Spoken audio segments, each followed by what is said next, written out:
All right, welcome back Inside the Law. I'm your host, Philip Holloway. Look, today is a special edition, special episode. We are doing trial watching this afternoon. This is the second day of testimony in the Donna Adelson murder trial taking place down in Leon County, Florida. That's the Tallahassee area. As you know, if you've been keeping up with the story or watching us lately here Inside the Law, you know that this involves the murder, execution style murder of FSU law professor Dan Markel back in 2014.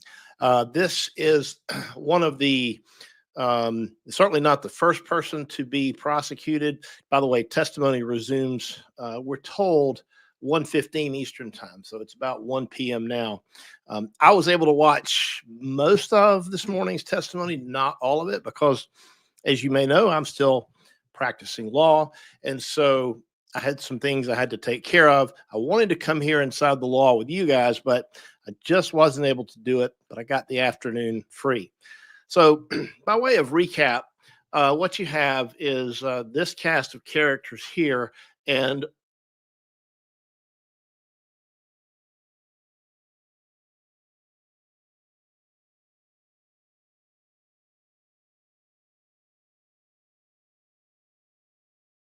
you've got the individuals who are the hitmen. You've got Luis Rivera.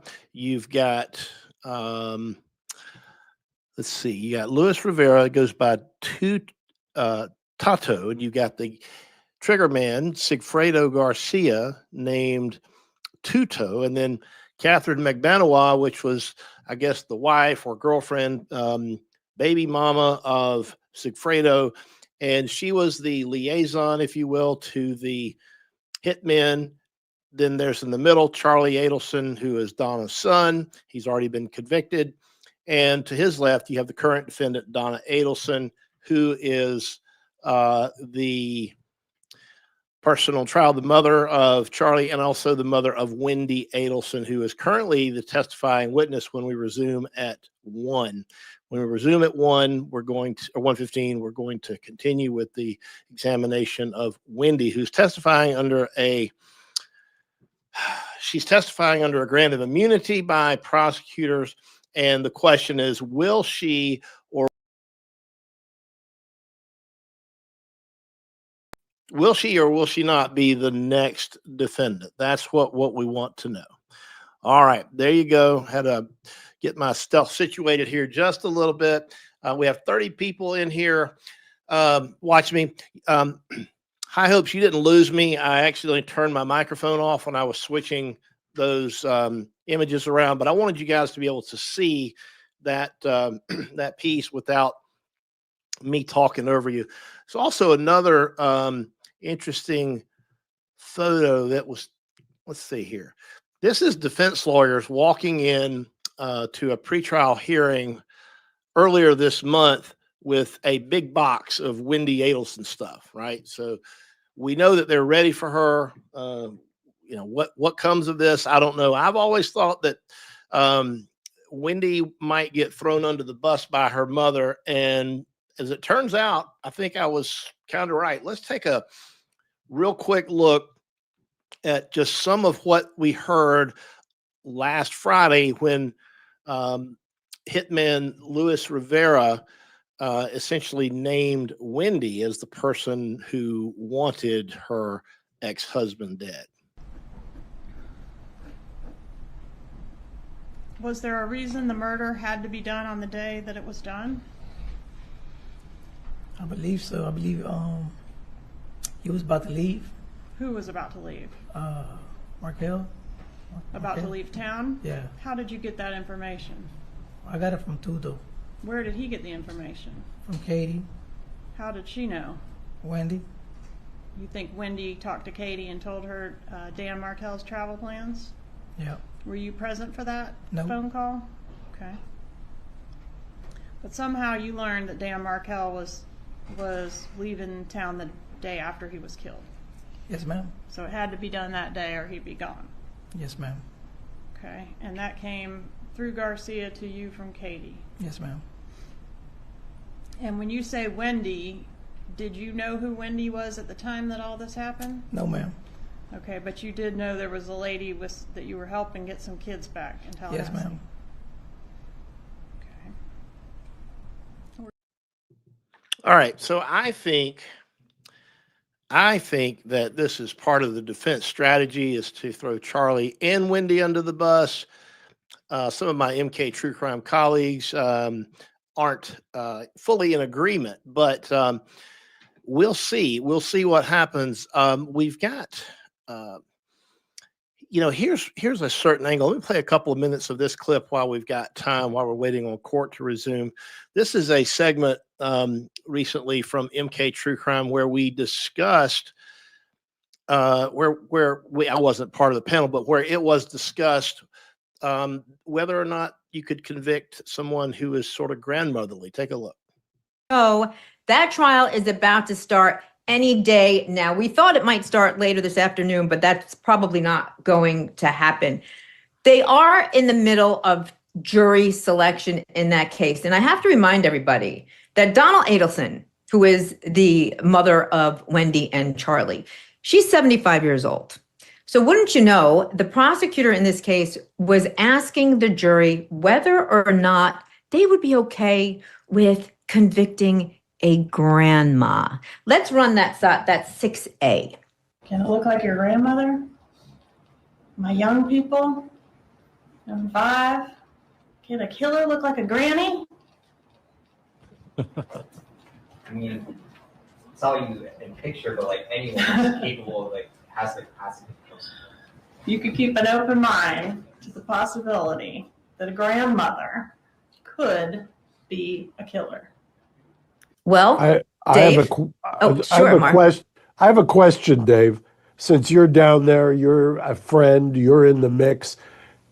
I heard something. I could be completely wrong, and that's why I want you to educate me. Was she offered a time-served deal? There was a rumor recently that the prosecutors offered Donna time served, meaning you can walk free if you turn on Wendy, if you testify against Wendy. The prosecutors came out right afterwards to say that is not true. Yeah. So prosecutor said no deal. That's not true. They said that wasn't going to happen.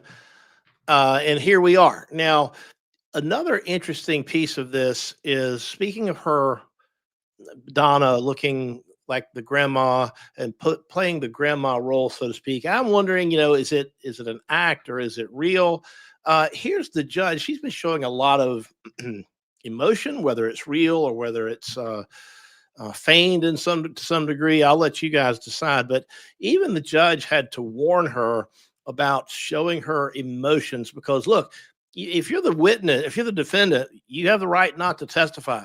And so you can sit there and remain silent. But sometimes witnesses and defendants try to testify without testifying. They try to sit there at counsel table and project some message to the jury. Take a look.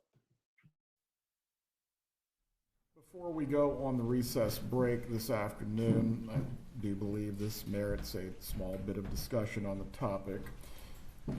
The matters that we've discussed at sidebar concerning emotional responses, I do feel it is important at this point. Mrs. Adelson, when the testimony is occurring or the evidence, I know you may have a natural reaction, but as best possible, you need to control your reactions concerning any head movements, any expressions of disagreement, or any emotional outbursts. The jury must decide this matter on the merits, on the evidence. Do you understand this? Very well. I do not wish to do this in front of the jurors at all, but it's very important that you are able to control your emotions. Do you understand what I'm saying? All right. So there's the judge giving her a hard time. And look how she looks and she appears in court. If you want to compare and contrast that, let's just play a moment or two of the video pertaining to her arrest in Miami, where she was trying to board a flight to Vietnam where there's no extradition treaty. New video tonight is giving us our first look at Miami-Dade police body camera video showing the arrest of Donna Adelson at Miami International Airport. She's the mother-in-law of murdered Florida State University law professor Dan Markel. Adelson and her husband were about to board a flight to Vietnam when she was taken into custody last November. As police explained what was happening, her husband removed her jewelry before police took her to jail. Take a listen to what unfolded as she was taken into custody in the jetway at MIA.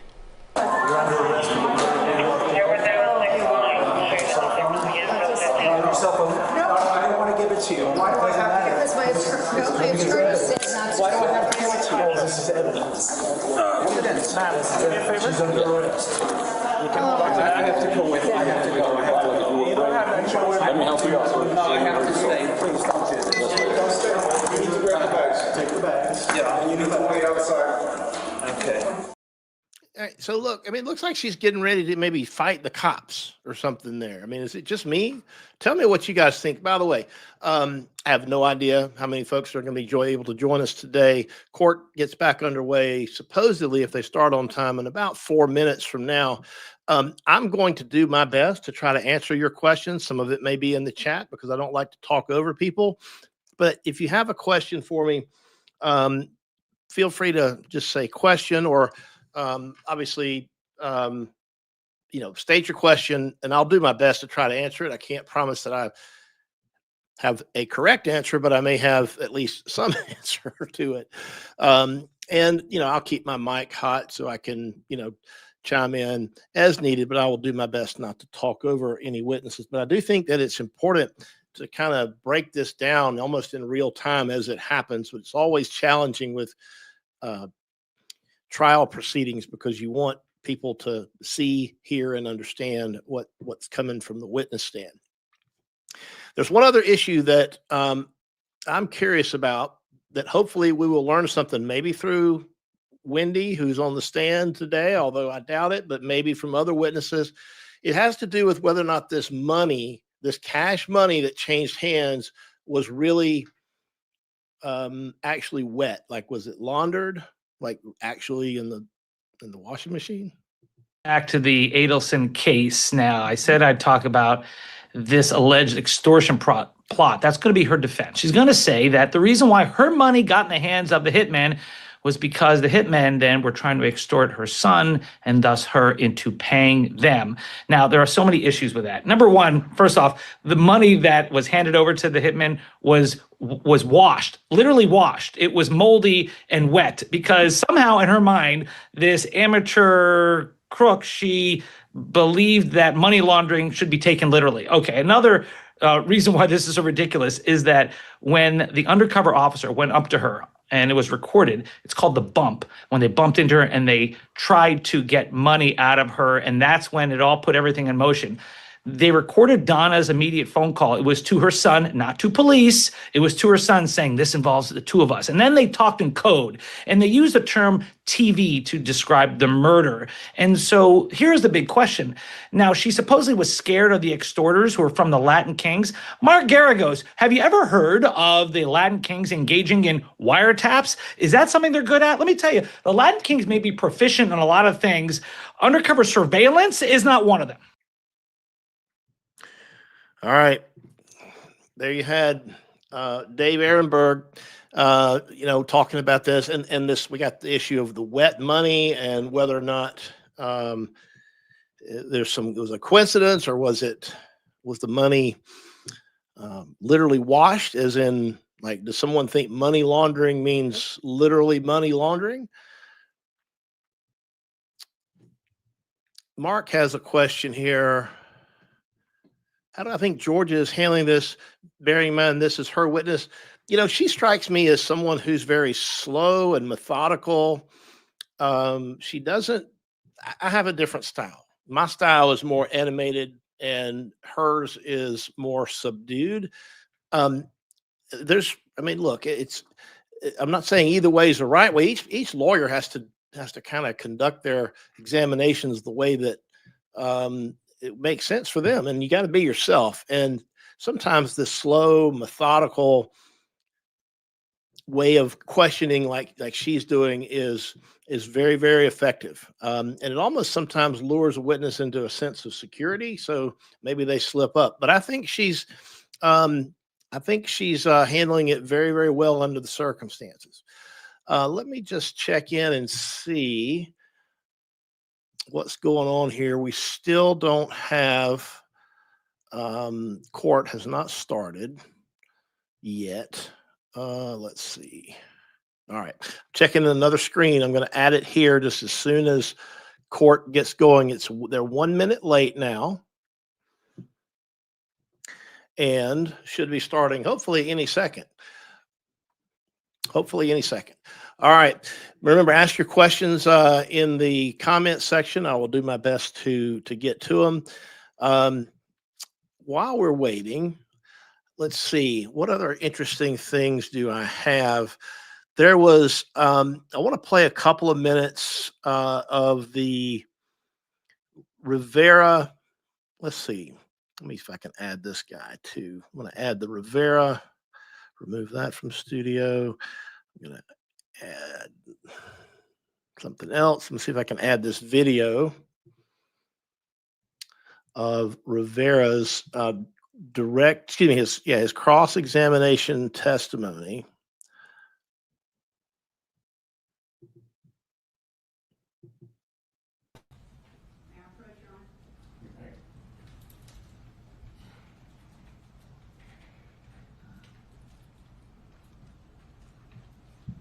Garcia, I'm going to show you what Mr. Rivera.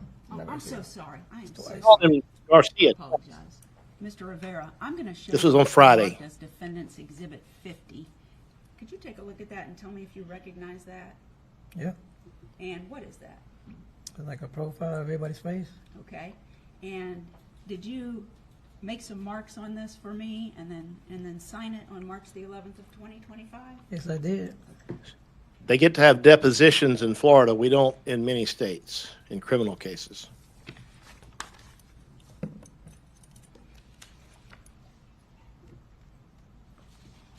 Mr. Vera, when we met with you that day taking your deposition, and I presented that to you, you gave us information about what had happened, pretty similar to what you talked about here today, correct? Yes, ma'am. And when we were done talking about those things and some information about Sigfredo and Katie, I presented you with what's in front of you as Defendant's Exhibit 50, correct? Yes, ma'am. And I asked if you would put the number 1 and circle it next to the person you know as Katie, who you said was in charge of this whole deal, correct? Yep. And did you do that? Yep. All right. And then I said, would you put a number 2 next to the person you say did this killing? Yes. And you did that, correct? Yes, I did. And that was Sigfredo Garcia. Yes, ma'am. The first one was Katie Magbanois, correct? Yes, ma'am. And then I said, would you put a number 3 next to yourself on the paper? And did you do that? Yes, ma'am. And you're the one who got the gun that was used to kill Danny Markel, and you drove the car that day. You didn't shoot him, right? Yes, ma'am. Okay. And then I said, if you would, please put the number 4 next to the man who was killed, and you did that with Danny Markel, correct? Yes, ma'am. And then I said, if you would, put the number 5 next to the lady that wanted the man killed. And did you do that? Yes, I did. And was that with Wendy Adelson? Yes, I did. And then I asked you if the 2 people on the top of the page who have their pictures there and the names Donna Adelson and Harvey Adelson, you see those on the top? Yes, ma'am. I asked you, as far as you know, were they involved in any of this? And you said no, correct? Yes, ma'am. So I asked you to put X's next to the people who on that page were not involved in this. Yes, ma'am. And you did that. Yes, I did. Thank you. All right. So there you have, once again, Donna's lawyers throwing Wendy right under the bus and essentially coming out and saying that Donna had nothing to do with it, which, we talked about this. I did a live stream over the weekend. Go back and check it out if you missed it. It was a great show. I had lots of good help from some of my MK True Crime colleagues. I think that this witness, I don't think he was lying. I think maybe he was unaware at the time of who the female was that was sort of at the beginning of this thing, the head of the snake. And he may have been making some assumptions that it was Wendy, and not Donna. But we don't know that. And presumably he could be called back, I guess. there's a lot of other evidence that's yet to come that will undoubtedly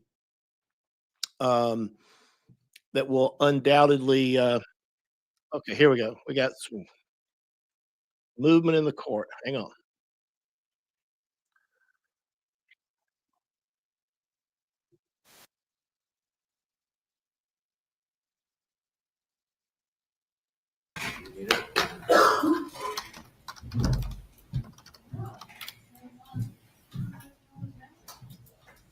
Can everybody hear this?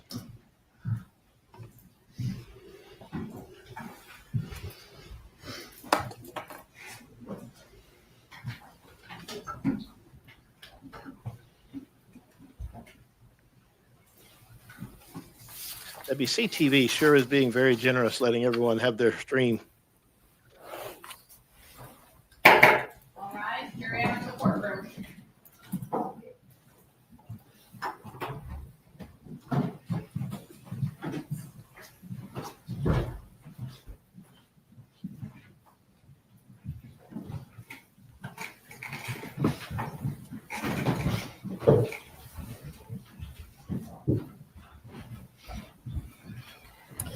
Everyone can be seated.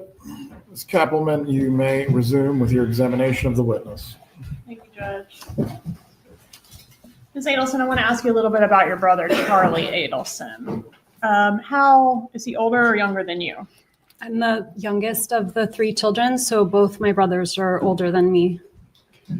How much older than you is Charlie? He's 2.5 years older. And in the time frame 2013 to 2014, how much time were you spending with Charlie Adelson? I don't remember spending a lot of time with him. I was in Tallahassee most of the time, and he was in South Florida most of the time. Did you speak with Charlie regularly during that time? We did.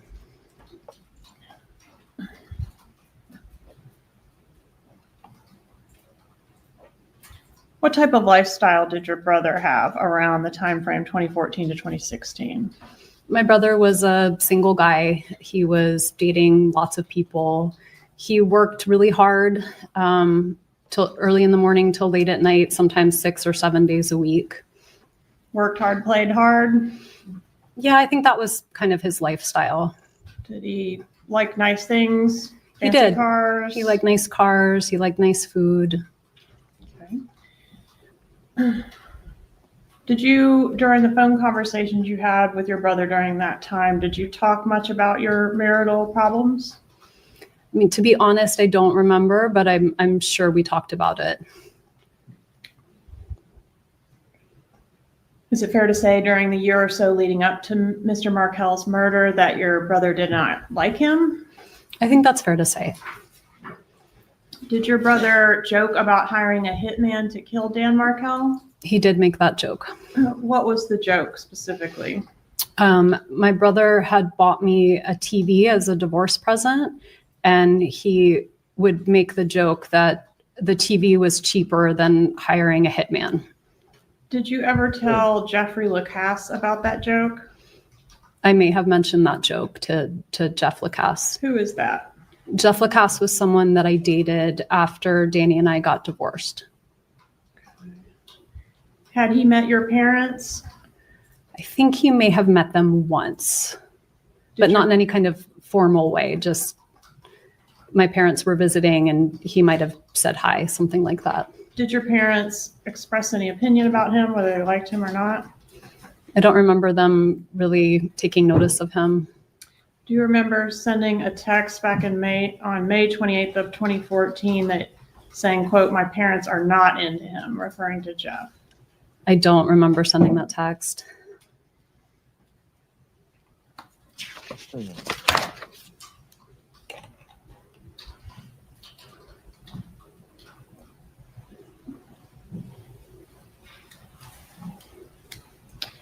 On the morning of the murder, did you have an appointment at your residence on Aqua Ridge? I did. What was the nature of that appointment? I had an appointment with the Geek Squad. There were some vertical lines on the TV. I didn't know if maybe one of my kids had tapped it or touched it, but it wasn't working. And so I had an appointment, and they were scheduled to come sometime between 8 and 12.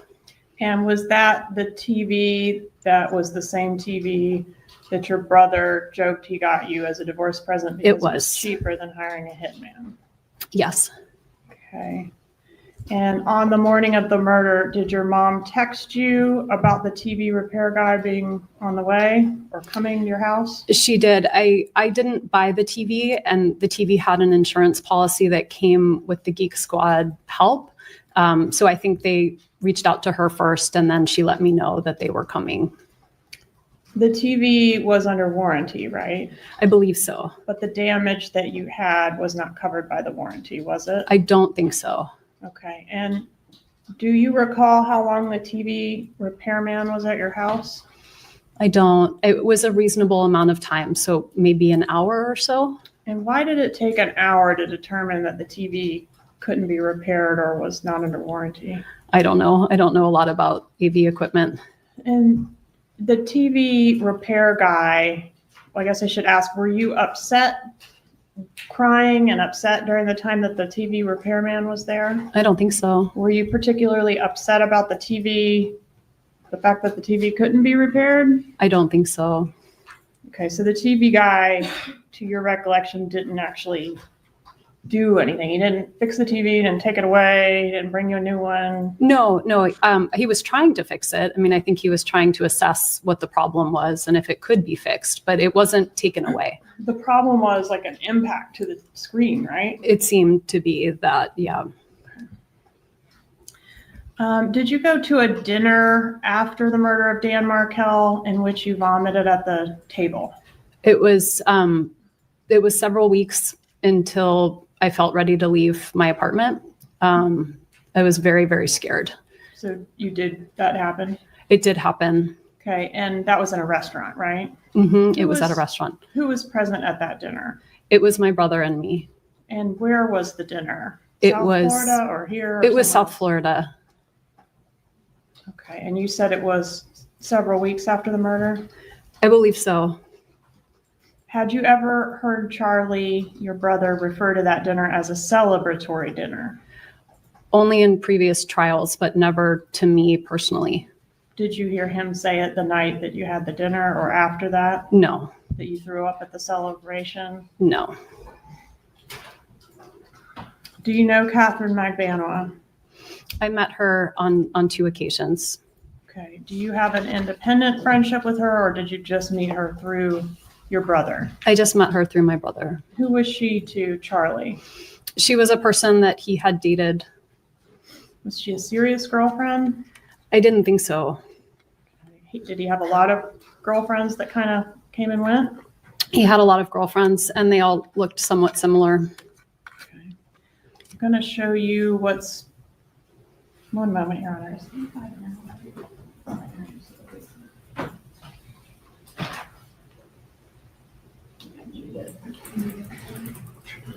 Show you what I marked as 35.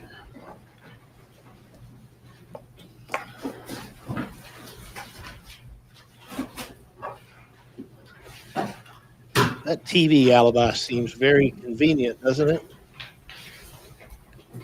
Even the alibi is going through Donna.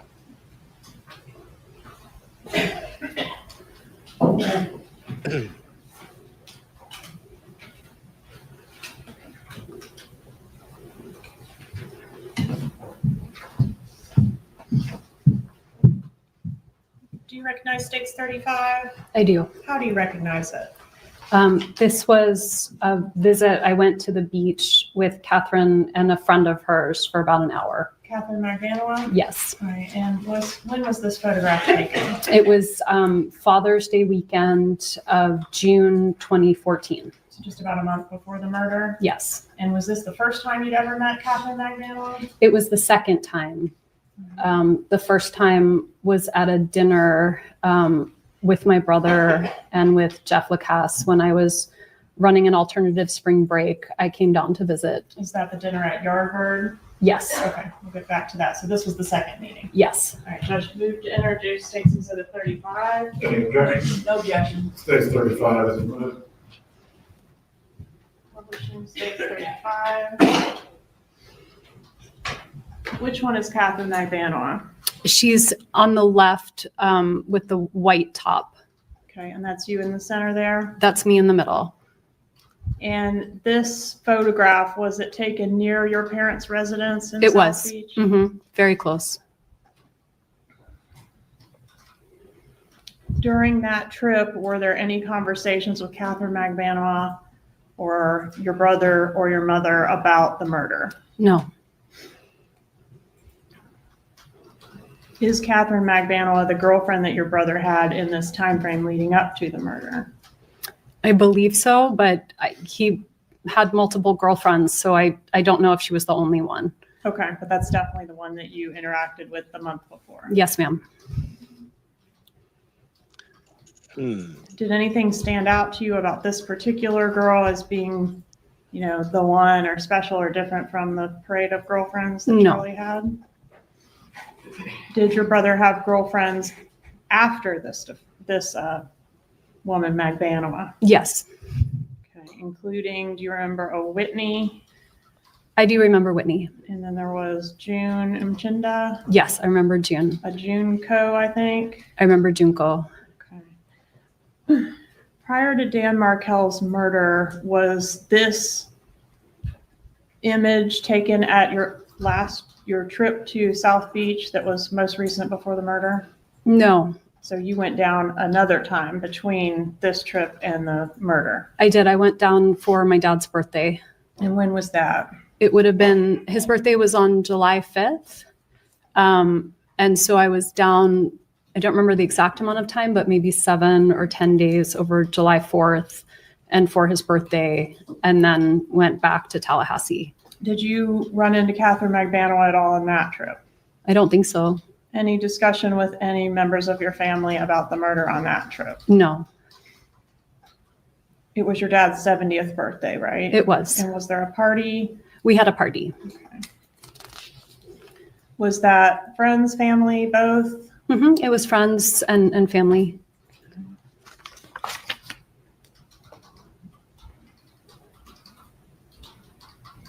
And I think, is this the trip that we were talking about earlier where your parents had come to Tallahassee to fetch you and take you down south? Yes.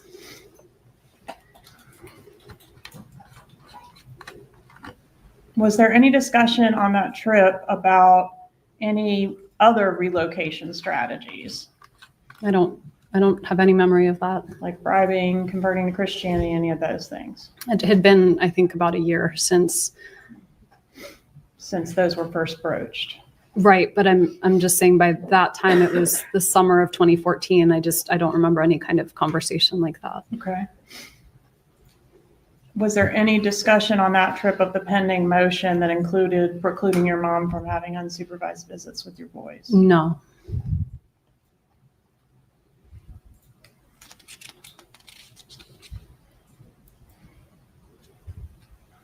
Do you remember the time frame that the repairman was at your house on the morning of the murder? I remember more or less. I feel like he came, I think he was supposed to come sometime between 8 and 12, and he came on the early side. Because I just remember being surprised and trying to get dressed really fast. Okay. And Dan Markel was killed between 8 and 12, right? He was. That now. Who paid the repairman that came to your house? I think he was under contract. So I don't have a strong memory of that, but I don't remember paying him. It's possible that I did.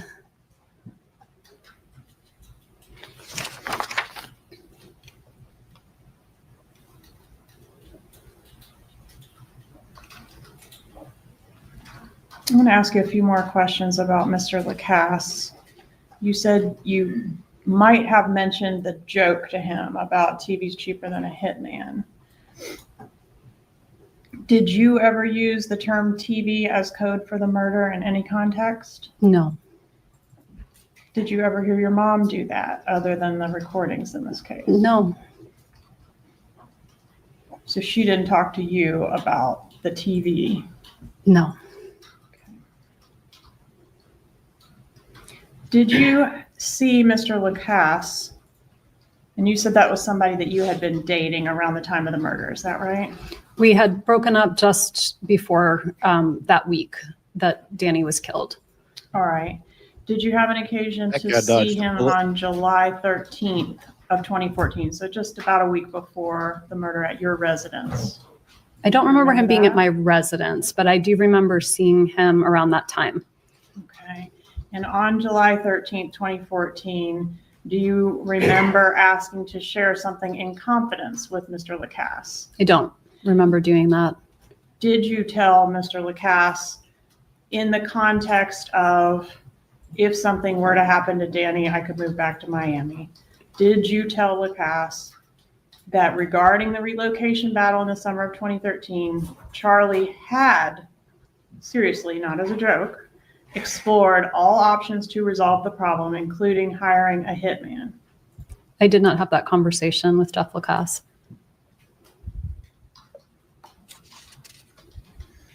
And I think you said the week before, but wasn't it actually about, I think it was 4 days before the murder, you sent an email to Mr. Lacasse? You remember that email, bump in the road? I remember telling him I didn't want to have contact with him anymore. I don't remember exactly what date I sent it, but whatever date Sunday or Monday of that week would have been around when I sent it. Here we go. Does this refresh your memory at all? It does. Okay. And so you weren't officially breaking up with him so much as asking for a certain period of time without contact. Is that right? That sounds right. Okay. And then your plan was to reach back out to him and figure things out one way or the other? I mean, I think I was breaking up with him, but I have a strong aversion to conflict. So this was probably my way of not breaking up with him without breaking up with him. Okay. And I want to go back to the day of the murder. We know about the TV repairman left about, did you say about 9? The truth is I don't really remember, but something like 9 or 10. Definitely before 10 or by 10? Yes, that's my best memory. All right. Where did you go after the TV? What was the next place you went after the TV repairman left? So I was home, I think, for a couple of hours first. I was doing a little bit of work. I was talking to some friends. I think I ate breakfast. And then I left probably close to noon or a little bit after noon. I was meeting 2 friends who I would frequently meet on a Friday to have lunch with. And so I went to run a few quick errands and then meet them for lunch. And on your way to meet the friends, did you have an occasion to go down Trescott? I was trying to turn down Trescott. That's where I used to turn and take just the road I was used to. But there was yellow tape up. And so when I tried to turn, I couldn't turn. So I made a 3-point turn and kept going on Centerville. And so you encountered a police roadblock at that location? Yes. Okay, couldn't go any further because there was a police car and some yellow tape, right? Right. And that was, you were able to see that from the intersection there, or you actually turned onto Trescott? I tried to turn and then I couldn't go through. So I turned around and kept going. How far down Trescott did you proceed before you turned around? Just until the tape. Okay.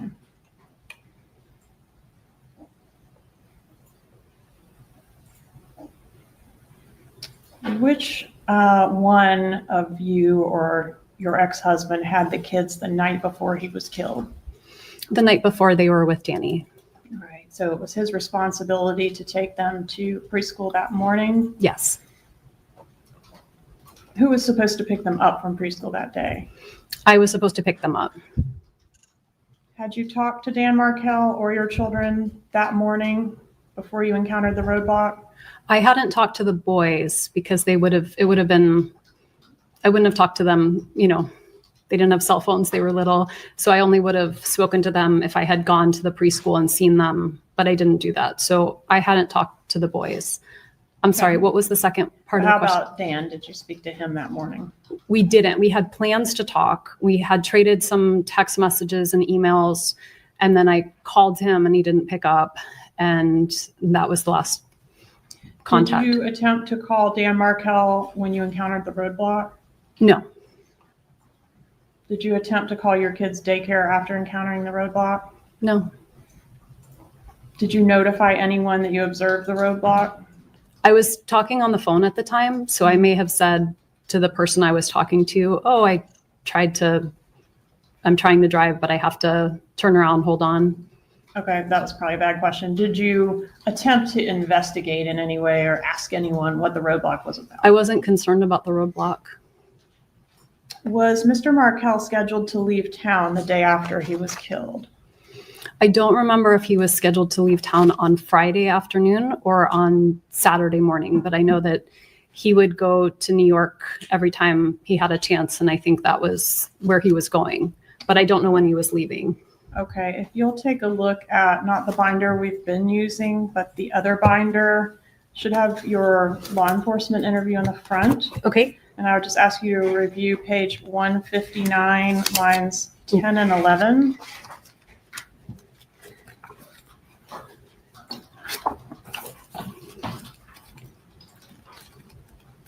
I think it's the very, are you able to find it? Sorry, when he had plans to be out of town, he was leaving on Saturday. Okay. So it looks like I knew that he was leaving Saturday. All right. And you knew he was planning to go to New York? Yes. Okay. Do you know how, if the killers knew that he was leaving town the next day, do you know how that information got to them? I don't.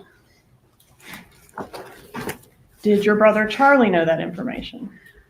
I don't know if knowledge? I don't know if he knew that information. Did your mother know that information?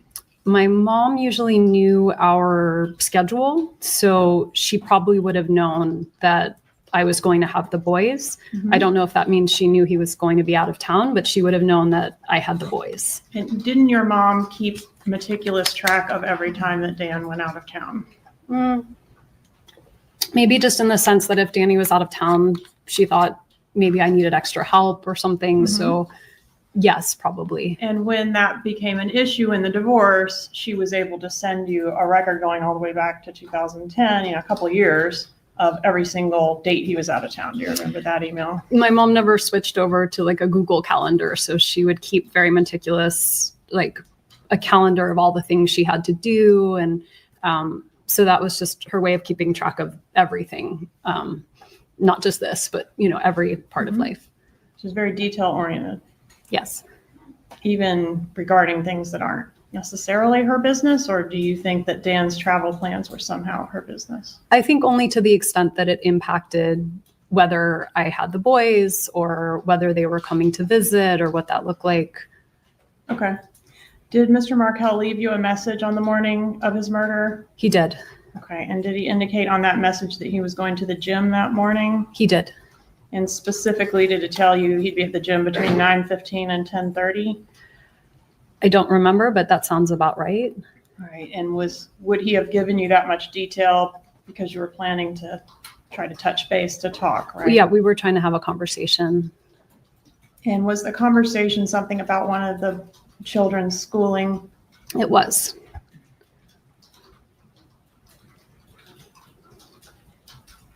Did you talk to your brother Charlie on the morning of the murder? I did.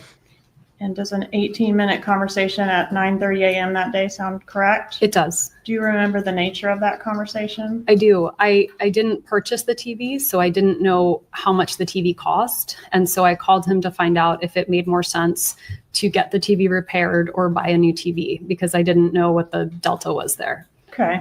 Can you tell the jury one way or the other for sure whether you mentioned Dan Markel's travel plans to Charlie during that 18-minute phone call? I can't say for sure, but I don't see why I would have brought it up. Did you have WhatsApp on your phone at that time? I did. What is WhatsApp? WhatsApp is it's a phone service. It's an app that I use when I talk to people who live in other countries. So it's become very popular. I think I had it at the time. I know I certainly have it now. But it's a device to send messages. During the time frame that we're talking about, which is around the time of the murder, did you communicate with any of your family members through WhatsApp? I don't remember using WhatsApp unless they were traveling internationally, because it's a way of making free calls or free texts when at that time, making long distance calls on a regular phone would have been very expensive.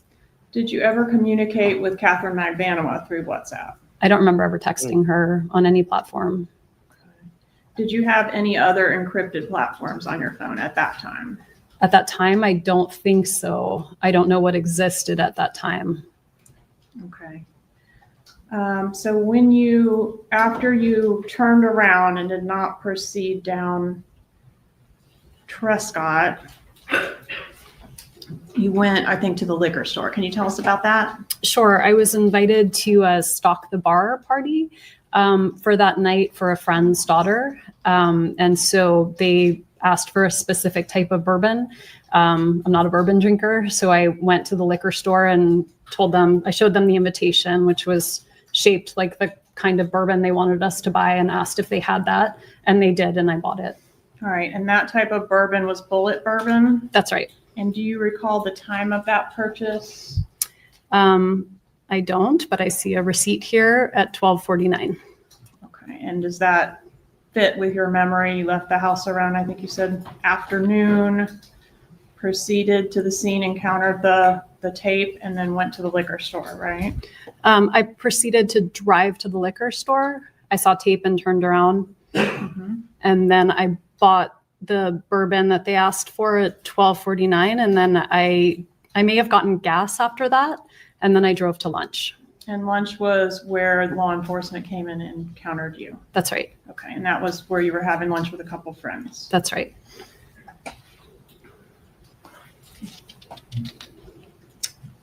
Did you relocate to South Florida after Mr. Markel's death? In terms of relocation, I did leave Tallahassee after the funeral, but I took a weekender for both the boys and me and thought I would be back pretty quickly. Did you come back? I did come back a few times, but just to get things though, right?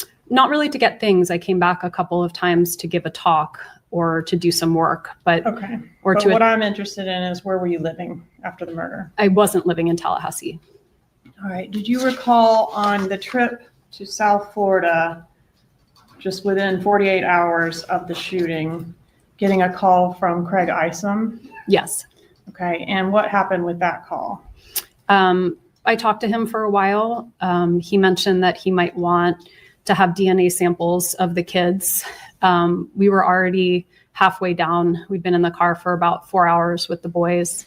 Who's the we in that sentence? I was with my parents. Okay. And the kids. Yep. We talked, the call broke up, and he never followed up. Was it like you're breaking up? I told him I was having a hard time hearing. But were you faking that, or was it really breaking up? I was not faking that. And did you send your lawyer to him after that, shortly after that? I told him he could talk to my lawyer. He never followed up. Were you happy to be out of Tallahassee when you were able to return to South Florida? No, I was not happy. Did you send a text message on January 1st of 2016 that's contrary to that? At that point, it would have been a year and a half after I'd been living somewhere else. So I don't know what text message you're referring to, but at that point, you were happy to be out of Tallahassee? It's not a question of happy to be out of Tallahassee. I was trying to build a new life for myself, and I didn't feel safe here anymore. All right, let's take a look at tab 96, please. 96 in the old one or the new one? The old one, please. Okay.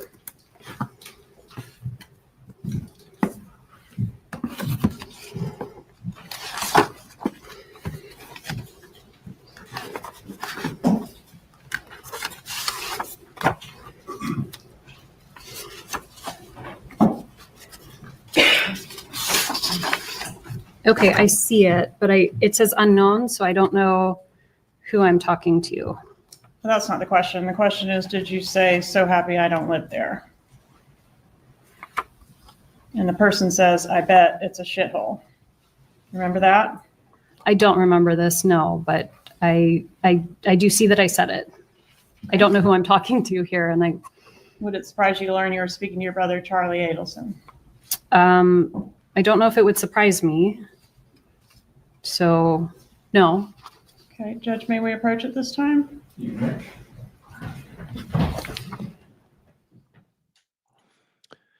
All right, guys, what do you think? What do you think? We got a little sidebar here. Is she being truthful? Is she being too rehearsed? Is she being honest? And is she being open, or does she have something to hide? What do you think about Wendy's demeanor on the stand? This is what jurors do. They evaluate the manner in which people testify when they decide how much weight and credibility to give any particular witness in a case. If you're on the jury, do you believe her? Is she moving the needle for you at all? Is she insulating herself from her mother, at the same time trying to protect her mother just a little bit? And how much difference does it make to you that she's had years and years to perfect these answers, and she's had plenty of opportunity to practice these answers because she's testified before? And and she's got the transcripts for prior testimony, and she can go over all those, and she can go through those with her lawyers. She can practice with her lawyers. Just what are you making of all this? I'll do my best to answer any questions, during the breaks or when we can. But these little sidebars, I don't have too much time for that usually. But preface your question with the word question, and I'm more likely to see it. Of course, super chats automatically get flagged for question and answer as well and move to the top of the line. So hopefully I'd like to get a good dialogue going here, but these sidebars have been lasting 3, 4, 5, 6 minutes, sometimes 2 or 3 minutes. You just never know. But there we see on the screen, we see the defendant, Donna Adelson, and these speakers, these headphones that she's wearing. Also, I understand, and I was just made aware of this, they allow her to hear what is being said at the sidebar conferences with the judge. So it's a security risk for her to go up there to the judge's bench, but they're saying that with those headphones on, she can hear through the sound system what is being said at the judge's bench sidebar. All right. Mark, continue with your examination. Mark thinks she's sedated.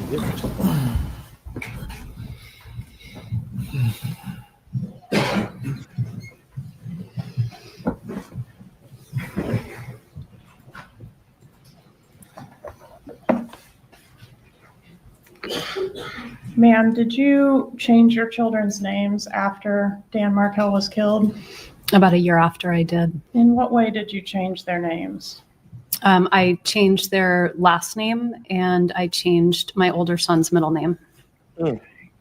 And you changed their last name from Markel to what? To mine. Adelson. Mm-hmm.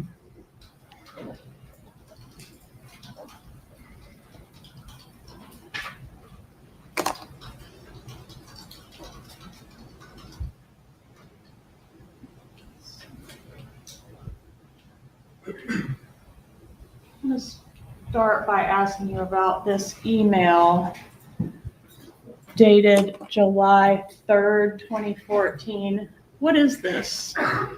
This is the, it looks like an electronic invitation for my dad's 70th birthday. An Evite, right? Yes. And who sent the invitation to you? Well, it looks like it's through the postmark. I mean, who sent the party invitations out? I don't remember if I helped with the Evite or if my mom did it. So I don't know if I sent it to myself or if it's from my mom. Would you have sent it to yourself? I'm a little better with tech stuff than my parents, so I might have helped them put together an Evite. Okay. I don't remember. Who does it say is the host of the party? Oh, my mom's the host. You asked who sent the email and I didn't remember. But my mom is the host of the party for my dad. And to whom is the party invitation sent? It's sent to me and my 2 children. Okay. And this was sent on July 3rd, 2014, before the murder, correct? Yes. Okay. And then back up just a little bit here.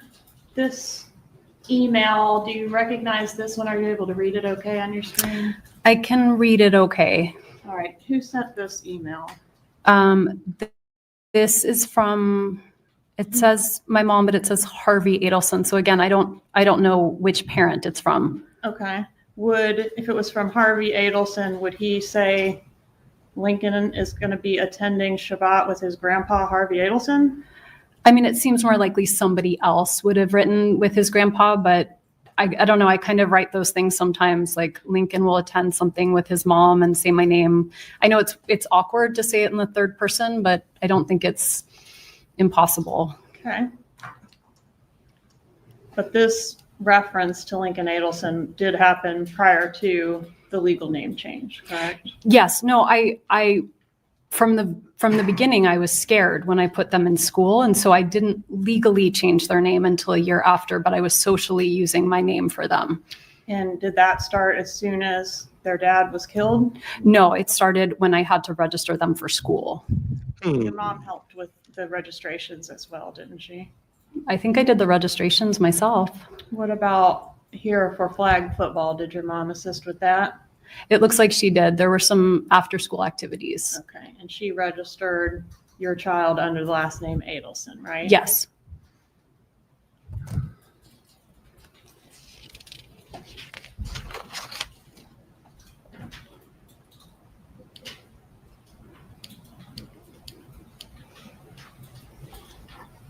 Where was Dan Markel buried? In Toronto. Were you or your children in attendance at his funeral? No. Oh.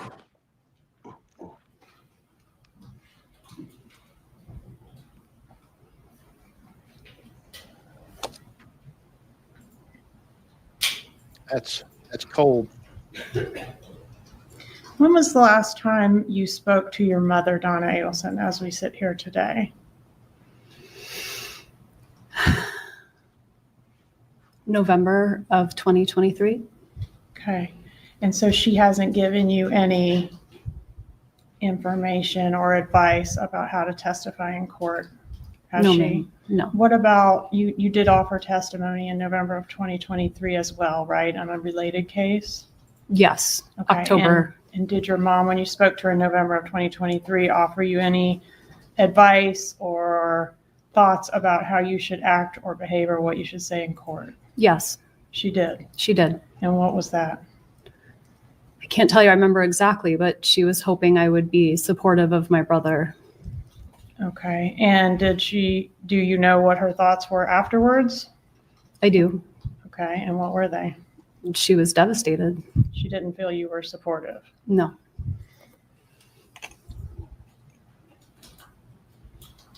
Were you in any way involved in the plot to kill your ex-husband? No.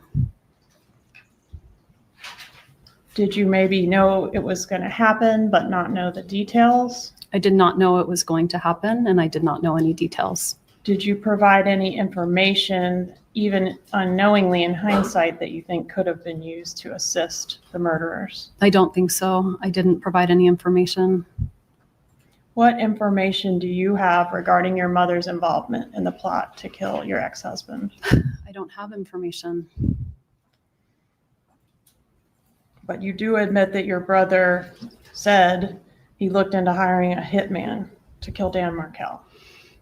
I don't. I admit that my brother made a tasteless joke repeatedly about buying me a TV because it was cheaper than hiring a hitman. But then someone did hire a hitman who did kill Dan Markel, right? Yes, that happened.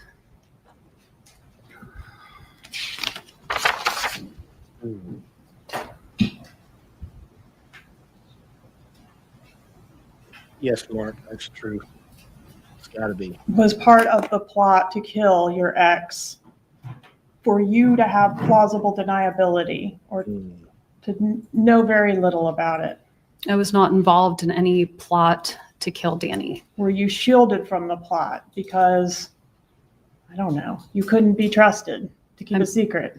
I was not involved in any plot to kill Danny. That wasn't a question. Why did you tell investigator Isom in your law enforcement interview that you were worried the police, or you were worried, I guess, in the police car on the way to be interviewed, that you might be considered a suspect? because I couldn't think of anything bad going on in his life other than the divorce. And frequently the ex-wife is a suspect. Were you treated as a suspect? I was not. But you mentioned 9 times in your law enforcement interview being a suspect, didn't you? I did, yes. When you were approached at the restaurant, you weren't yet told that this was a shooting, were you? I was not. You were only told something happened with your ex-husband. I don't even know if I was told that. I was very scared something happened to my kids, and that's why law enforcement was there, and they wouldn't tell me what was going on. But they did reassure you that the kids were fine. You They told me remember that law enforcement officers were with the children, which terrified me because I didn't know why my children would need law enforcement officers. So you didn't know what this was about at all when you were in the police car? In the car, they told me. Okay. In the car, they told you what? They said, your ex-husband has been shot. Okay. So that you learned that information prior to getting into the interview room? Yes.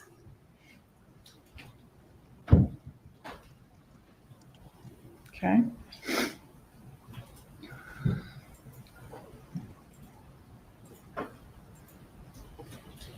Do you remember allowing law enforcement to take possession of your computer in that interview? I told law enforcement to search my phone, search my computer, search my house, search my car. I was trying to be helpful. Do you remember saying that it was okay for them to take the computer and keep it even though you had work things on there because you didn't think you would be going back to work? I remember thinking it wasn't important. I couldn't imagine. My life fell apart. But you didn't go back to work, did you, at FSU? I did actually go back, not physically present, but I was still on the FSU payroll until December of that year. Okay. In that interview with law enforcement, did you suggest that your parents are people who may have been angry enough to kill Dan Markel?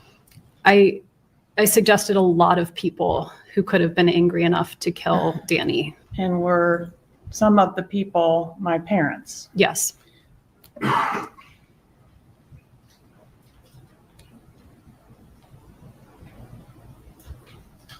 But you said in the interview that you didn't think they were capable of it, didn't you? I did. If your mom wasn't capable of it, did she have anyone that she could enlist to assist her? I don't know. What was your first thought when you were asked if anyone might have murdered Dan Markel for your benefit? I thought maybe a crazed friend or a former student. It's not what you said, though, is it? I don't remember exactly what I said first. You said Charlie, right? If that's what I said, then you have it there, but I don't remember who I listed first. Okay. Can you at least tell the jury you definitely did say Charlie as one of those people? I did. Do you remember saying, if somebody tried to kill my ex-husband, they should be prosecuted to the full extent of the law? Yes. And Isom says, regardless of who it is. And do you recall your answer? I do recall my answer. What was that? I think I was hoping it wasn't anyone in my family. And so that idea that it was someone in my family gave me pause. All right. But that wasn't your answer, was it? I don't remember word for word what I Okay. said, but that was my sentiment at the time. Was your answer for court and counsel? This is law enforcement interview page 122, lines 7 through 12. If somebody tried to kill my ex-husband, they should be prosecuted to the full extent of the law. Question, regardless of who it is. Answer, I mean, it would be different if I thought it were my brother. Did you call your mom from the interview room at Tallahassee Police Department? I did. And did she answer the phone? She did. When she answered, did she advise you that your dad was in the shower? I don't remember whether my dad was in the shower. You asked her to sit down. Do you remember that? I do. And by asking her to sit down, would that signify to her that this was going to be something serious you were going to reveal or say? I was concerned about her age and if she were standing that she could, hurt herself if she fell down. Okay. And do you recall that she at that point asked if she could put you on speakerphone? I don't remember, but that sounds plausible. What was the purpose of putting the phone on speaker, if you know? I would be guessing, but so my dad could hear too. But wasn't Dad in the shower, or you don't remember that part? I don't remember if my dad was in the shower. Was anyone else there to your knowledge? I don't think so. Was Charlie there to your knowledge? I don't think so. Did you ask your mom in that telephone conversation to tell Charlie what was going on? I think I did. I didn't want to make any more phone calls. And your mom took the news pretty well, didn't she, this phone call? I wouldn't say she took the news well. I think she was upset. Did you say something different in your law enforcement interview after you got off the phone with her? I don't think I did. I don't think I said something like that. Didn't you say, page 265, line 5 through 6, quote, "My mom handled that pretty well"? I may have said that. I can check it. Can you tell me the line again? Yes, ma'am. Page 265, line 5 and 6.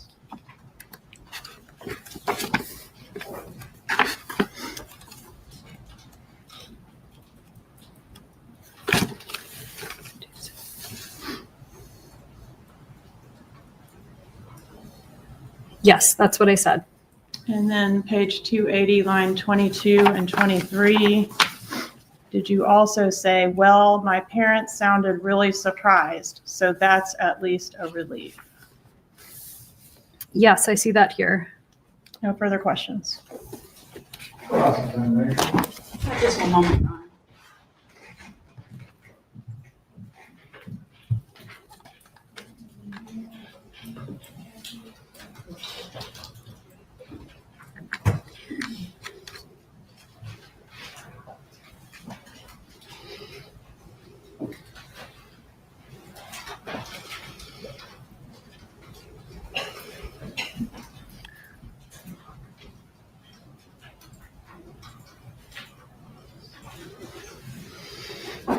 Remember, this was their box of stuff. They have 2 of these at least that we've seen where the defense is ready for Wendy.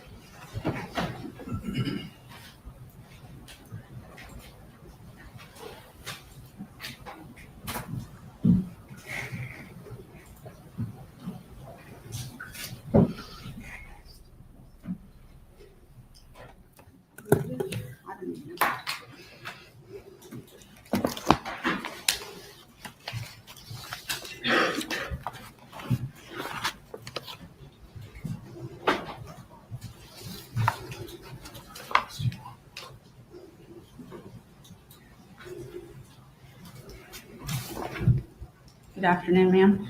Good afternoon. I represent your mother in this case. You've never spoken to me about this case, correct? I have not. I guess the best place to start is where you left off with respect to the comments that you made regarding your mother taking it well. When's the last time you listened to that call? I haven't listened to it. You listened to the call I had with my mom. I've never listened to it. Well, from the interview room, you've never listened to your interview? I have read the transcript of my interview, but I never listened to my interview. You don't recall the shock in your mother's voice when you told her what had happened? I do think she was shocked. You could hear that over the phone, correct? Yes.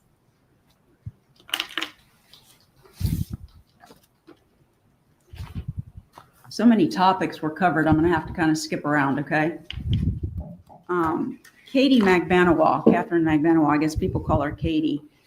There was a picture of you with her at the beach, and there was another young lady there. You recall that?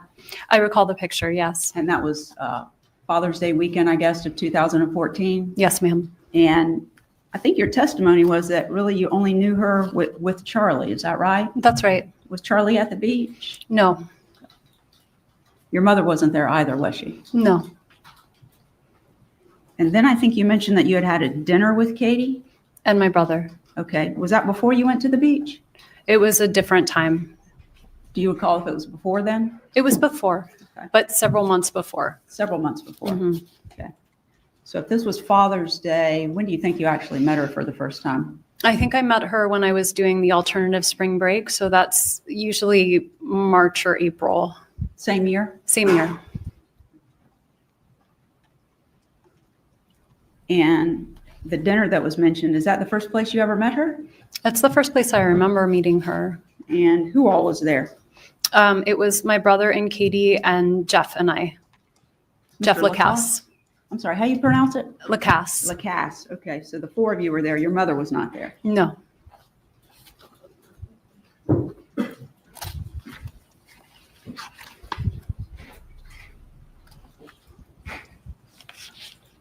I want you to, it's been 11 years, so a lot I'm sure has happened to you in the past 11 years. Is that fair to say?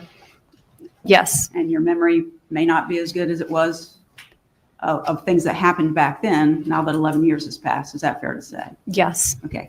As best you can, I want you to take yourself out of the year 2025 and go back to the years somewhere like 2010 through 2014 when Mr. Markel was murdered, okay? Okay. In that time frame are going to be most of the questions that I ask you. Okay. All right.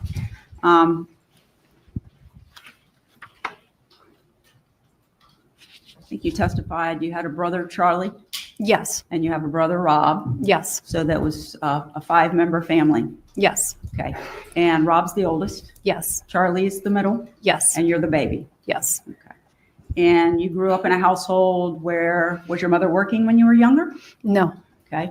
She stayed home with the kids. She did. And at some point she went back into teaching, which is what she had done before she had her first child, correct? Yes. Okay. And she did that after you were in school. Is that right? Yes. Okay. And then you all went to school, grade school, high school. You grew up, right? Yes. Each one of you went off to college. Yes. Each one of you got a postgraduate degree. Yes. So you're an attorney. Yes. Charlie became a periodontist. Yes. Which is someone who does surgery related to dentistry, correct? Yes. And then Rob's a doctor as well. Yes. And throughout the time that you all were going to college, your parents helped support you. Yes. Every one of you. Yes. And you had a good childhood. I did. And your mom took good care of you all. Yes. She treated you well. Yes. Very kind. Yes. Very loving. Yes. Very caring towards her family and others. Yes. I think you once described her as being kind, empathetic, and very loving and sensitive person. Do you recall that? I don't recall that, but that sounds right. That she radiates positivity. Yes. She has a very loving and respectful and fun relationship with my dad. They are very much in love. Now it's been 54 years. It has. You said your mom was completely selfless. Yes. That's the opposite of selfish. It is. Means she's caring more about others than she does about herself. Yes, ma'am. And what she did was for others. Yes. Never doing anything for herself. Correct. She was invested in your lives. Yes. You, and both of your brothers. Yes. Okay. You were a close family. Yes. And would you say she was a good mother to you? Yes. Very good mother. And a very good grandmother as well. Yes. When you had your first child, and you needed someone to help out, your mother came. She did. And she spent time there. Yes. And when the baby was crying in the middle of the night so that you could get some rest, she took care of the baby. She did. And she did that for both of your children. Yes. Fair to say that your mom has always been there for you when you needed her? Yes. For little things and big things. Yes. Now, you said that you testified that you left Danny in September of 2012. You recall that? Yes. From September of 2012 until March of 2013, your mother actually spent quite a bit of time helping you with the boys in Tallahassee, correct? She did. Yes. She would go home and take care of things there, but she would return. Yes. So a substantial amount of each month, she was there assisting you with the children. Yes. While you were at work, she may take them to school. Is that correct? Their daycare? I don't remember that one, whether I dropped them at school or my mom did, but it's certainly possible that she took them to school. She might have picked them up. Mm-hmm. Yes. She did some housework, cleaning up around the house. Yes. She bought groceries. Yes. She cooked. Yes. She cleaned. Yes. She was there for you because you had just left a marriage where you had a partner helping you, and now you were adjusting to being by yourself, correct? Yes.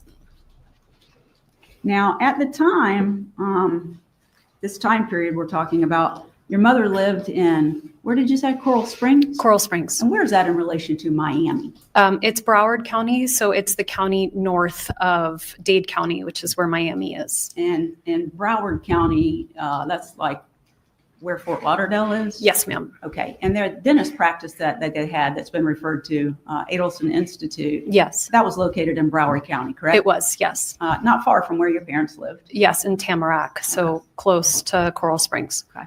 And at some point, they got the place down in Miami, right? Yes. So what they were doing was they would work Monday through Thursday and stay at their home in Coral Springs, right? Mm-hmm. And Yes. then they would go and spend the weekend at the place in Miami. Is that right? I don't think every weekend, but some weekends. Some of them. Okay. Yeah, And you visited there. I did.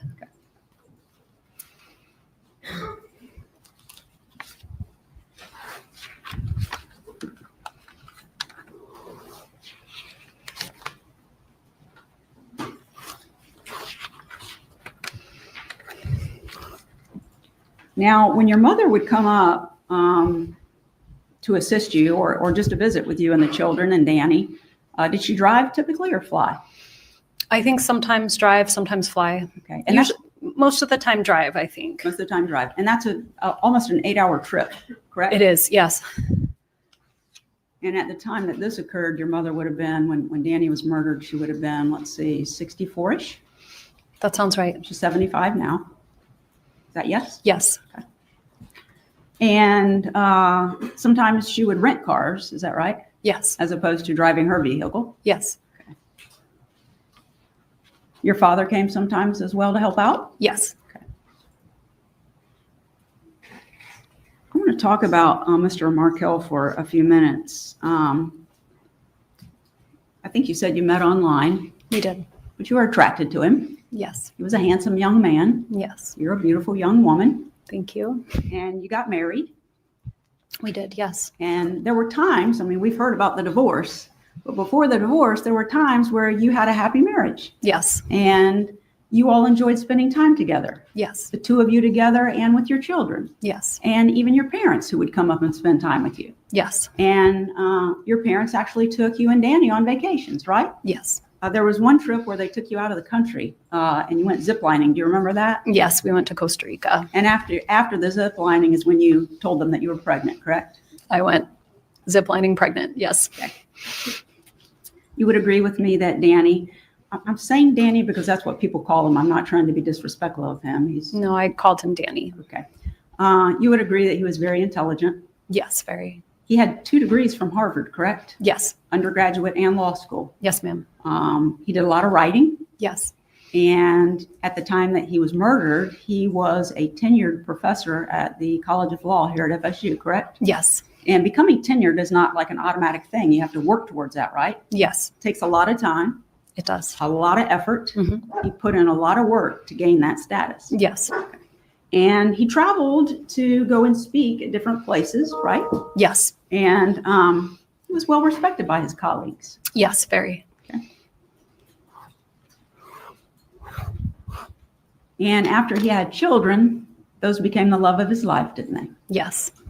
And even after you separated, I think you would agree with me that Danny made a great deal of effort to get as much time with his children as he could. Is that fair? Yes, absolutely. Even when it was your time to have the children, he would go to their preschool and visit with them there. Yes. He wanted to talk to them on the phone when he didn't have them. Yes. And he wanted to Skype with them, Yes. correct? Okay. And that, I'm sorry, I'm old, but that involved like a computer where you can see each other while you're talking. Is that right? I think now it's something you could do on the phone, but back then you needed a computer. Okay. And you assisted with that? I did. Not necessarily the schedule he wanted. I'm sorry? You didn't necessarily keep the schedule that Danny wanted for Skyping, right? I did try. You tried. Yes. But that was one of the things you two bickered about. It was. Okay. And during the time that you were with Danny, your mother was always kind to him, wasn't she? She was. Before you got married to him? Yes. While you were married to him? Yes. While you were separated? Yes. And after the divorce? Yes. And there's been a lot of testimony and a lot of pictures put up, lots of things highlighted about the ugly things that your mother said about Danny during the course of the separation, divorce, and the follow-up litigation, right? Yes. And you shared, as you've testified, some of the pleadings that were filed in your case. Yes. And some of the pleadings weren't very attractive towards you, were they? No.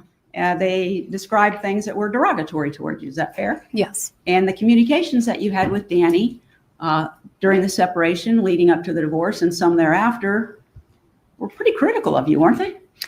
The communication on paper, which Right. was very different than the communication in person. Right. But the paperwork was critical. Yes. And you shared that with your mother. Yes. And some of the things that he said to you in writing, whether they were communications or in the pleadings, upset you. Yes. Some of it was very upsetting to you. Yes. And you shared it with your mother, and then she became upset. Yes. And she said bad words. Yes. She called him a lot of bad names. Yes. She said ugly things about him. Yes. But not one single time did she ever suggest in writing or to you personally that Danny deserved to be harmed, did you? Never. Never said he needed to be killed. Never. Never suggested any harm to him in any way. Never. And those things that she said,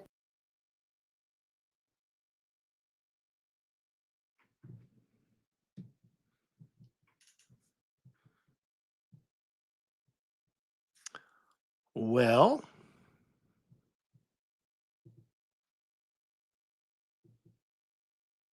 in any way. Never. And those things that she said,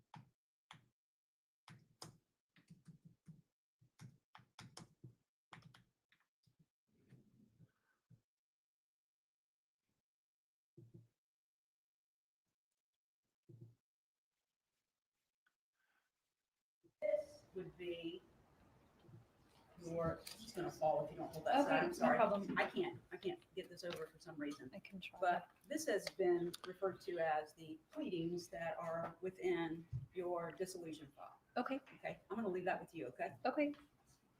But could you look at that document? sorry about that. I don't Okay, think my Yes. Do you want me to just keep connection reading through it? died. I think it was a Okay. glitch somewhere else.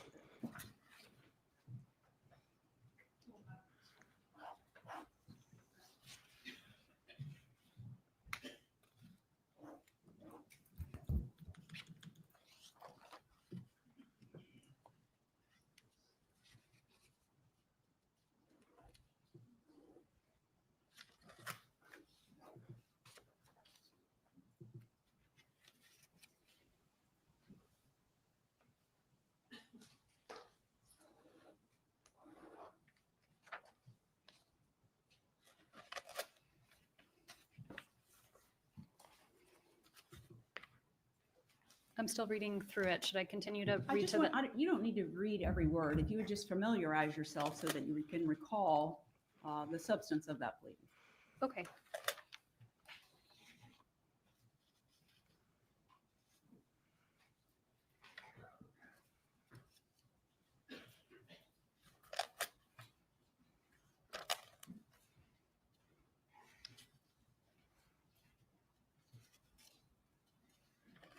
Okay. Okay. Prior to you filing your petition for dissolution, do you want me to come and get that? No, it's okay. Okay. Prior to filing your petition for dissolution, what kind of experience did you have regarding divorce proceedings? I'm trying to understand the question. Yeah, So sure. prior to filing the dissolution of marriage, Yes.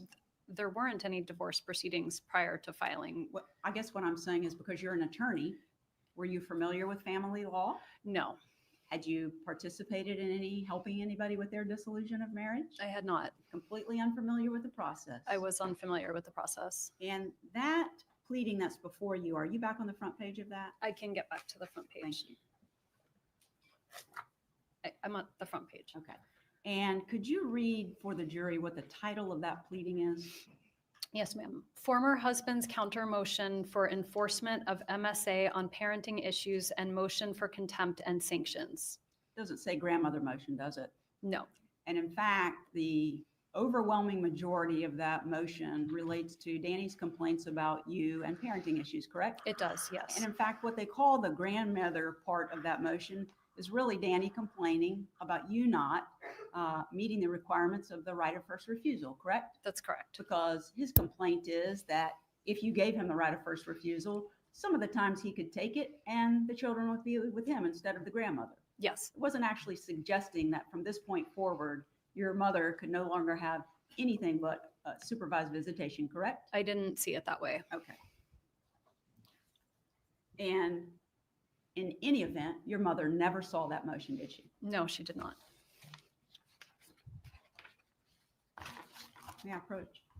I'm going to take the book. I don't know if I need to give it back to you or not. That way it's not going to fall on you. Okay.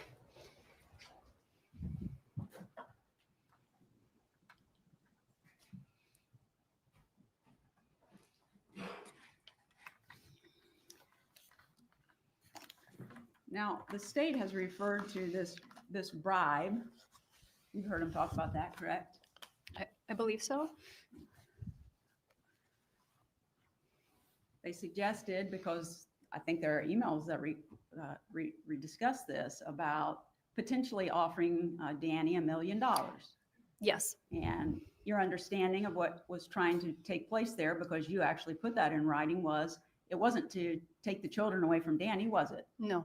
It was in hopes that he would relocate to Miami as well, correct? Yes. And that although you would live separate lives, you could raise your children together, correct? Yes. Because there were more opportunities for him, Danny, to practice his Jewish faith in Miami than there is in Tallahassee, correct? Correct. They have kosher food in Miami. Yes. Lots of it. Yes. They don't have that in Tallahassee. No. And the $1 million offer was not to bribe him in what sounds like an illegal sense. It was an incentive for him to relocate himself to Miami, correct? Yes. That was my understanding. Yes. You lived there with him before. Yes. And he liked living there. Yes, he In liked fact- it very much. Okay, I'm sorry, I didn't mean to talk over you. No, that's okay. I was just saying he liked it very much. In fact, he tried to get a professorship at the University of Miami School of Law. He did. And if he had gotten that, the plan between you and he was to stay in Miami, correct? We would have, yes. But he didn't get it. And so he had already been employed by FSU College of Law, right? Yes. And so you moved up here and finished law school, and you all remained in this area. Yes. So the $1 million would offset, as the state has mentioned, travel expenses if he moved there, correct? Right. He only taught 2 days a week, right? Yes. And so that would have given him the opportunity to live in Miami. But for the 2 days a week he needed to be in Tallahassee, he could take plane trips, right? Yes. And be here. Yes. And if you all had done that, he still could have enjoyed 50% parenting time with his children, right? That would have been the same. Yes. It wasn't to take him away from the kids. No.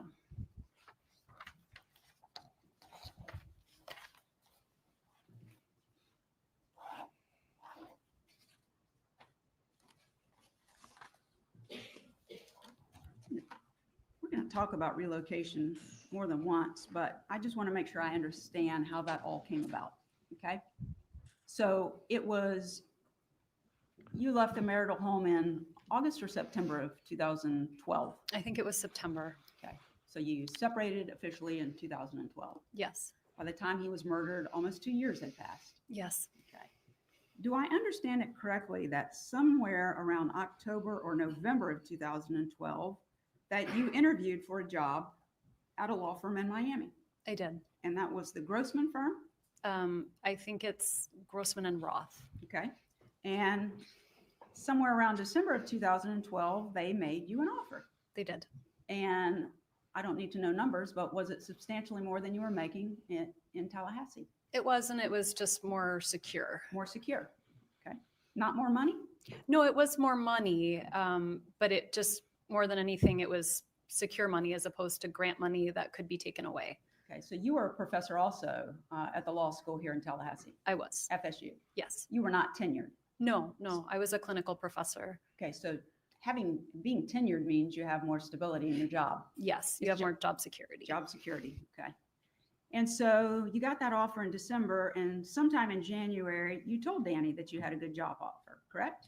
Yes, I asked to meet with him and we went to get coffee and talk about it. Okay, and in part of that discussion, you asked him if he would consider all of you, not together, but all of you Yes. relocating to Miami, correct? I did. And he was going to consider that, He correct? said he was considering it. He wasn't opposed to it. You thought it would be good for all of you, correct? I thought it could be. Including the boys. Yes. He decided he didn't want to do it, right? He changed his mind. But you didn't change your mind, right? No, I kept going with it. So you filed a motion for temporary relocation, and you also amended your petition for dissolution to add relocation, correct? I did. Okay. At the time that you filed it, did you think you had a good shot at it? I thought I had a shot. I didn't really know. It would depend on the judge. Okay. And we'll go back to it later, but I guess on June the 18th of 2013, which would be right before your divorce was finalized, right? You had a hearing on your motion for relocation. Yes. And the state has already presented in its exhibits a copy of the order, and relocation was denied, correct? It was. And after relocation was denied, you and Danny were able to work out some kind of temporary schedule for the summer. We were. Okay. And then you proceeded forward, and there's been discussion. There was a mediation that did not resolve your divorce, but within a few days thereafter, you did come to an agreement with Danny, correct? We did. You agreed to all of the issues in the dissolution of marriage, right? Yes. Including how you were going to share time with him. Yes. Was it ever your intention in the dissolution proceedings, from the time that you moved out of your marital home, that you would actually take the children's custody completely away from Danny so that he couldn't see them? No. Did you always want them to be a big part of his life? Of course. He loved them and they loved him. Yes. But you didn't take him to his funeral.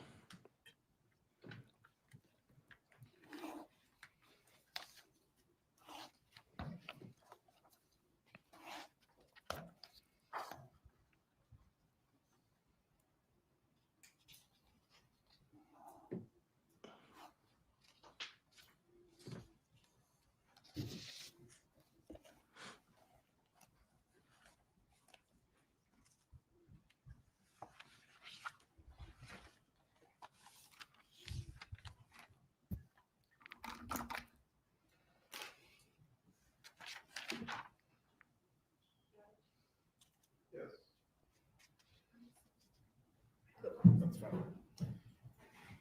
The bailiff will take you all to the jury room.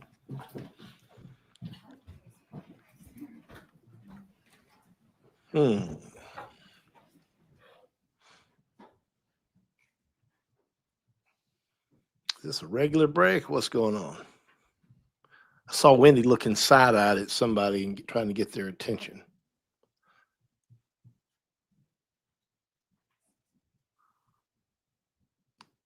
They can come up here to use it. Thank you. You all can be seated. Zalman, if your client does need to use a bathroom break at this point, this would be the opportunity to do so. There we go. We'll be in, we'll take a 5-minute break. Hopefully the jurors will be ready at that point.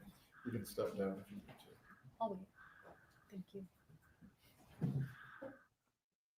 All right. So here we are. We're in the mid-afternoon potty break for the jury. All right, guys. What do you guys think? You guys in the comments are. I've been trying to read that, and you guys are taking away a lot of the same things I'm taking away here. Just in no particular order, my thoughts are that it seems very well rehearsed. I mean, she's had so many chances to give this version of the testimony. She's testified at trial after trial. Katie McVanois had 2 trials. I mean, she was a hung jury. So she's always testified. It's always been under this grant of immunity. She's had years and years to perfect what she wants to say. She seems to have a way of spinning everything that's maybe a difficult fact for her. The prosecution's in a strange box here because it's obvious that they, if they weren't interested in prosecuting her, Wendy, they would have given Wendy full transactional immunity. Okay, they would have given her immunity for the whole thing and said we can never prosecute you, but they didn't do that. What they said was, we're going to prosecute you. We're going to reserve the right to prosecute you, essentially, but we're not going to use anything against you. We're going to immunize you. That was the word I was looking for. We're going to immunize you with what's called use immunity and derivative use immunity, which means that whatever she says on the stand, they can't use that against her. So if they're going to prosecute her, they've got to prosecute her with things that are independent of what she says. And so that's the only way they could make her, because otherwise she's got a Fifth Amendment right. And she said to the court through her lawyer, I'm going to take the fifth if the defense subpoena is allowed to stay in place, because the defense could theoretically recall her as a defense witness and start asking her about questions. And it's supposedly improper to put a witness up on the stand if you know they're just going to take the fifth. All right. So she's clearly worried about her rights against self-incrimination. So I don't know. That has to be in her mind. Am I saying anything that could perhaps give them anything to use to prosecute me? Clearly, she's already figured out a way to give herself an alibi. We've got the TV repairmen that were there that were apparently booked by Donna. But it's amazing how everything just falls into place at the very moment Dan was murdered. And so Donna's got an alibi. Katie's everybody's got an alibi. Wendy's got an alibi. She just happened to be in the area. I guess there's no other liquor store for her to get the bourbon that she was looking for, except the one that had her driving near the crime scene shortly after the murders. Just so many things here that she has to come up with some explanation for. All right. What questions can I answer for you guys? We've got probably Wendy's testimony the rest of the day. There's some kind of what's called a proffer session that's scheduled for after her testimony, which is presumably some questions that would be put to her by the defense if they were allowed to call her. So the reason they're doing that proffer is because they're setting this up for appeal. Let's say there's a conviction of Donna and they want to raise as one of the grounds for appeal, they want to say, we should have been allowed to have her under our own subpoena. In order for them to preserve that error so that they can appeal it properly, they have to, the Court of Appeals would have to know, okay, well, what questions were you going to ask? And so they have to put all that on the record. So that's, I think, as I understand it, that's what's going on. The defense is going to have this proffer where they're going to ask these questions outside the presence of the jury, and they're just going to, I guess, have Wendy take the fifth to all of them. So I don't know if that's going to be aired or not. Hopefully it is, and we could, we can still watch it. But I don't know if that's going to be something the judge is going to allow to be streamed out of the courtroom or not. But he seems to be letting everything except things that are obviously designed to be private. He seems to be inclined to let everything go out through the live stream. So maybe we'll see that. All right. So let me know if you have some questions. Oops, sorry, that was from earlier, but thank you, Melanie, by the way, for the super chat. I really appreciate that. Melanie's one of the longtime channel members. Always glad to see her in here. I meant to highlight that. You're very welcome, Leon. I appreciate you being here. It's not a huge crowd. It is a Monday afternoon, by the way, and most people have to work. I had to work this morning, which is why I wasn't here. This is work for me. This is kind of like, my second job, if you will. But I had some actual law practicing to do this morning. But I appreciate you guys being here with me. We've got Mark's asking the question, what is a hostile witness?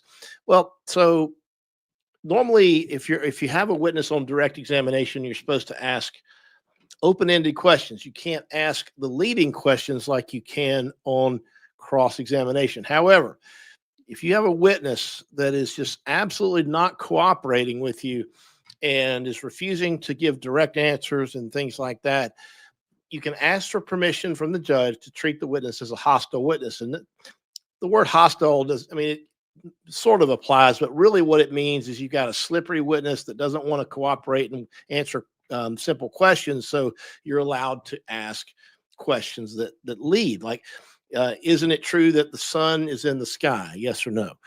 That would be an example of a cross-examination type question that you would be able to allow, you'd be able to ask a hostile witness on, even though it's on direct. Okay. Could it apply here at any point, or is that why immunity applies?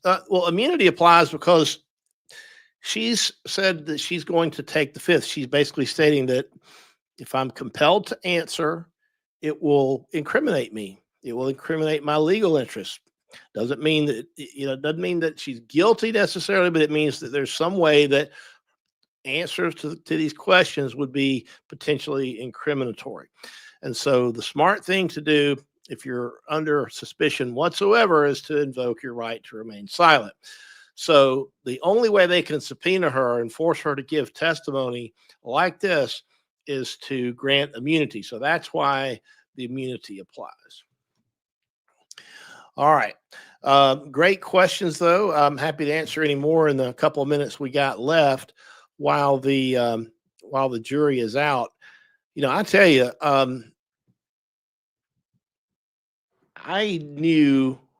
I suspected that they were going to go after, they being the defense, was going to go after Wendy.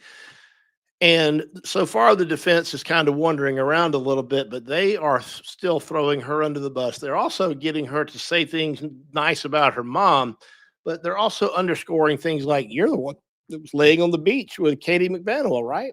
You're the one laying on the beach. We all wonder, okay, how did Katie know to tell the hitman what his Danny's schedule was? Well, did that information, obviously it came through Katie, maybe by way of Charlie, but maybe Katie had a direct line of communication with Wendy. Maybe she had a direct line of communication with Donna. Clearly the hitman, Luis Rivera, he believes that the information that he was getting was, as far as the whereabouts of Danny, was coming from Wendy herself. Let me take a quick look. I've got that. It's about, if I have time to play it, we got about, let's see, it's about a minute long. Let's see if we can get this in. Remember, this is where Rivera says that his information is coming from Wendy. Was there a reason the murder had to be done on the day that it was done? I believe so. I believe he was about to leave. Who was about to leave? Markel. About to leave town? Yeah. How did you get that information? I got it from Tudo. Where did he get the information? From Katie. How did she know? Wendy. You think Wendy talked to Katie and told her Dan Markel's travel plans? Yeah. Were you present for that No. phone call? Okay. But somehow you learned that Dan Markel was leaving town the day after he was killed. Yes, ma'am. So it had to be done that day or he'd be gone. Yes, ma'am. Okay. And that came through Garcia to you from Katie. Yes, ma'am. And when you say Wendy, did you know who Wendy was at the time that all this happened? No, ma'am. Okay, but you did know there was a lady that you were helping get some kids back in Tallahassee. Yes, ma'am. Okay. Okay, so there it is. So he's drawing the line this information about Danny's whereabouts, he's saying that it's originated with Wendy, but he also says he didn't know who Wendy was at the time, and he's saying that he just knows that it's a lady out there. So that's one of the big mysteries right now is what's going to happen as this evidence unfolds. Is it going to sort of point more towards Wendy? Is it going to point more towards Donna, or both of them? We've got a photograph of Katie on the beach with Wendy, so we know that those two have some connection with each other. Are they texting? Are they calling? Where is this idea that it's originating with Wendy? Where is that idea coming from? Did Katie tell Rivera that the information came from Wendy? What is the basis of his belief? And that's one of the things that I was a little bit disappointed by on Friday. I want to know why this guy thought the source of information was Wendy. Who told him that? Where did it come from? Could he possibly be mistaken? Is it true that maybe he was just making an assumption that it was Wendy? Maybe he had no idea who Donna was. I don't know. But we do know that the defense had an opportunity to go and to depose him. They had a deposition at whatever prison he's in, and they got him to pull out this chart and say, look, these are the people that are involved in it. And they had him put a mark by the names of everybody who was involved. And he put an X over the faces of Donna and Harvey as saying they were not involved. And when asked where did the information come from? Who wanted Danny killed? He indicated on the chart, Wendy Adelson. Now that's my chart. I'm sure it's not the same one the defense used in the deposition, but it's something similar. So anyway, very fascinating stuff. We still have a long way to go. Mark said Mark believes everything. What are they doing in the bathroom?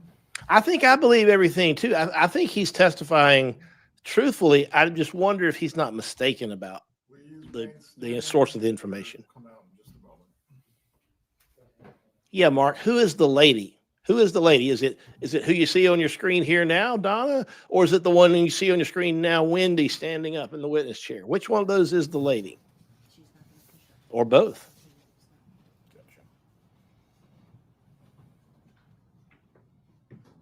Thank you all for watching this with me this afternoon. I appreciate it. It's always good to have company.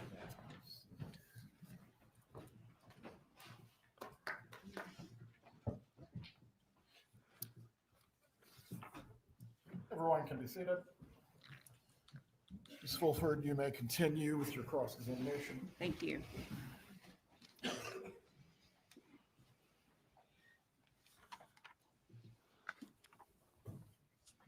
have just a bunch of oddball questions at this point.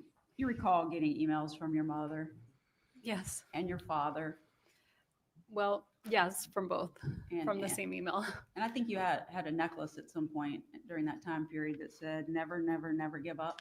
I did. And your parents would sometimes put that in the emails back to you, correct? Yes.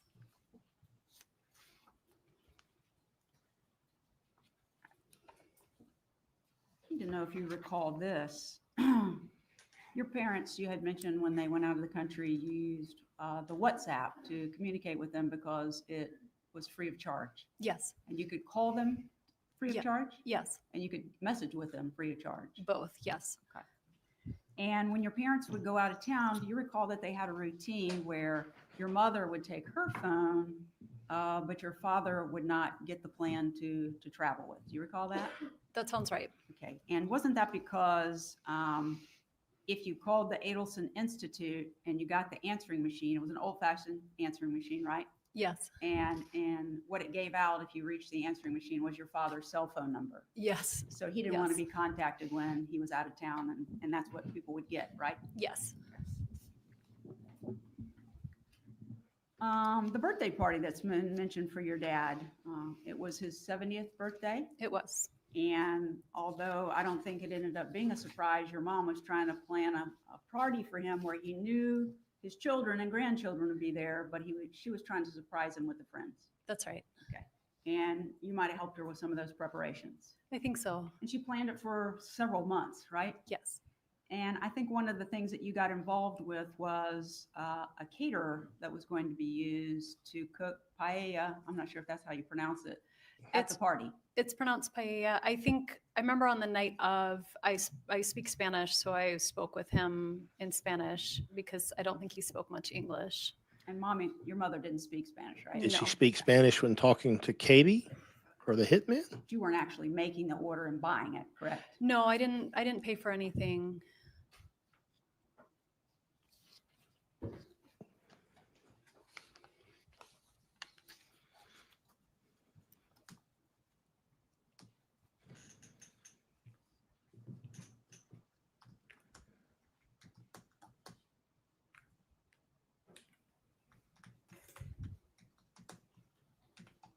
I wonder what kind of electronic evidence came off of Donna's phone when she was arrested trying to board that flight to Vietnam. I'm sorry, it's still Adelson, correct? Yes. Okay. Ms. Adelson, I'm going to approach and show you what's been marked just for identification purposes as defense 49J, and ask you to look at that and tell me if you've ever seen that before. I have seen this before. Okay, and that's an email that your father sent to you regarding the appointment that he had made for the TV to be repaired, correct? Correct. Okay. And on the front page, you can see where he's forwarding it to you, and it says, "Love, Dad," right? Yes.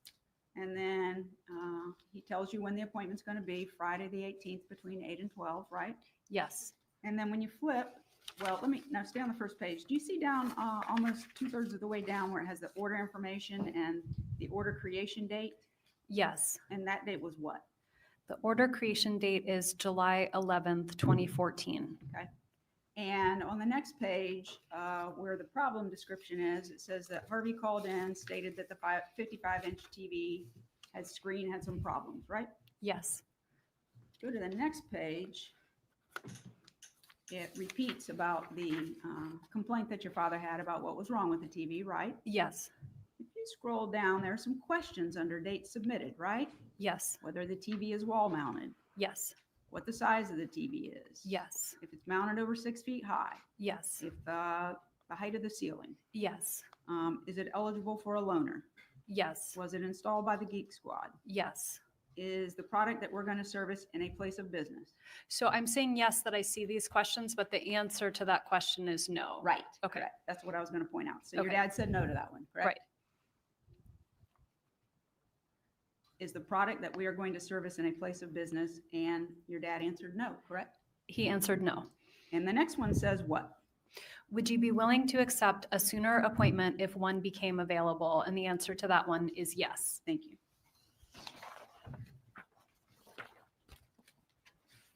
May I approach?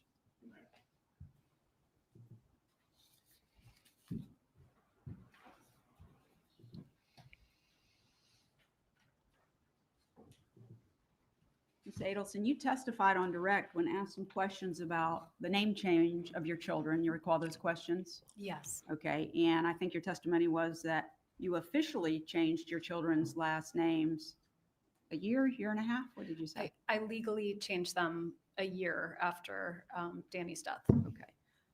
But after he passed away and you went to Miami, it was time for your oldest child to be enrolled in kindergarten, right? Yes.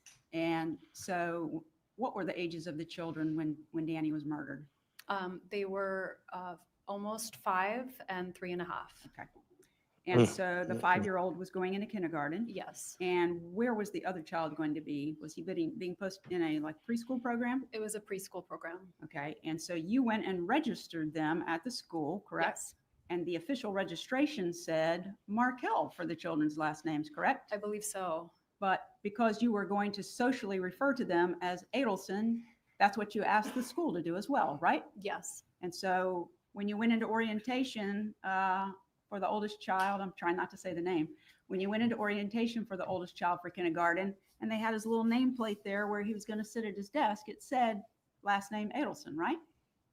I honestly don't remember him having a last name on. I remember his first name being there, but I don't remember. I thought they put the first names for the kindergartners. But you asked the school to refer to him by the last name Adelson. I did. I Okay. did. And so there was an exhibit that was shown to you where your mother had registered him for an after-school flag football, right? Right. And so because the school's knowing his name, that he's being referred to as Adelson, that's why she did that, correct? Correct. And the youngest one, where was he going to go? Or where did he go? He was at a preschool, a private preschool, because he was too young to go to the preschool at the public elementary school. Okay. And whether it was your mother or your father who wrote the email about signing up and grandpa's coming with him to, I'm sorry, I'm not Jewish. I didn't understand what that was. It's okay. Tot Shabbat would have been, like a Sabbath activity where the grandparents would come and sing songs and something like that. And so the younger one's also being known as last name Adelson. Yes. Okay. Because socially, that's what you wanted them to go forward with. I thought it would make them safer. Okay.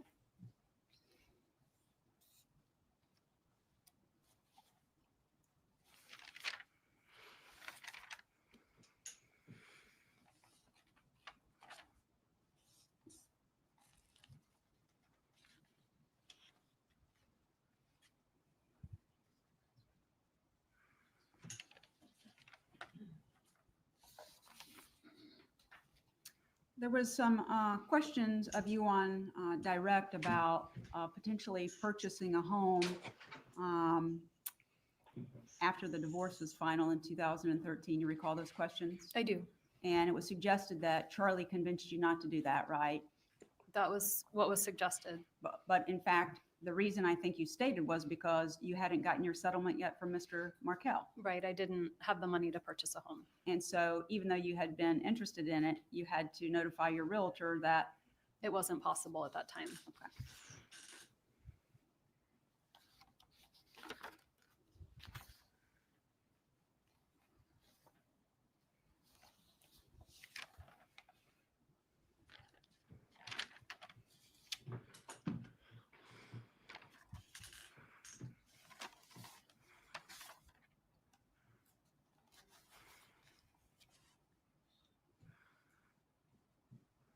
And in the emails that the state introduced and discussed with you, where your mother is making lots of suggestions, mostly after relocation was denied, of things that you could do, like tell Danny you're going to raise them as Catholics, you're going to have them baptized as Catholics, all of those suggestions she was making, correct? Yes. She wasn't actually suggesting you do it. She was wanting you to use that as a means of negotiating with Danny, right? That's my understanding. That if he thought maybe you were going to do these things, he would reconsider the issue of relocation, correct? Correct.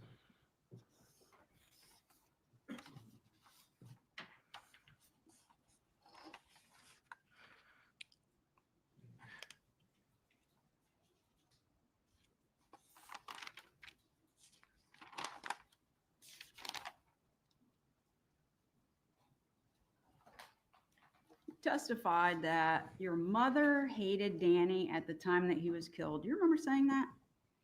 I believe I said that. But the week before he died, your mother was babysitting for Danny, wasn't she? Yes. And Oh, nothing God. but pleasantries between the two of them. That's right. And in fact, she actually made him banana bread specifically the way he liked it, right? It was his favorite. Without nuts, but with chocolate chips. That's right. But you think she hated him?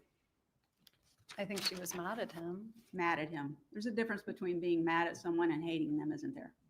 There is.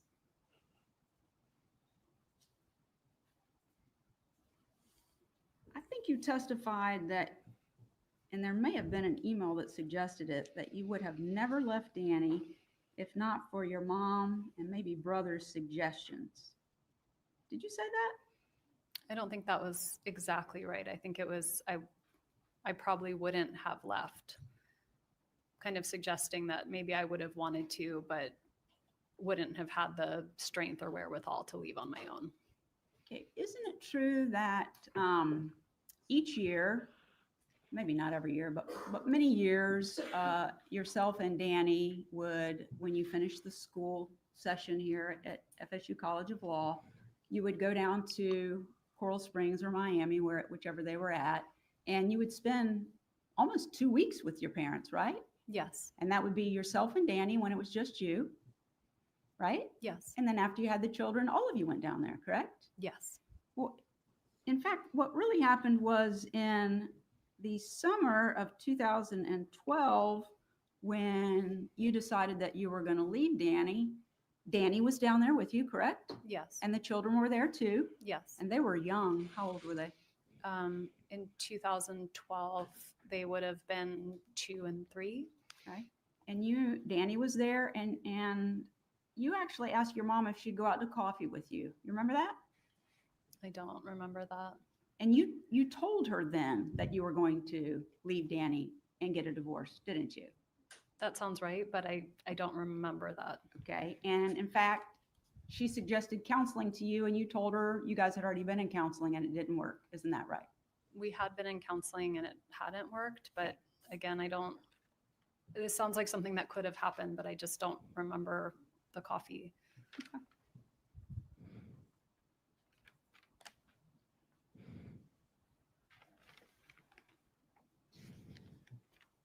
There was also questions of you, several questions about your interview with law enforcement the day that Danny was shot. You recall those questions from the state? I do recall the questions. And they were pointing out things that you had said about your family, your parents, Charlie. You remember those questions? I do. Isn't it true that when you were interviewed by law enforcement, what you said initially was that Danny's parents were going to think that you're the one who did it, right? I did say that.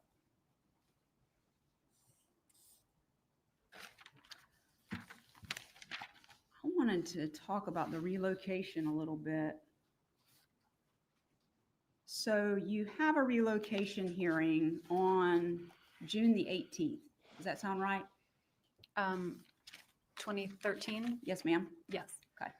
And leading up to that hearing, you notified your mother by email that because she was going to be testifying in court, she would need to wait outside that hearing, correct? I don't remember that, but that if she was supposed to be a witness, then she couldn't be present for the hearing. May I approach, Your Honor? I'm going to show you, oh my goodness, I can't read that. I'm going to show you what's been marked for identification purposes of Defense Exhibit 49B. You can just read that for me, please, to yourself.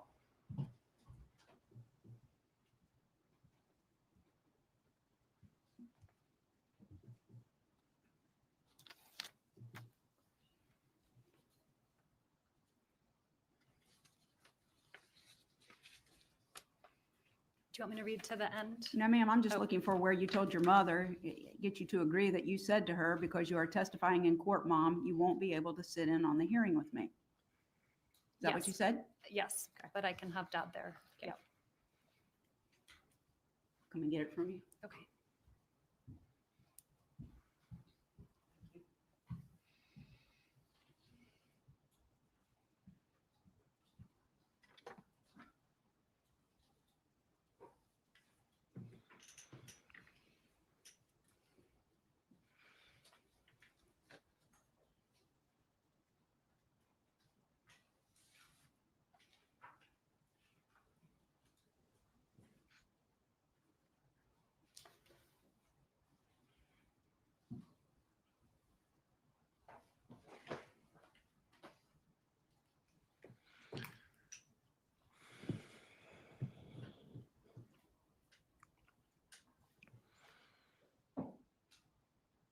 I was always trained to get in and get out as fast as you can with cross-examination. Make your points and don't drag it out.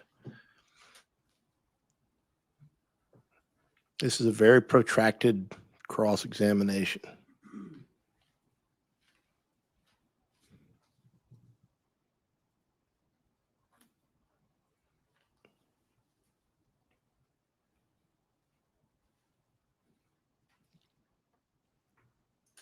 Sometime in April of 2013, so that would be not long before your divorce was final, you took a trip I don't know if you were speaking there or someone else was, but you took a trip out of town with a gentleman named Miguel. You recall that? I don't recall the trip, but I was seeing Miguel at the time.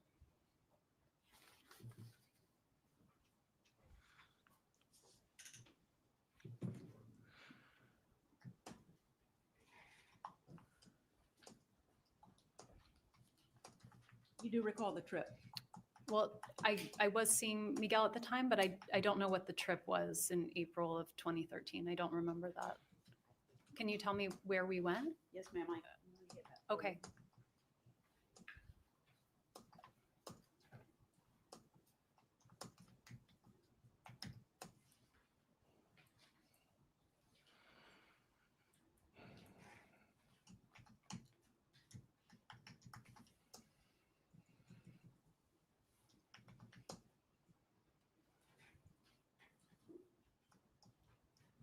Puerto Rico, does that sound familiar? It was a clinical law professor conference. There's one every year, and that year it was in Puerto Rico. Okay, and did you speak at that, or you were there to get credit hours or something of that No, nature? I spoke.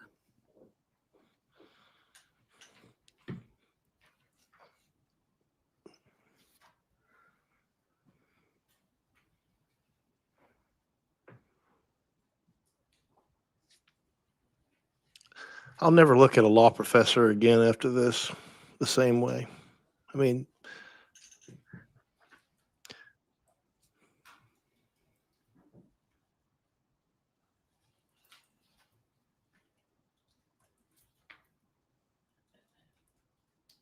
May I approach, Your Honor? I'm going to now show you what's been marked for identification purposes as Defendant's Exhibit 1E. And it's dated April the 28th of 2013 and addressed Dear Renee. You don't need to read it all, but would you familiarize yourself with your communication there?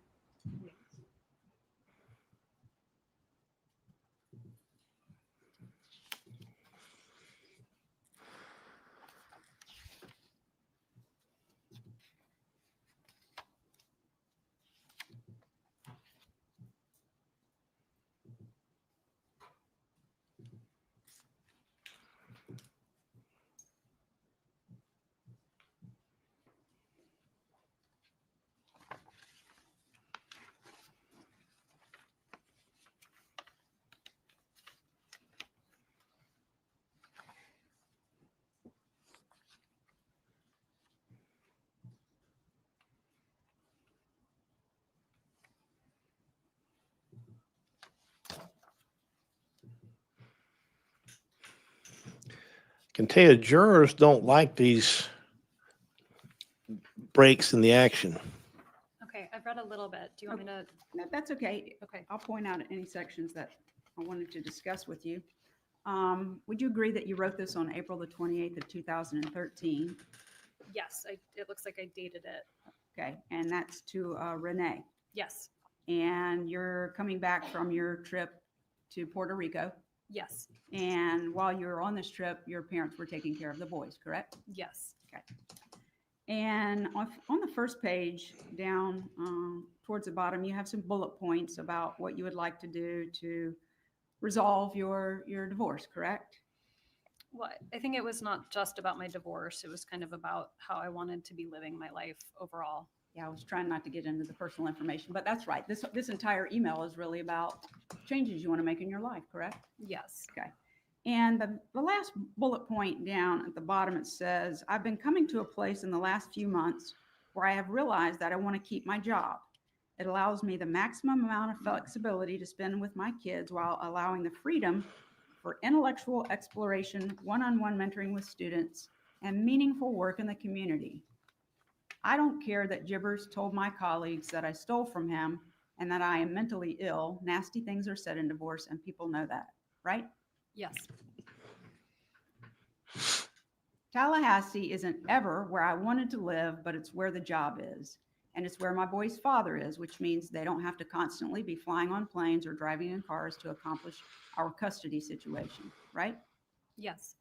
So you have the pending petition and motion for relocation, but as of April the 28th, you're starting to think maybe staying in Tallahassee is the right thing to do, correct? Yes. And then this goes on. Third page is, now you're writing on May the 2nd of 2013, correct? Yes. Little different subject, but if you go to the next to the last page of that exhibit, see where it starts, wait, it's me again? Yes. Okay. The paragraph after that, I wanted to ask you about this. It says, on Sunday morning, we're supposed to sit on the same stage. You're referring to Mr. Markel, correct? Yes. In full regalia and clap for the graduating law students. I love graduation, and the Gibbs has never attended because it's normally on a Saturday morning and he is at synagogue. Correct? Yes. And then you say it's on Sunday this year and I have the boys and the dean wants all faculty to attend. So I need to, it's only 2 hours and my mom can watch the boys during that time.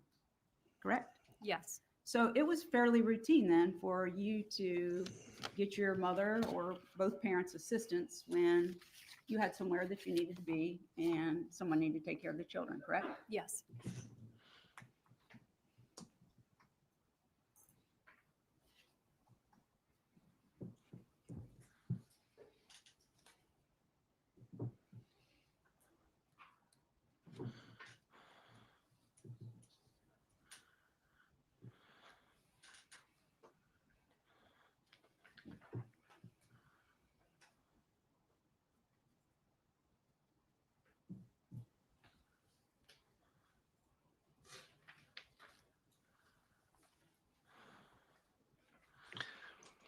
Boy, this is riveting cross-examination here.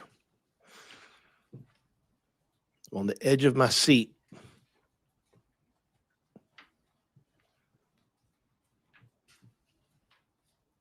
Sorry, Judge, I have so many papers up here. Shouldn't have had so many carbs at lunch.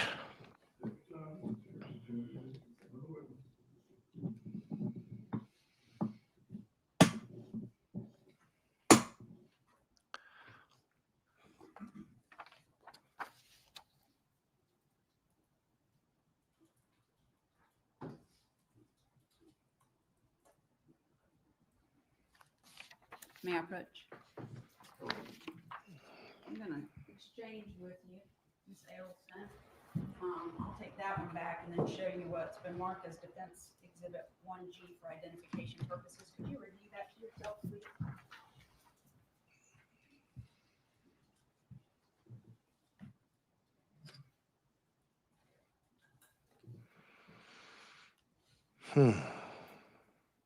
Somebody tell the judge we all need a coffee break now.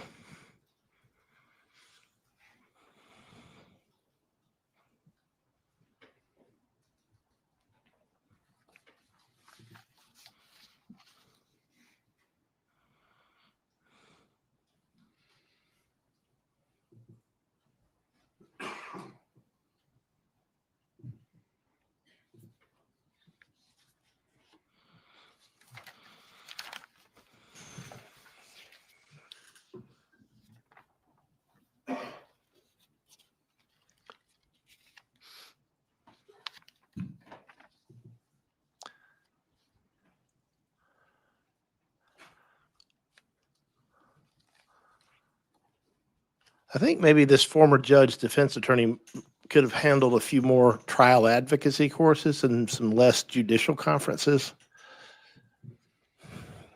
I don't know.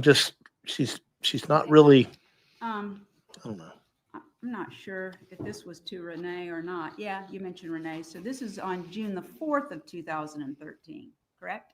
Yes. And we're approaching the hearing date on the relocation motion, which is set for June the 18th, right? Oh, we're back to Yes. this again? And Wait a in minute. here, you're expressing some concerns over what you've been through in the divorce.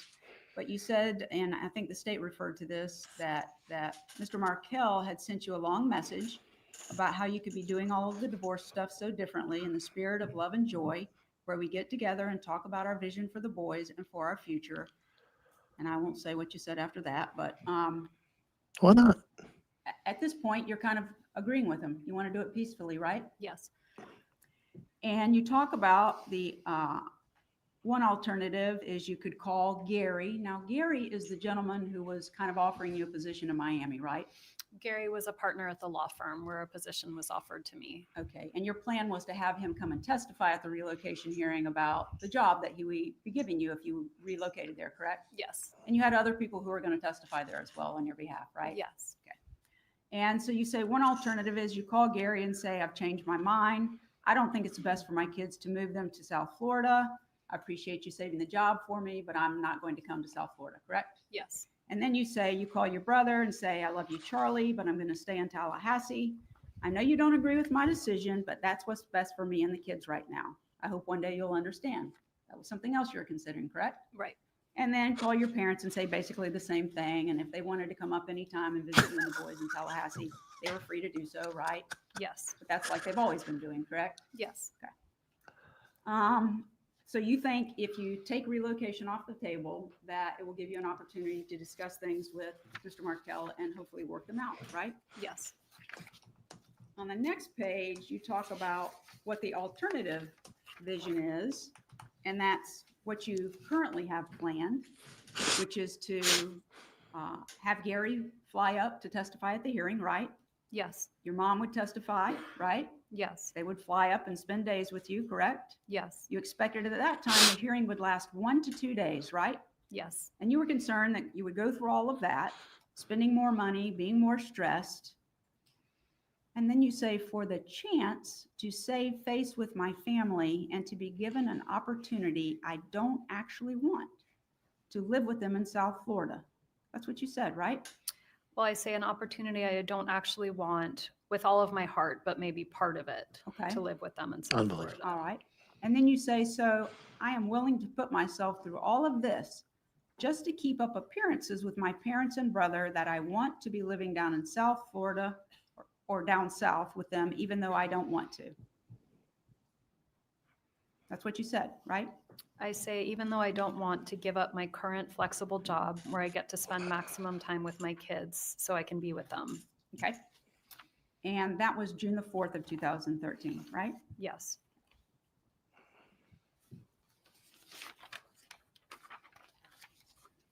And what you end up choosing was the second alternative, correct? I went through with the hearing. Okay. And I think, let me find it.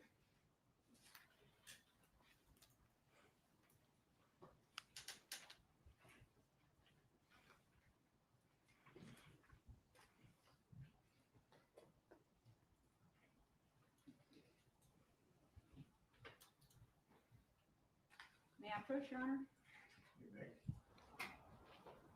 I'm going to show you what's already been introduced into evidence as State's Exhibit 60. Let's see if I can figure out their lettering system. That would be Y. I'm going to take this and let you take this book. Okay. And if you would review that pleading or this order that the court entered, please.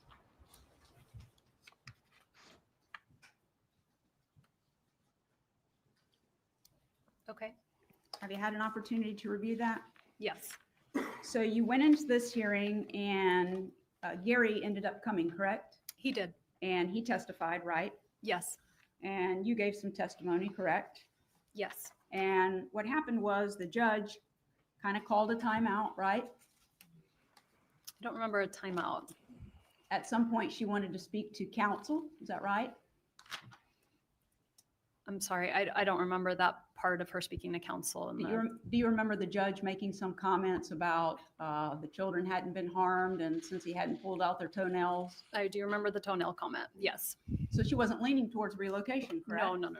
Okay. So even though you had other witnesses, you didn't proceed with the hearing, right? Well, I think we had the hearing and the judge decided.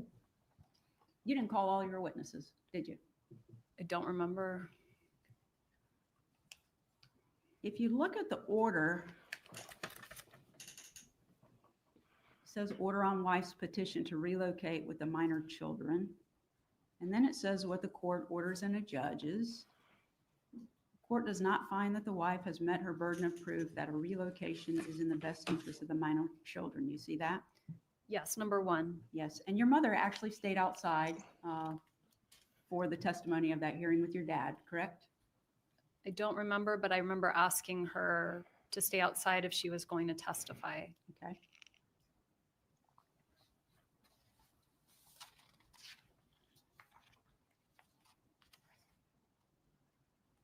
And you came outside at some point and told your parents that relocation was denied, correct? Correct.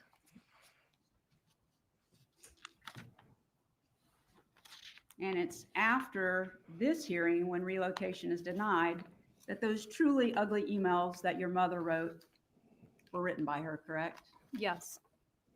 May I approach? Actually, if you keep that for a second. Okay.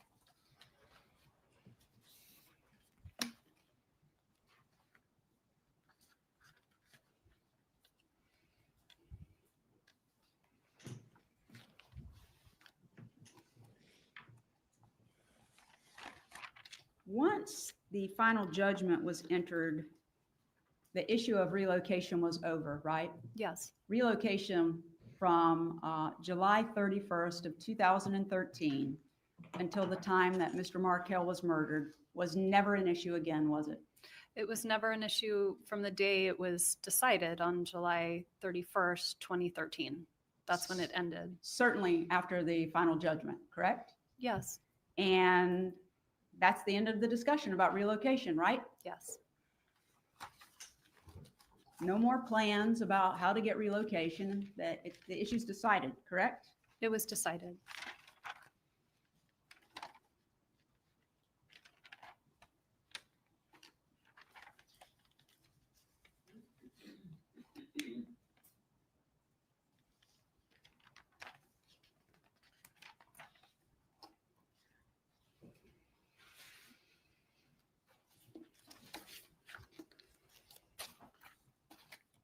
Ms. Adelson, if you look at that order that's entered by the court, besides saying it's denied, it says something pretty important, and I think the state pointed this out in its opening.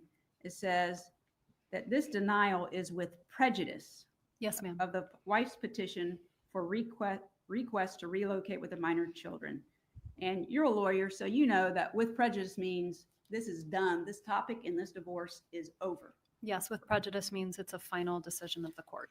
But what it says right before that is, as such, the parties stipulate to the denial with prejudice of the wife's petition. You see that? Yes, I do. So what happened is after the judge says, if their toenails haven't been pulled out, I'm not thinking relocation, you actually stipulated to denial with prejudice, right? Yes. You did not tell your parents that you stipulated to denial with prejudice, did you? I don't remember any conversation there, really.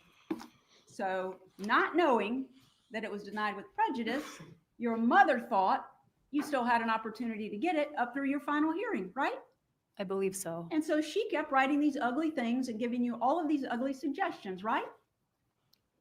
She did write those emails. If you had told her you stipulated with prejudice, that's probably not what you wanted, Mom, but that would have been the end of it, right? I don't know. I would just be guessing. May I approach?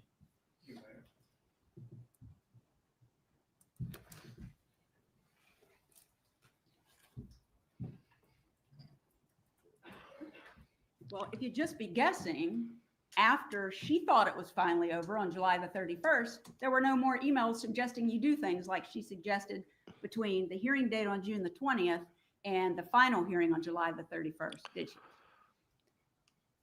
Can you help me? What is the question? So sure. So your mother doesn't know when you get out of the hearing on June the 20th that you've stipulated that this is a forever decision. So she writes these ugly emails, right? She may not have understood that it was a final decision of the court. It was a decision of the court because you stipulated to it, Ms. Adelson, didn't you? I did stipulate to it. And she didn't know it. She thought you had up until the final hearing. So she's marching along, trying to come up with more suggestions of how you can pressure Danny and get him to agree for you to relocate, even though you know it's dead, right?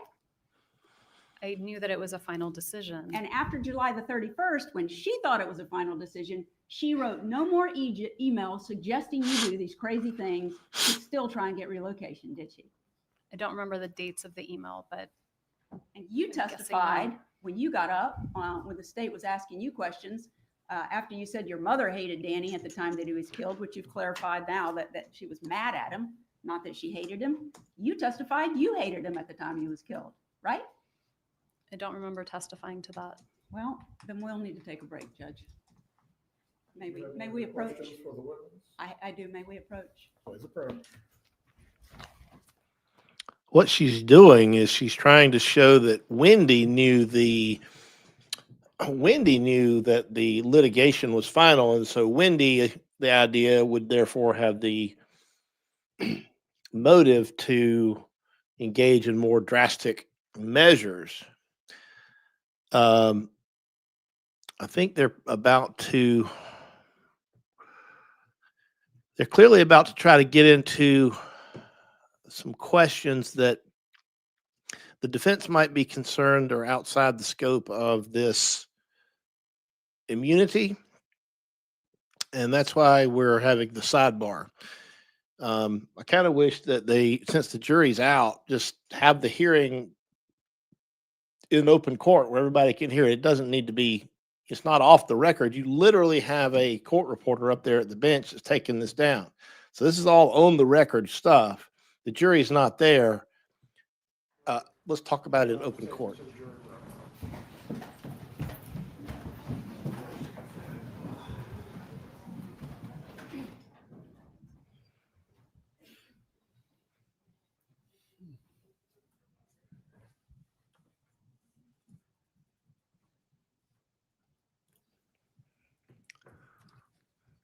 Okay, maybe I was wrong. I guess the jury's out now. Maybe we can hear this. It'll be just done in open court. We hope. Everyone can be seated.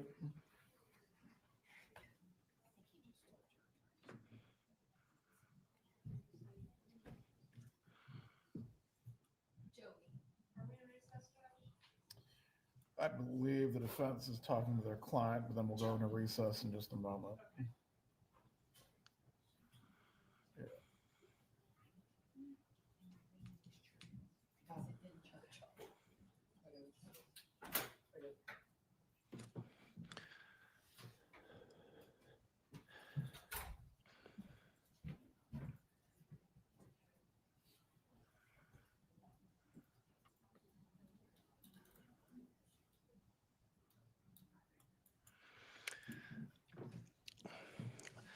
I'm having a hard time figuring out what this exactly is all about because the defense attorney immediately said, well, we got an issue and needs to approach.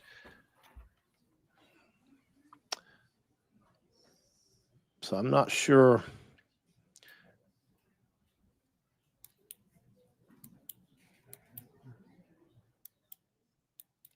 I mean, I have in my notes some references too, but yeah. Mr. Zellman, Ms. Fulford, as to this issue, are you seeking for the court reporter to review something, or do you wish for me to instruct the jurors to rely on their memories? I think we have an alternative resolution. If we may just have 1 more minute, please. Go ahead. Prior inconsistent statement. Well, I mean,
all these people out there in the courtroom are like same as us. Like, what in the hell is going on?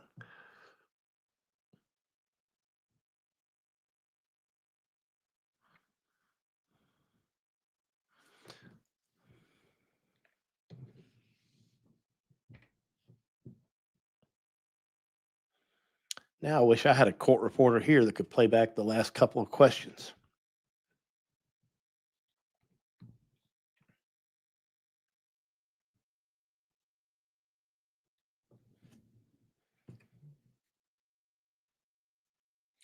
My source in the courtroom, I asked, what's this all about? Source says, I'm not fully sure. Defense called for a break after Wendy said she didn't remember saying she hated Dan. Okay.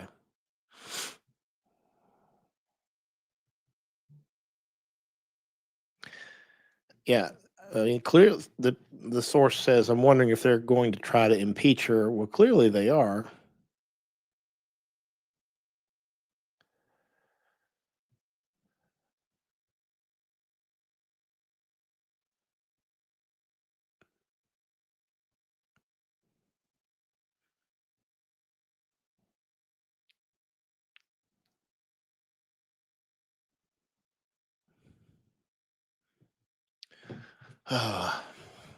Sorry about the silence, folks. I'm just trying to figure out what we're looking at here.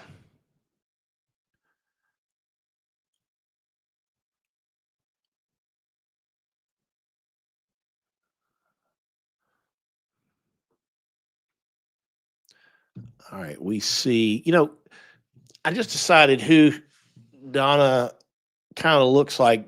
If you're old enough to remember the Tweety Bird and Sylvester cartoons, the old granny that always was beating the cat with an umbrella, that's kind of who she's, I think, trying to look like.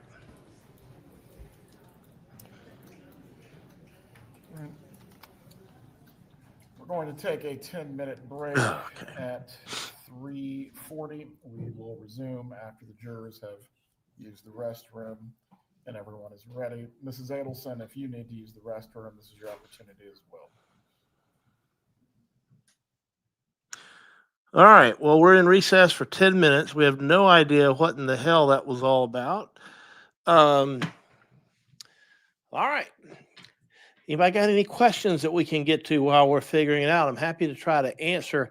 I did want to, since we have a couple of minutes, Mads had made this observation earlier, and I think it's a good one. And thank you, Mads, for not only watching, but for participating in the chat, because this is an excellent point. The real difficulty for the state is to prove that this defendant knew about all this stuff before the hit and then didn't become just involved afterwards. And if you watched any of our most recent streams, we were talking about this here inside the law with some of my colleagues. And the idea is this, and let me see if I can just quickly throw this up here. This is the indictment. Count 1 is murder. And it charges her with, it literally says that she's guilty because it says that Donna Adelson is guilty by shooting with a firearm and killing the victim. So it's almost like she's accused of being the trigger man. That's, in fact, if you read it, that's literally what it says. Now, I'll explain to you why that's not what it means in a minute. But that's count 1. So count 2 is the conspiracy, that she engaged in a conspiracy with Charlie and Katherine and other persons with an S. Okay, it just doesn't say Charlie and Katherine. It says Charlie and Katherine and other persons, plural. So who are those other persons? Is it Wendy, or is it Wendy plus somebody else? Wendy plus Harvey? I don't know. But anyway, count 3 is solicitation, where it says she solicits this murder. All of these, and that's it. It's only those 3 counts. Okay. And so all of these allegations are for crimes that occurred either before the murder or the actual murder at the time of the murder itself. There is another crime that she could have been charged with for being like an accessory after the fact. hindering the apprehension of a felon and things of that nature. So I'm just thinking, if I'm maybe the defense lawyer, why not just lean into all this and say, yeah, you know what? Yep, Donna was in it up to her neck, but only after the murder. She tried to help out. She tried to help Charlie. She tried to help Charlie weasel out of his problems with these fake hitmen that were pretending to be cops, and all this kind of stuff. If she leaned into that and said, yep, she's guilty of all that stuff, but hey, she's not guilty of this indictment, that is, that could be a winning defense, because she could admit to being a criminal and engaging in crimes that are not charged in this indictment. And by the way, you couldn't go back and then add them later after the trial started, or even in a new indictment, because of double jeopardy. So one defense strategy could have been, and I haven't seen it yet, maybe they'll switch to it, but I think rather than say it's all Wendy, is to say, or Wendy and Charlie, might be to say it was all Wendy and Charlie, and our client was involved with it, but not until after the murder. That would be, in my opinion, the winning defense strategy. That's just my opinion. I welcome yours, but I saw this comment earlier, and I wanted to save it for the next extended bathroom break, because that way it gives us something to talk about. So anyway, love to hear your opinion on this. So Mads also says if they lean into that, yep, Donna will have to take stand. And you know what? They've already said that she is going to take the stand. They said during the pretrial motion hearing a couple of weeks ago that she was going to take the stand. They're not bound to that. They could change their mind, but they have said, yes, she's going to take the stand in her defense. I personally think that she could be shredded brutally on cross-examination, but if she takes a stand and says, I'm in it up to my neck, but not until after I found out what happened, then I tried to help out my children so that they wouldn't be prosecuted successfully. If she takes it, then that neutralizes a lot of cross-examination. Anyway, that's just my idea of how I might handle it. Anyway. All right. So ask me any questions if you got them. If you have any interesting points, love to see what. Oh yeah, she looks like. See, this is the whole Tweety Bird thing. Dwanny is what Tweety called her. That's right. So that's kind of what maybe that's kind of what the look she's going for. All right, we're going to have more testimony coming up with Wendy Adelson here. Shortly after, it looks like at this point it's 3:37 p.m. Eastern Standard Time right now. So, court usually ends around 5, and so I expect we're going to be on the stand the rest of the day with Wendy. I don't know who's next. We will see, but remember, we still have the bump. We have all of those things. Let's take just a minute to refresh our memory on this whole bump, shall we? This is what I think really is going to help prosecutors link Donna to this before the actual. In other words, this happened after the murder, but I think this is circumstantial evidence that she was in it up to her neck before the murder. Excuse me, Mrs. Adelson? How you doing? Just want to give you this. Listen. You're scared. No, don't be scared. Listen, I just want to let you know that we know that your family has been taking care of Katie and her friend Luto for quite some time after your problem up north has been resolved. And I want to let you know that my brother, he's incarcerated. He helped your family with this problem you guys had up north. And we want to make sure that he's going through some rough times. We want to make sure that you take care of what he's going through the way you're taking care of Katie and Tuzo. Well, this will explain it. Thank you.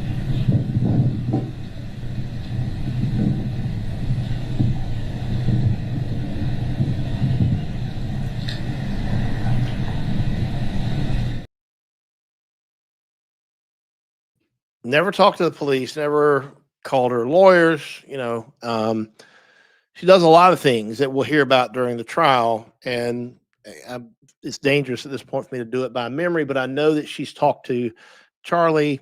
I think she even called the fake hitman. She had conversations with Charlie and said it's about us, whatever that means. And so I think when you put all this together, it's going to be apparent through her conduct and the actions and her words, even that she, after the murder occurred, all of these things are going to link her back to being directly involved in knowing what was going to happen ahead of time, and participating in it in advance. I think the prosecutors are saving some of this until after Wendy. They knew that Wendy was going to be a long one. We got a lot of law enforcement witnesses left. We've got lots of, I think, digital forensics left. I mean, just think about what kind of treasure trove of potential digital information might have been on her phone at the time she was arrested at that airport, trying to run away to Vietnam on her one-way ticket. By the way, it was one way. There was no extradition treaty. We had an open phone call. It's like a call between her and Charlie. It was recorded. The call didn't completely disconnect. So the prison where Charlie was, that phone system continued to record Donna on her side of the open line, talking about, searching for places that didn't have extradition treaty, even mentioning Korea and China as a potential options, but I guess they opted for Vietnam because apparently they had been there before. Now her explanation is going to be, if she testifies, that she knew they were going to probably charge her, even though she's innocent. She knew they were going to charge her, so she wanted to go there so that she could negotiate her surrender without having to wait in some foreign jail that was uncomfortable and all this. And I'm thinking, look, if you don't flee the country in the first place, you don't have to negotiate your surrender. I mean, you can save yourself the cost of the airfare as well. But anyway, that's just me thinking out loud. That's how I think she's going to try to spin this. All right.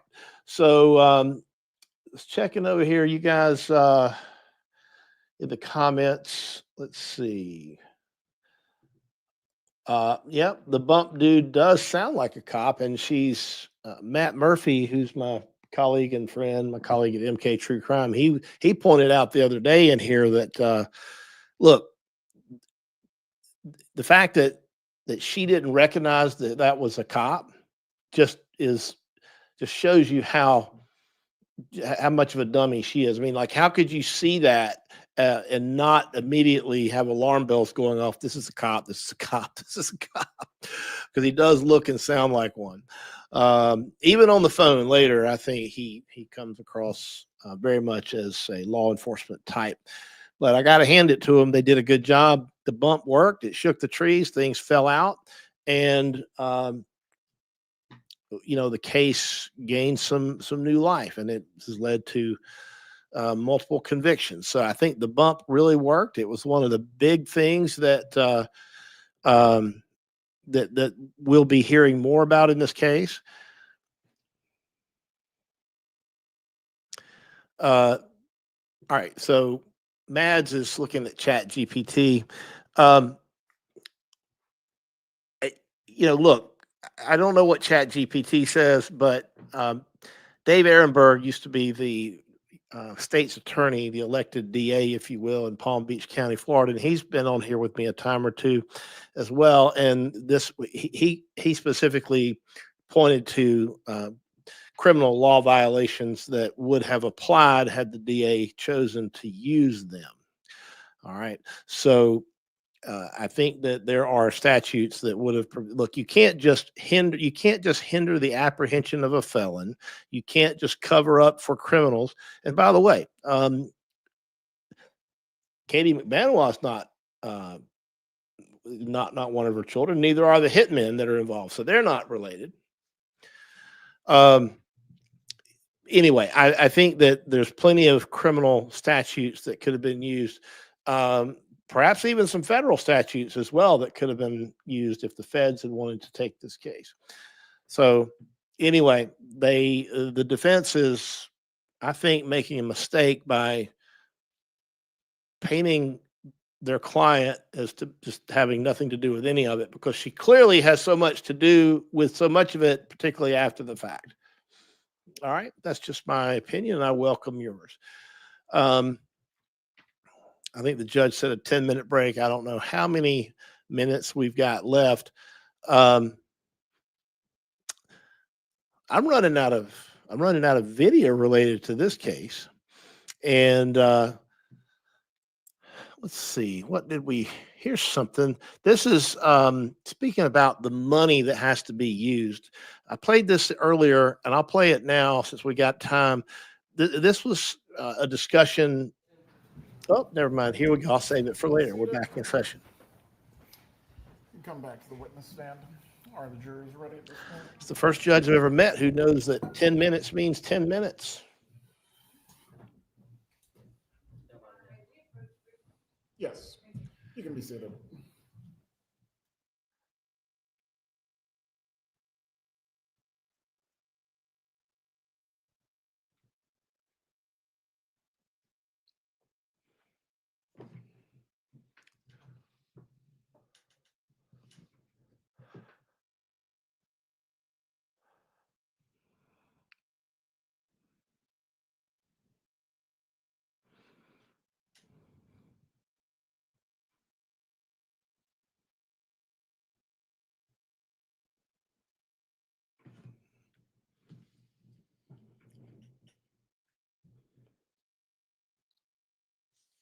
I guess they're still wrangling jurors.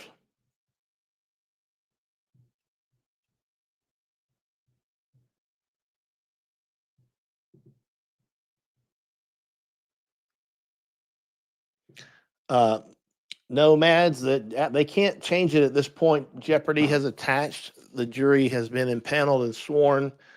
This is the indictment. This is going to be the indictment, and the charges cannot be changed now. They went all in on this, saying, we can prove beyond a reasonable doubt that she's been in on it from the start.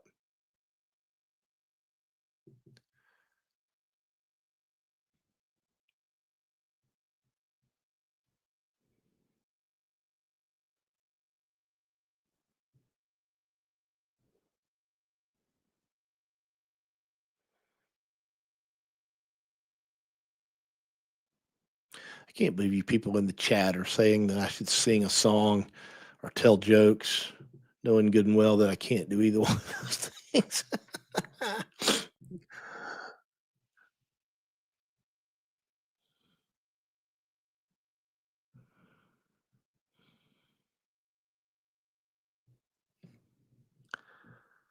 Maybe now we'll find out what the hubbub was all about before the break.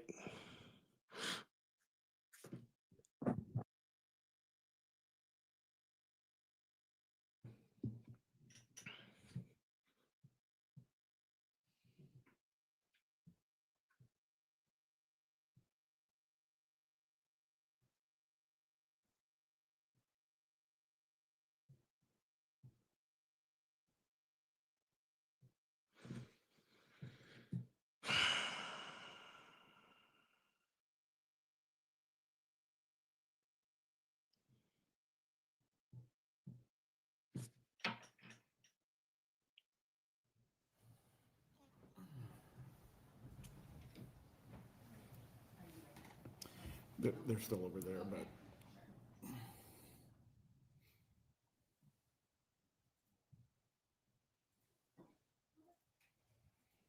you can bring them in.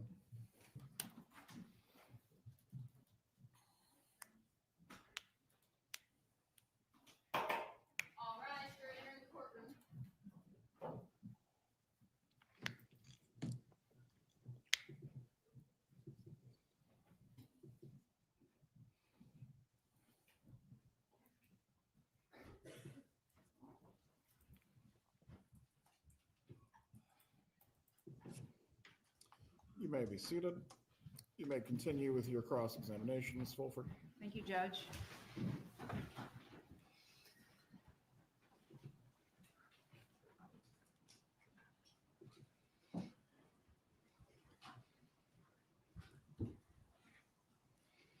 Ms. Adelson, isn't it true that before getting married to Mr. Markel in, was it 2006? 2006, we got married. Isn't it true that you've stated that you knew on your fancy wedding day, when you were all dolled up and feeling like you were an actor in someone else's show, you knew it on your honeymoon when you were enjoying the vacation but not thrilled to be there with him, you said, "I'm not sure I liked him, let alone loved him, but I was eager to start a life with someone and he wanted to do it with me." You recall saying that? I don't recall saying that, no. I have placed in front of you what's been previously marked as Defendant's Exhibit 1B for identification purposes. It's towards the bottom of page 3.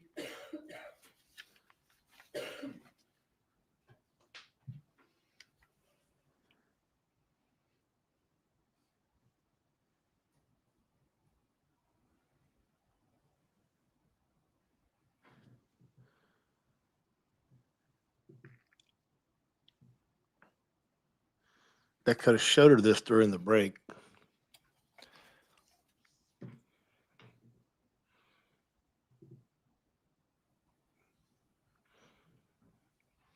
I see that I said that in 2013.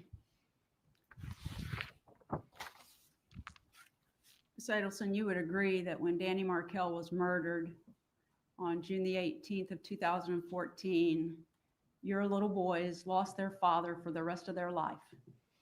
On the day that he was murdered was July 18th, and yes, my boys lost their father. They're growing up as 11 years have passed without his influence in their life in any way.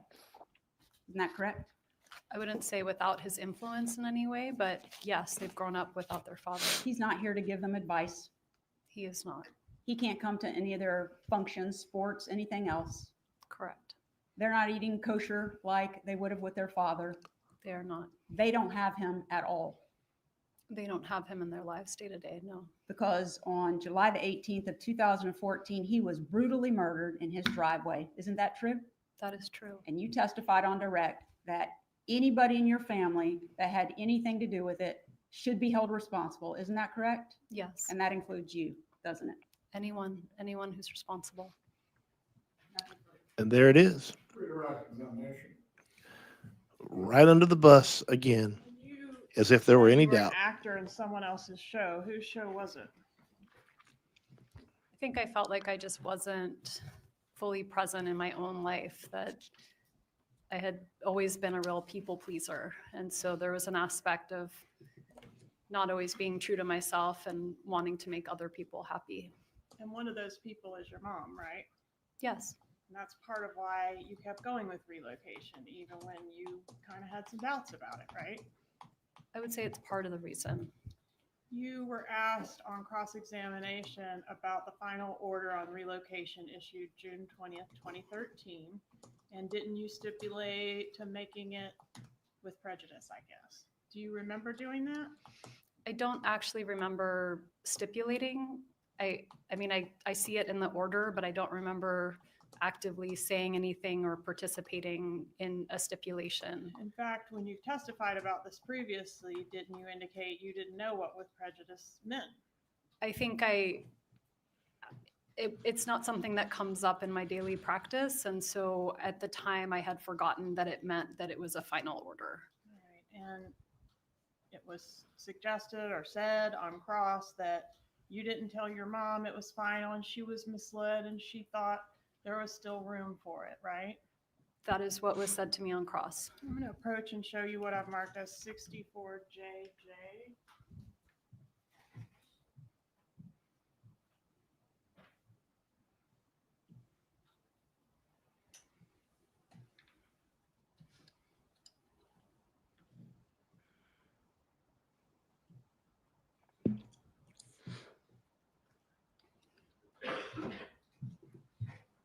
Take a moment to review this exhibit and let me know when you're done. Okay.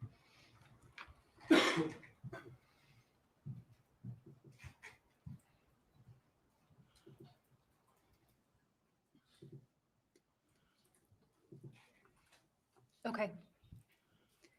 Do you recognize that email?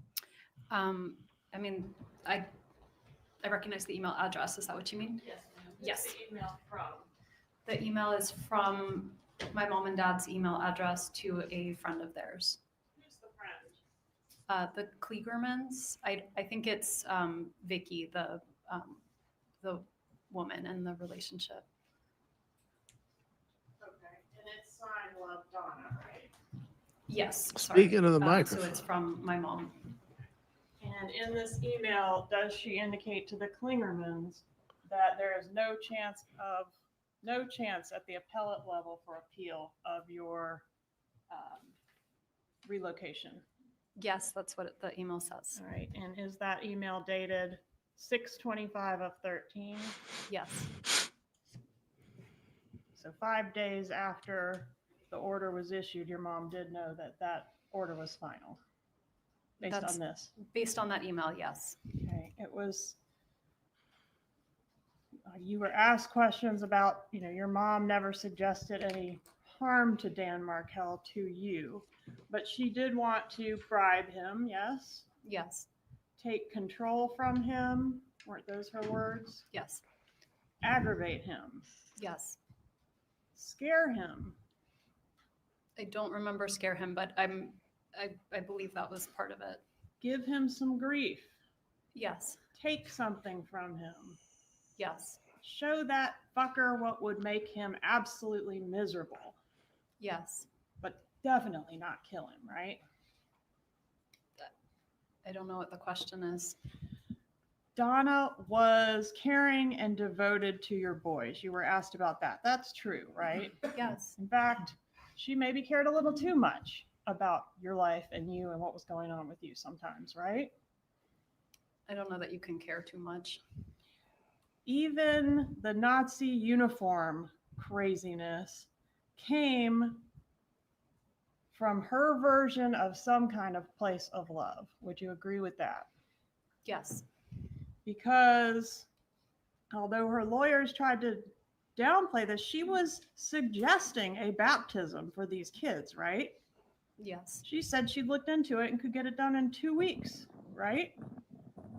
I believe that's what it said. And didn't she justify the means or claim that this would be harmless to your children because it was just like playing dress up to them, right?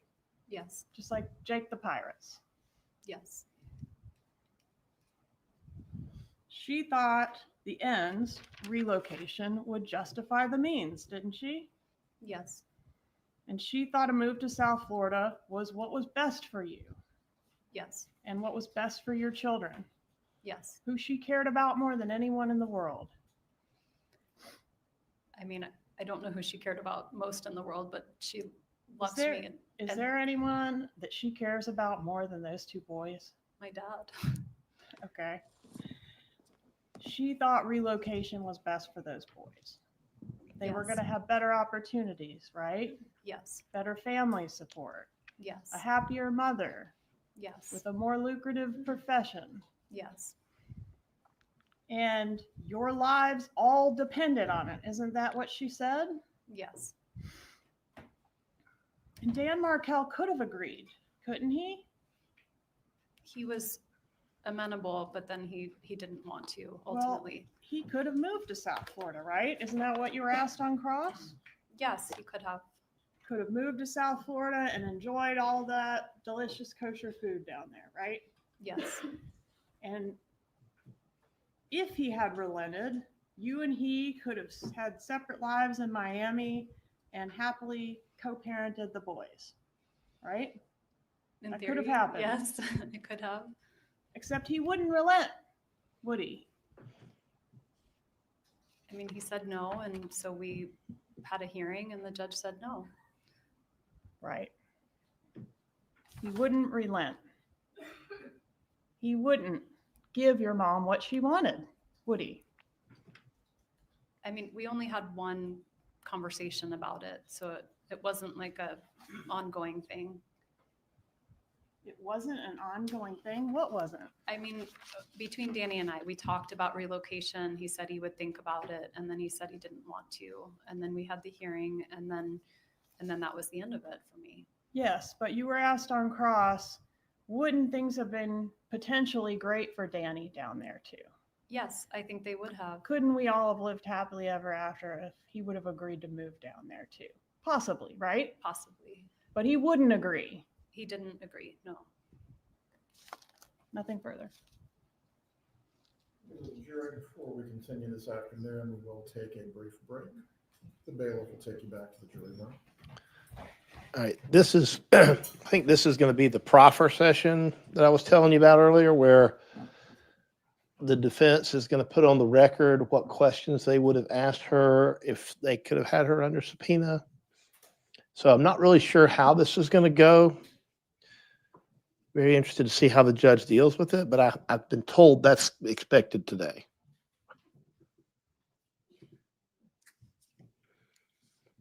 Suited. Yes, go ahead. Very well. With there being no need for a proffer from this witness, you may step down.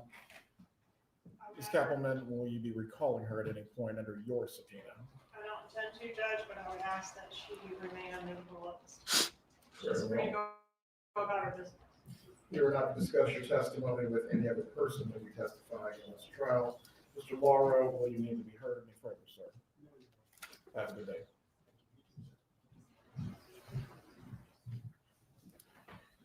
The state's next witness will be whom this afternoon? All right, you can bring the jurors back in. All right, this is the brother. This is Wendy's brother. He's estranged from the family. Don't bring the jurors in just yet. You can bring in Mr. Adelson. Everyone can be seated. Curious to know what his testimony is going to be about.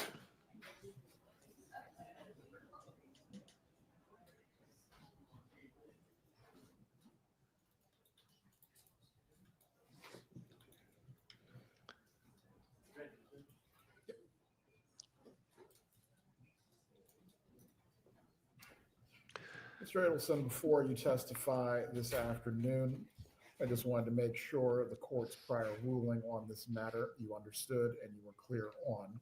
When you're testifying, you are not to testify about any opinions that you have concerning whether your family members or your mother may have committed a crime. Do you understand this? Yes. Does the defense or state wish for there to be any further instruction from the court that does not otherwise cover the substance of the ruling? He's a physician. Please bring the jurors. Yep.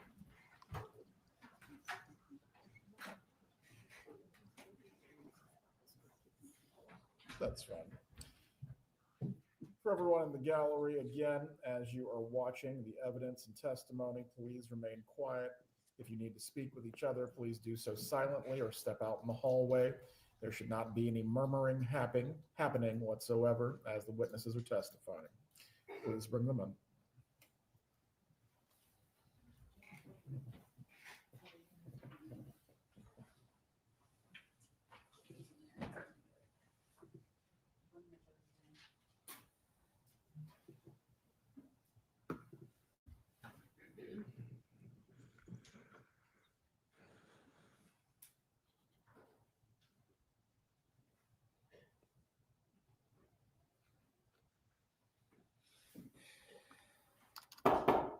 Jury entering courtroom.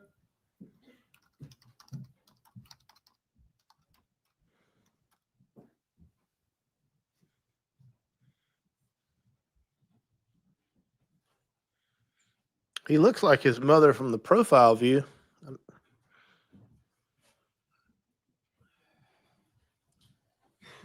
Mr. Adelson remains standing. Everyone else can be seated. Please raise your right hand to be sworn. Do you swear or affirm the testimony you're about to give in this matter will be the truth? I swear.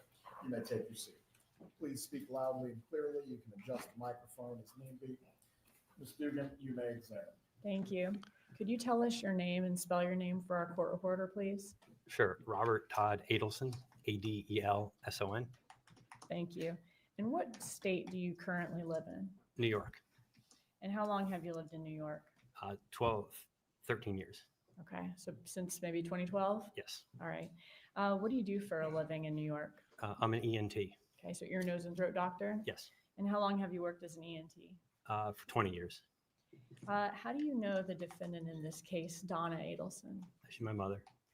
And Harvey Adelson's your dad? Yes. Wendy and Charlie Adelson are your siblings? Yes. Okay. And where did you grow up? In Coral Springs, Florida. Is that a bit north of Miami? Yep. About how long of a drive? About an hour north of Miami. Okay. When y'all were growing up, did you all, the five of you, live in the same house as a family? Yes. And who's the oldest child? I am. Okay. Who's the middle child? Charlie. How many years between you and Charlie? 3 years between Charlie and I. And then who's the youngest then is Wendy? Yes. And how many years between Charlie and Wendy? 3 years. Okay.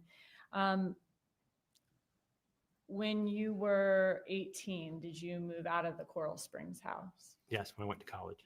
Okay. And did you go to college at University of Florida? I went to Tulane. Oh, thank you. Okay. Did you live in Gainesville at some point? I did, yes. Okay, thank you. So after you went to college at Tulane and then went on to med school, went on to residency, throughout those years, did you continue to talk to your parents and your siblings on a regular basis? Yes. And would you see them a couple of times a year? Yes. When you were in school, would you go home for the summer? Yes. Based on your personal observations throughout your life of your parents and of your siblings, who is the leader in the family? Who tends to run the show? I think my mom. Okay, so Donna Adelson? Yes. Would you describe Donna Adelson's personality as being more controlling or more laid back? I think more on the controlling side. What about, is she kind of a more assertive person or a more passive person? A more assertive. What about your dad, Harvey Adelson? What's his personality like? I think he's more passive, more go with the flow. Okay. So they're kind of opposites in that way a bit? Yeah. When you and your siblings were growing up, was Donna Adelson a very involved parent? Yes. And when I say involved, as far as with your life and with your friends and with school and with that type of thing? Absolutely. Did she have certain fixed ideas throughout your life of certain things she wanted to happen in you and your siblings' life? Yes, absolutely.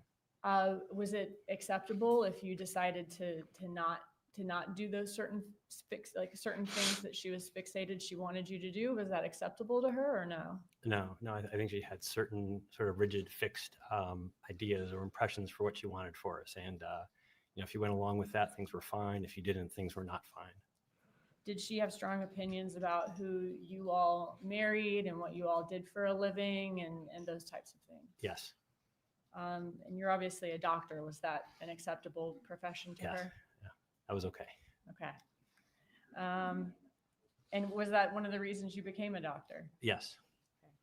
How involved was Donna in yours, Charlie, and Wendy Adelson's life after you grew up, became adults, and had kids of your own? I think still involved. Was she more involved with your life, Charlie's life, or Wendy's life, would you say? Probably more involved with Wendy and probably to a lesser degree with Charlie. Okay. And then would you be she's the least involved with your life out of the three? Yeah, probably because I was older, but sure, I agree. Okay, so you're the oldest child. You're out of the house before the other two? Yep. Okay, and then you also lived other places after you went to college throughout the rest of your life? Yes. Now, was this like a healthy level of involvement that she had with the three of your lives, or was it more of like a micromanaging as you saw it? I think it was certainly between over-involved and controlling. It probably lended itself more toward controlling, but there's in various realms, more or less. But I think certainly that was the tension. Okay, so a little more on the controlling side. Yes. And does that include your personal lives as far as your relationships and in your professions, your jobs? Yes.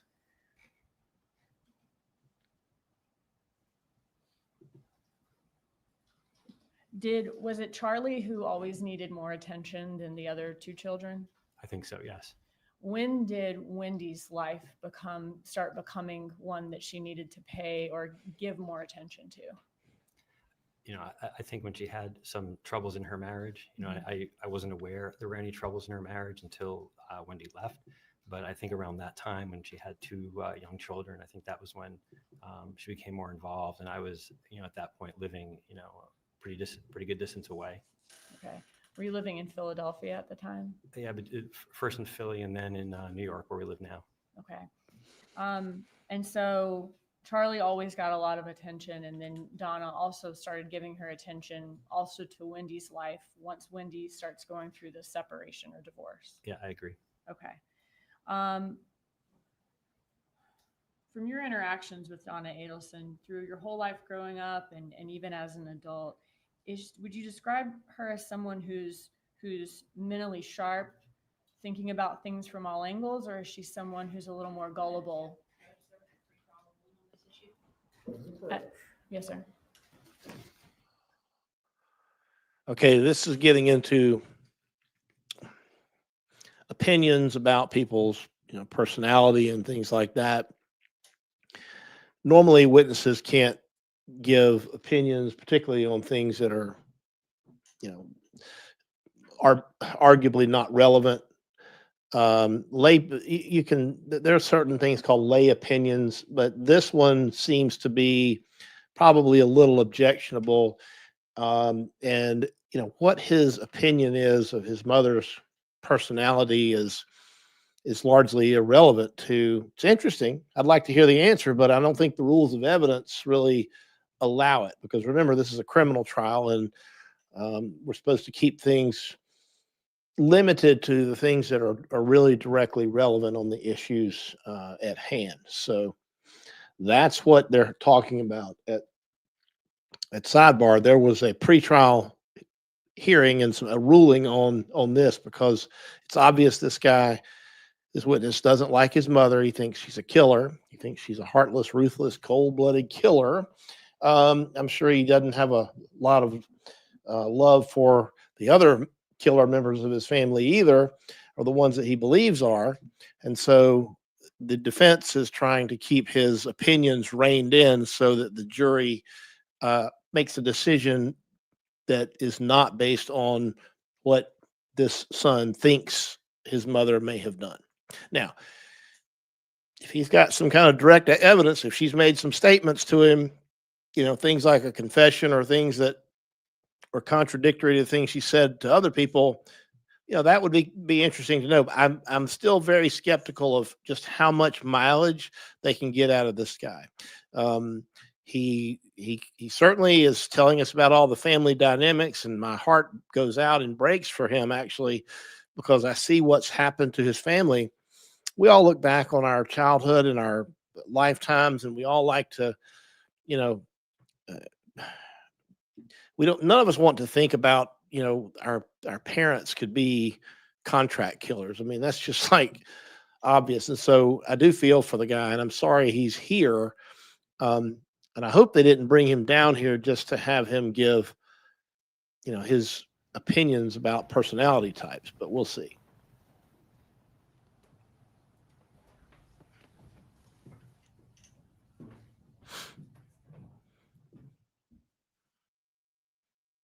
Well, I thought we were about to get started again. The sound went back out.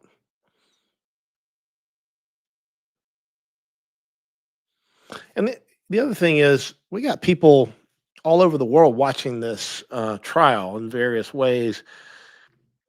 And he's now famous, right? His face and his name and his medical practice are famous. And I would hate to be mixed up in this trial unless I had something really, really important to add to it.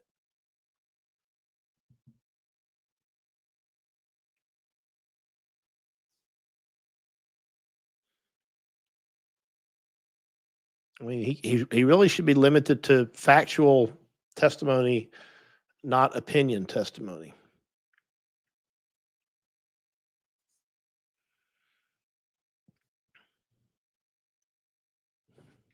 Mads is pointing out that it could have been done. You know, some courts are really, we're using Zoom more for testimony and things, especially when witnesses are out of state, but there's nothing better than an in-person witness when it comes to really important matters. And I personally think if I'm going to have this person testify, if I think it's important to my case in a trial like this, I want them in person as much as possible. But and I don't know what this judge's policy is on it. Each state and each court is sometimes very different.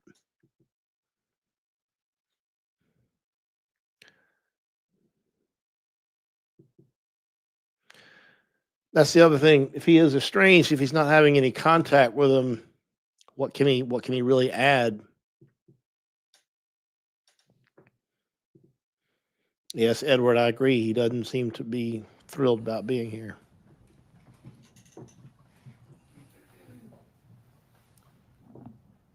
Objection is sustained. You may continue with your examination.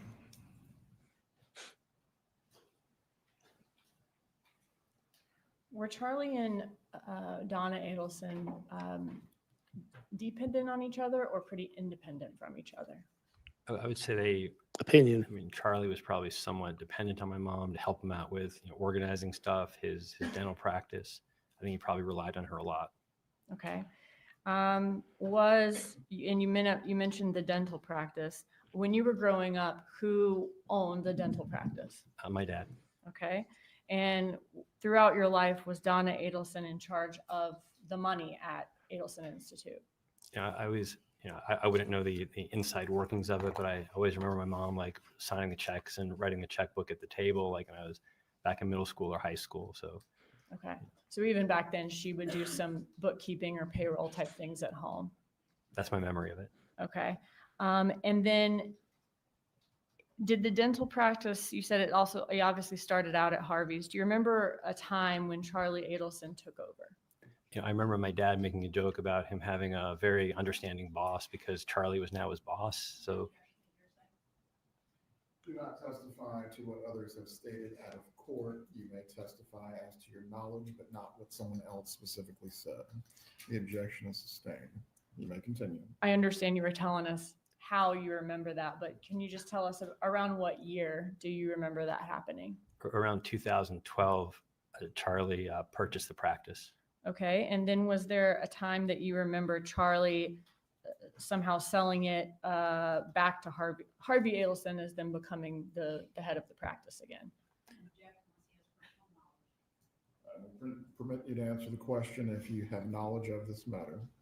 My memory of that was sometime in like fall to winter of 2015 to 16, somewhere right around there. That's my memory.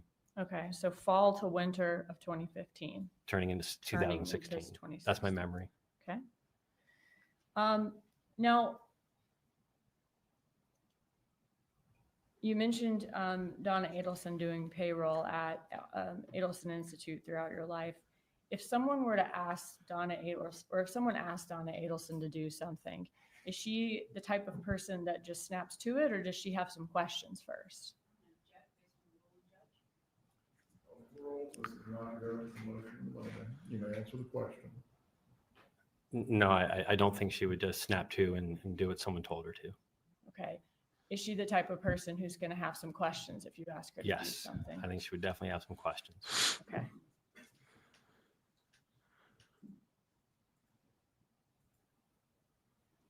How did Donna Adelson feel about Dan Markel when he and Wendy first got together and were headed towards marriage? He was very positive about him. Okay. So he was somebody she approved of. Yes. All right. And how did that change as Wendy and Danny's relationship soured? They ended up moving towards divorce. So I really only heard anything bad about Danny after Wendy moved out. I didn't hear anything bad about him prior to that date. Okay. So just kind of went from everything's fine to then hearing bad things about him. Yes. And when you say hearing bad things about him, like from her? From Donna Adelson? Yes. Sorry? Okay. And how did Donna Adelson feel about Dan Markel in 2014? I mean, she hated him. would this come from your knowledge of that? Come from things that she would say to you? Yes. I mean, yeah. Did you observe that Wendy played a bit of a damsel in distress, in your opinion, in the divorce? Yes, I think that's a good way to describe it. Did Donna Adelson ever talk to you about Wendy Adelson and Dan Markel's divorce? I apologize. Did Donna Adelson? I apologize. Can I hear the question sorry. again? Did Donna Adelson ever talk to you about Wendy and Dan Markel's divorce? Some. I mean, the phrase that sticks in my head is that Danny was depoing Wendy to death. I wasn't involved with, all the various motions. I remember that phrase. I remember there being a lot of, court motions back and forth. But I remember that phrase. I remember, some complaints about like very long either mediation or depositions that Wendy had to endure. Okay, so this is Donna saying Wendy's having to go through these things. Yes. Okay, and you're just telling you about it. Yes. How did Donna tell you that, or did she tell you that how Wendy was planning to leave Dan Markel and give him the news that she was leaving the marriage? I think you're going to need to rephrase this in such a way the witness can answer, Ms. Dugan. How did Donna Adelson describe to you how Wendy Adelson left the marriage? Object to hearsay. Ms. Dugan, please approach. Okay. I don't think that's hearsay. It's a statement of the defendant who's a party to the action. So if the words came out of her mouth and it's relevant to motive, I don't think it's hearsay. I think it's specifically allowed, and I think what it's otherwise relevant to is motive. So I think that's a proper question. But I'm not the judge. He is. Let's see how he rules. But I think that's a good question, and the answer should be very interesting. I want to hear how Donna described it myself.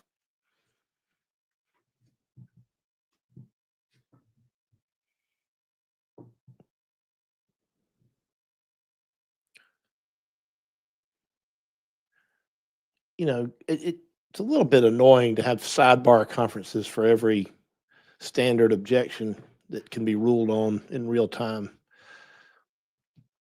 It's like if you're watching a baseball game and there's a pitch and the umpires have to get together and huddle up for 10 minutes every time before they call a ball or a strike.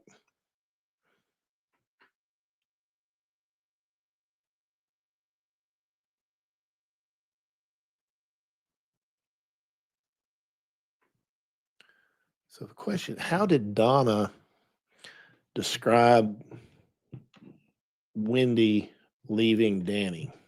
Like what the way Donna described something to him, if it came directly from Donna, it's not hearsay. I don't understand this objection. I don't understand this lengthy sidebar. Maybe I'm the dummy here, though. Who knows? I probably got it wrong.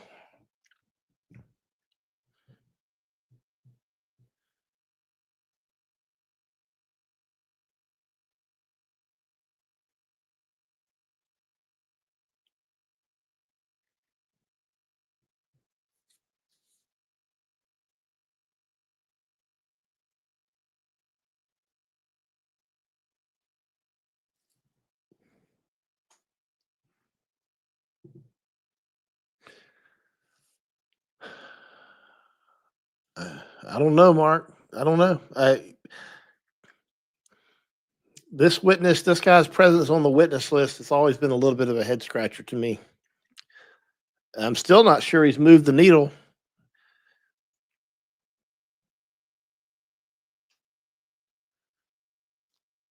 Remember, they can hear probably what's being said at the bench.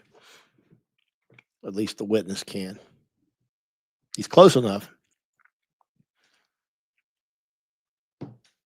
Some judges have these little systems in place that play white noise when they're talking.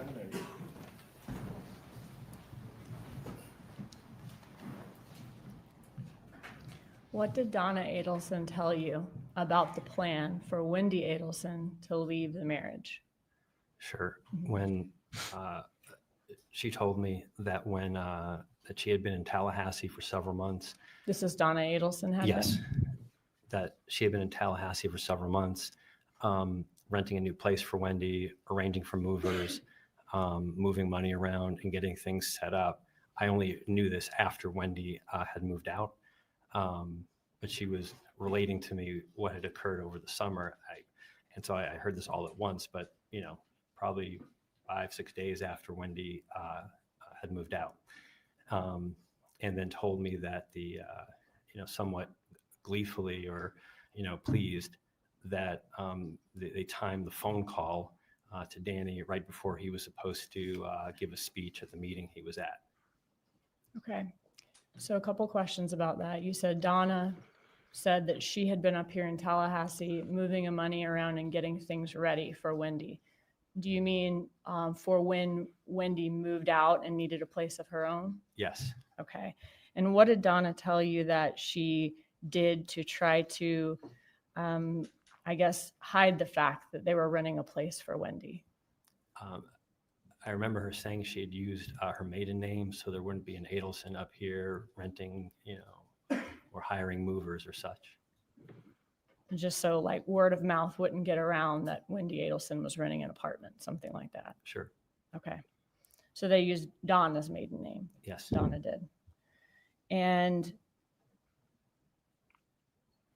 then you said that their plan was for Wendy to call Dan Markel as he was getting on stage or right before he got on stage to give a speech at a conference. That's what I was told. That's cold. Okay.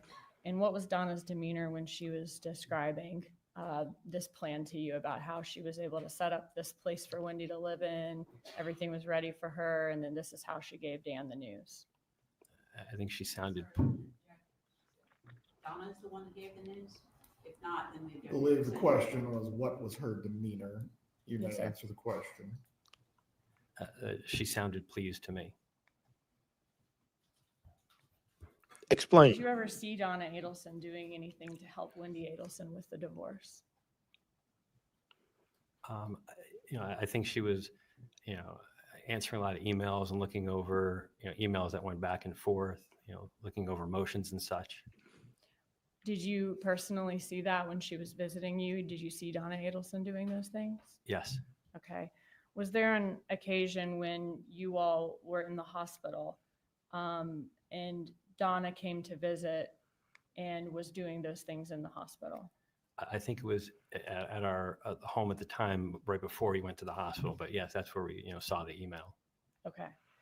And while she was at your house during that time, was that when you were living in Philadelphia?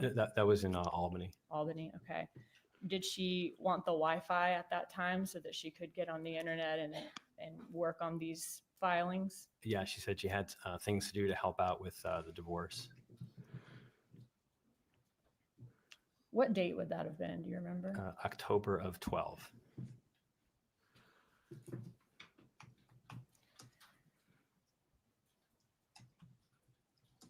Did Donna Adelson tell you that Wendy Adelson was trying to get permission to relocate to Miami?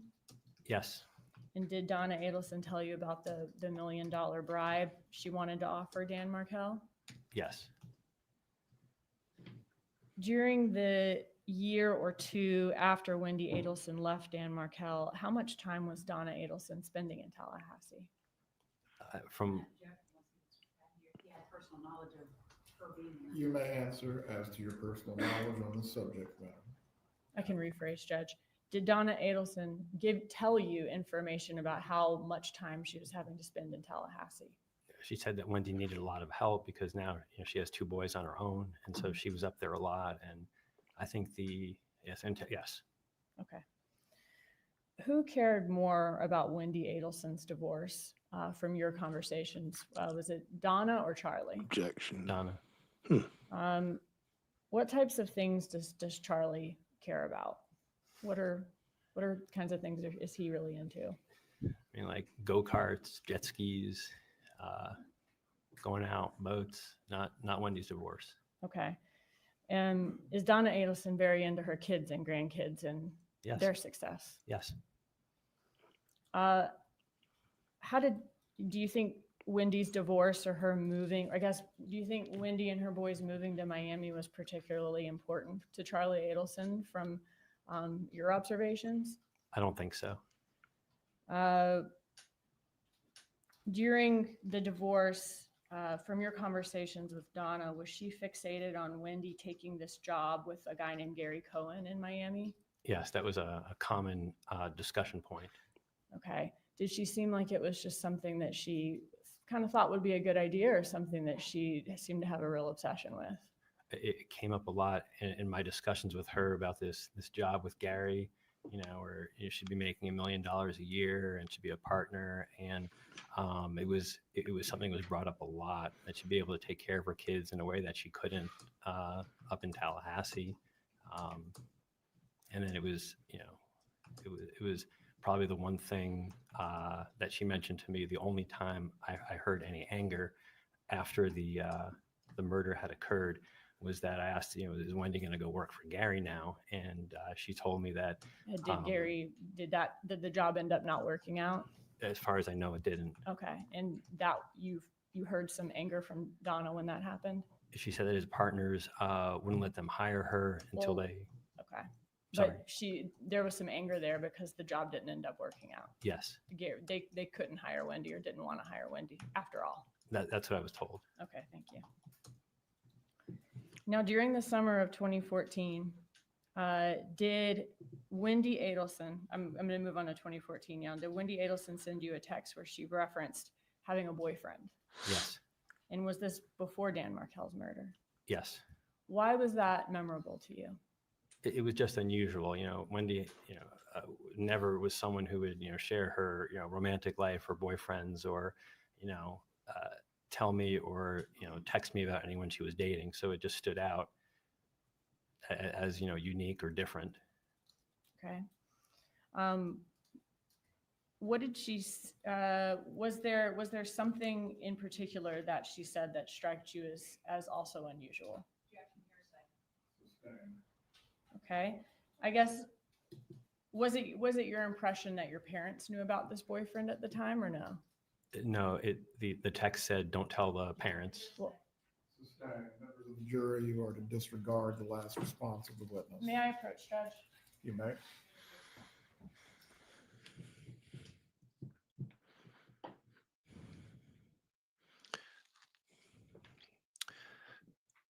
Yeah, the jury's got to be a little flustered with this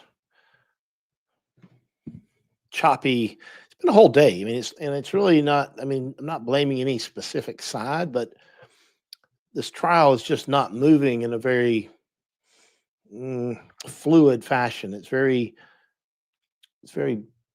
broken up, very fractured, if you will. And the jury is probably just thinking, can we just get on with it and let's just, let us hear the evidence. But, the rules of evidence are important. They exist for a reason. Juries are just not allowed to hear things that are unfiltered and that don't follow the rules of evidence. But I'm a little bit perplexed. I've seen a lot of objections that didn't need to be made. I've seen a lot of times where testimony came in that I thought should have been objected to. But hey, it's easier to be on the press, up in the press box, calling the game, than being on the field playing the game. So what do I know? I'm just here commenting on it and offering my opinion for whatever it's worth, which may be absolutely nothing. But nevertheless, the trial, I think it's fair to say, the testimony is not flowing smoothly. Hopefully, when we get into some law enforcement witnesses, things that are maybe more cut and dry, we're still going to have to hear all about the bump. We got to hear about how Donna and Charlie spoke to each other after the bump. We got to hear some jail phone calls. We've got to hear a lot more testimony. So this is only day 2. I think they'll get into a better rhythm as the trial moves forward.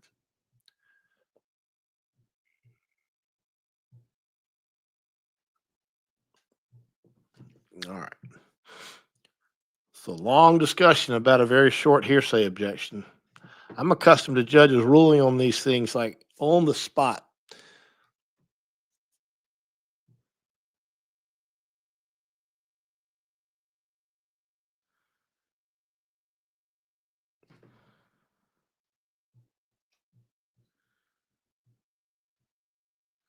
He's trying to listen in as best he can. You may continue your examination, Ms. Dugan. Okay, so I was asking you about this text that you received from Wendy Adelson. Can you tell me about this text? Sure. She texted me that she was going to Gainesville for the weekend, and this was 2014. So I last lived in Gainesville about 3 years prior to that. Mentioned that she wanted that I mentioned the name of Jeff. I asked who was Jeff. The response was my boyfriend. I responded I didn't know, and she said you wouldn't. I didn't hear it from the parents. She says they don't know. And so it just struck me as, and then she sent me some pictures of Jeff with her and the boys. It struck me as unique because she'd never shared the name or photograph of a boyfriend before. Okay, so Members of the jury, as to the last question and response, you are not to consider the hearsay statement for the truth of the matter asserted. You may continue. Okay, so it was unusual for her to talk to you about boyfriends at all. Yes. But you also felt it was unusual that she's telling you about this boyfriend when even your parents don't know about him yet. Right. And she was closer to her parents at the time than you. Correct. Okay. What date was that text message sent? The very end of June, like 26 or 28 of 14, but that last weekend. Okay, so it was prior to 4th of July weekend. Yes. Okay. And do you remember where in those photographs Wendy is with her sons and Jeff? Like Wakulla Springs, something like that. Okay. They're in front of a board that said that. And did you let her know you wouldn't mention him to her parents or to your parents? Yes.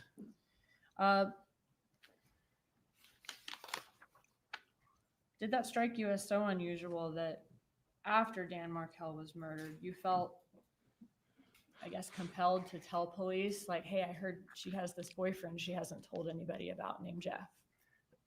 Yes, I did. The FBI came to my house and I spoke to them once, and either it didn't come up or, it's a bit nerve-wracking talking to the FBI, and that they didn't ask any questions about that.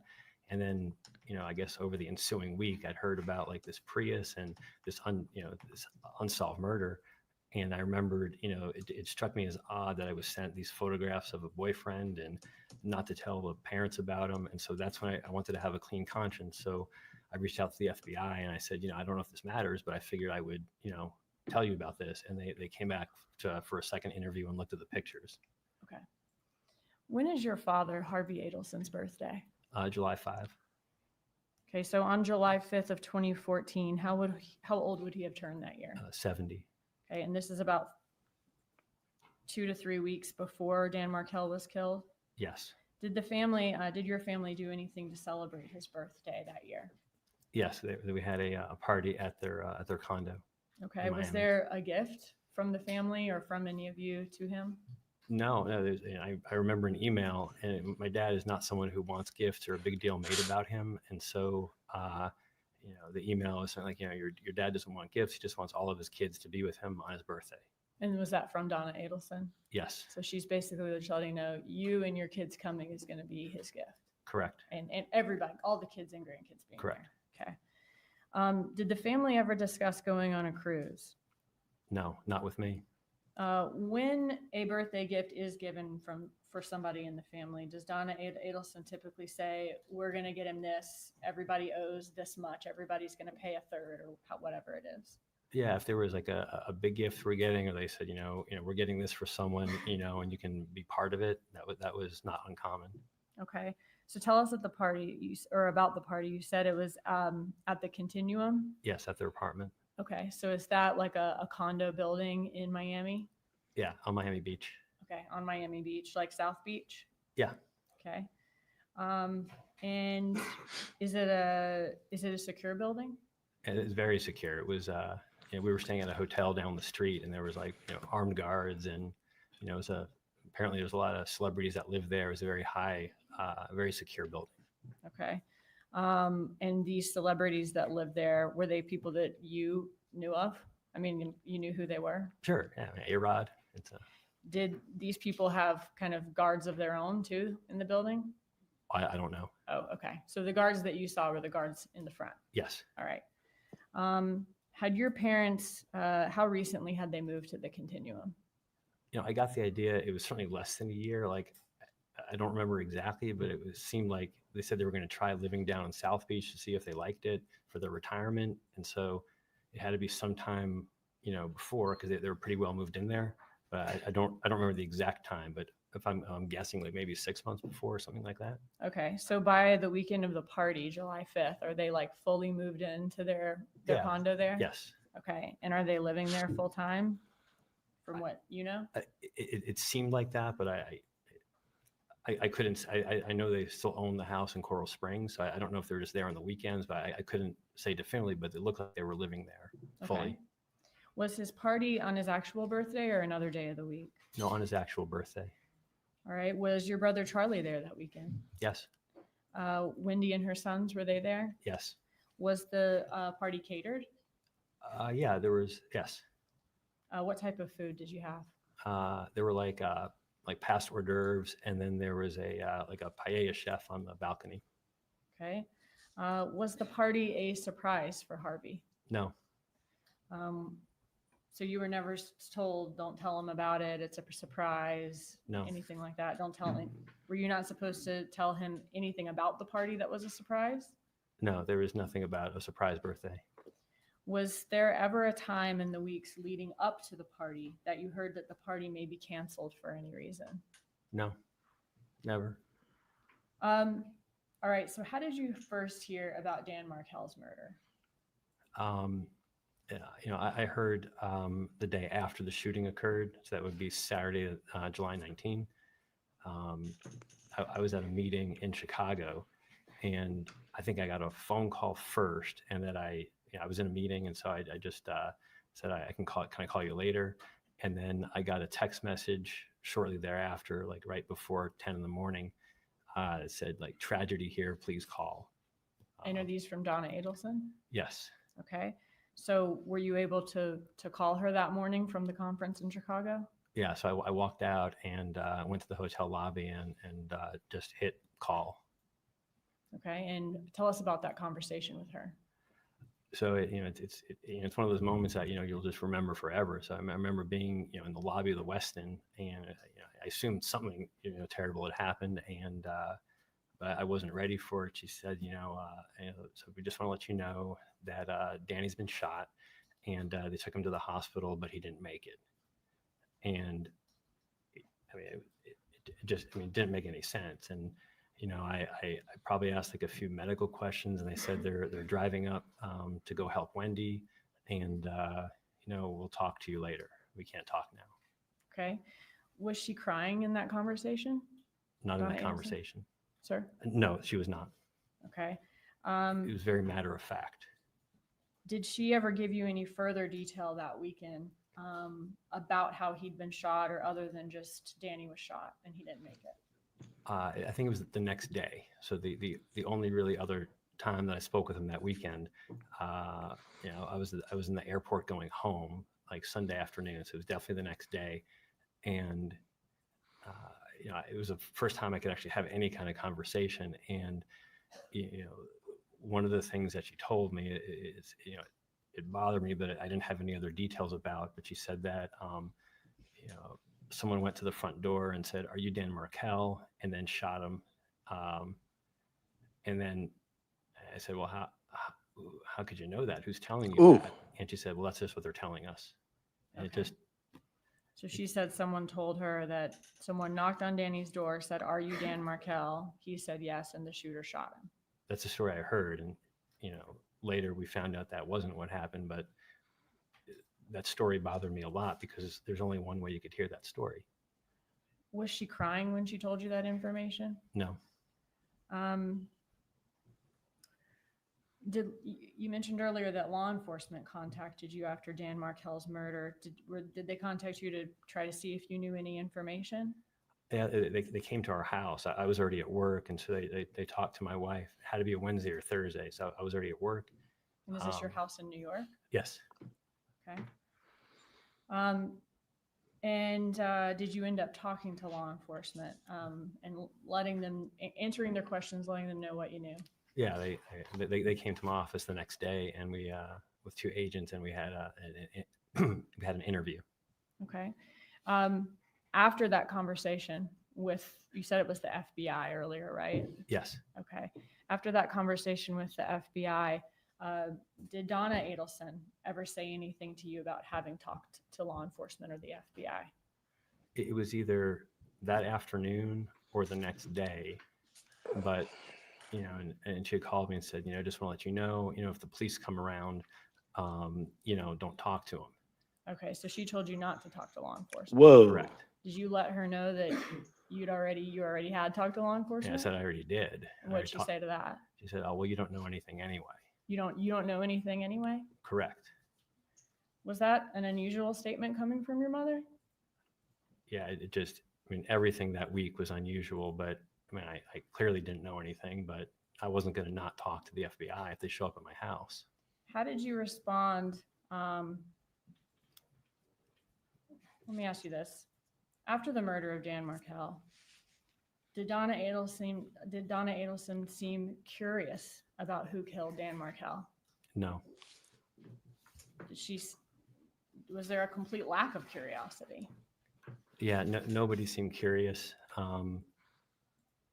Did you actually ever ask her, like after the murder, like, hey, like, what do you think happened? What do you? Yeah, and the conversations were kind of rerouted, or that was certainly discouraged, and it was probably like maybe sometime like mid-August, when I finally had a chance to ask and say, what is going on? This was not a small event. This was getting a lot of notoriety, and I said, what do you guys think happened? And she had said, I don't know and I don't care. It doesn't concern me. Wow. Is that out of character for her to not be curious and not be asking some questions? Yeah, it was an unsolved murder of, my former brother-in-law, like someone that we all know very well. If it was like some neighborhood gossip, people would be interested. This was like national interest, and nobody had any curiosity about, who did this to Danny.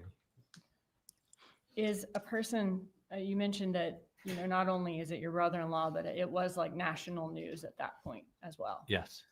And regardless of it being national news or not, is a person dying from gun violence an extremely unusual thing to happen in your family?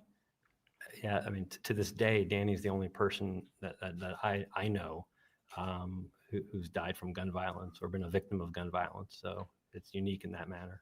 What would your mom, Donna Adelson, do if you did try to ask her any more about Danny's murder after that?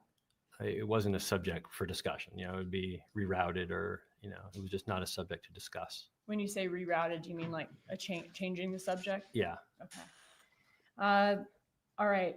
Fast forward to 2016. Do you remember in May of 2016 when Sigfredo Garcia and Luis Rivera were arrested? Yeah, I do. I actually saw it in the OR lounge. Someone told me about it. So it had to be like a Wednesday, and you were in the the operating room yeah, lounge. it was and the someone lounge. Told you about it. It was someone else, because Okay. stories like this people see on Twitter or such, and I remember someone telling me like, hey, did you hear about that case, because it's more than one person had followed it, and I saw it, and then. That was on the 26th, and I remember the dates because our anniversary is on the 28th of May. My wife and I were like, should we call them? Like they arrested some guy who killed Danny. And when you say them, you mean like should we my call parents. my parents? And yes. Yeah, okay. So it was big news that even people you work with were seeing that there were finally some arrests made. Right. Okay. And that was 2 days before your anniversary, you said? Yes. Okay. So did you and your wife eventually talk to your parents?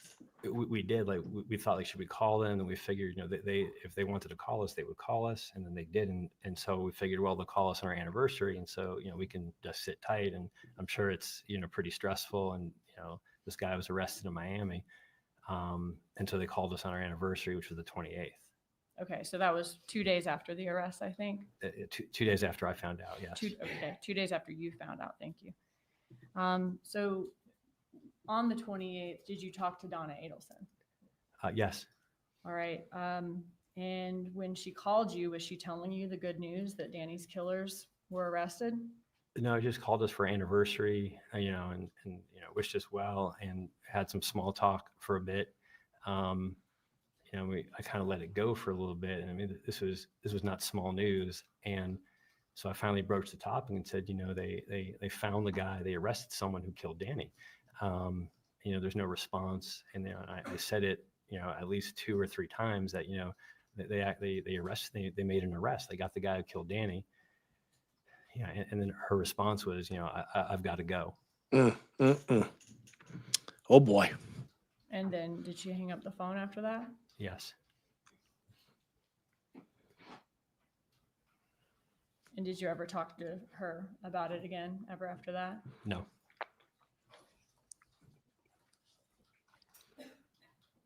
Just a second.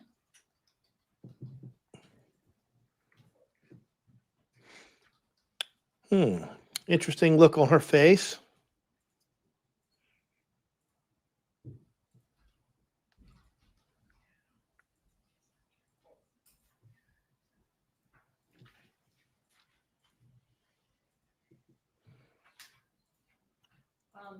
Other than, you know, her reaching out for happy birthdays, happy anniversaries, that kind of thing, was that the last conversation you had with her? That was the last time I spoke to her. Okay, that's all. Thank you.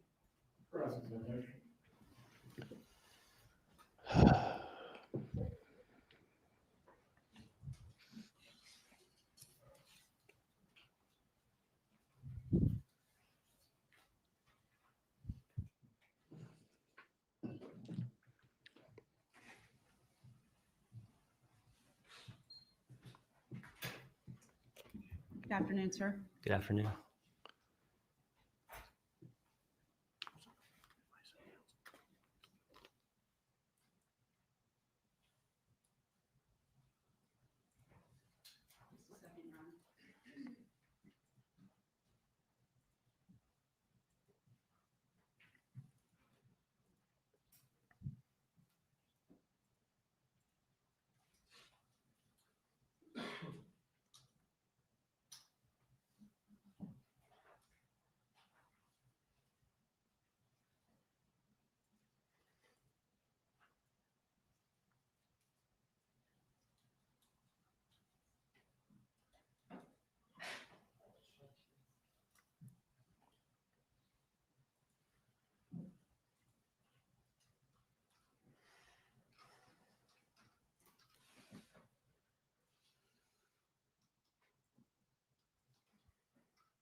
I'll say it again, good afternoon. Good afternoon.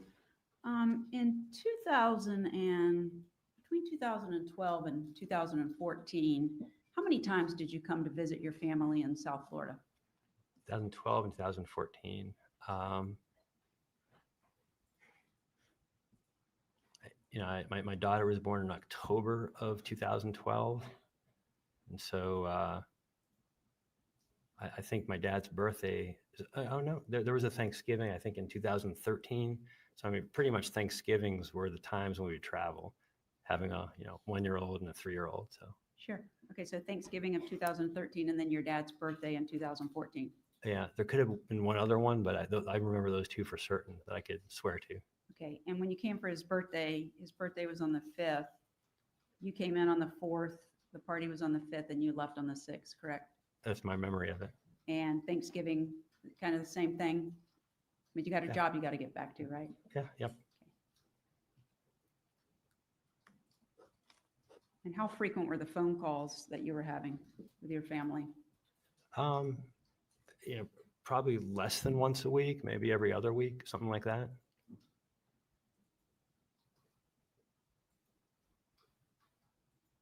And when I say family, I think I'm referring to Donna. Sure, sure. Okay. Now, you were here on the 5th for your dad's birthday. You said you went home on the 6th. Yep. And Danny Markel was brutally murdered on July the 18th of 2014. That was in the summer. Correct. Recall that? Yes. And when did you arrive in Florida to be with your family?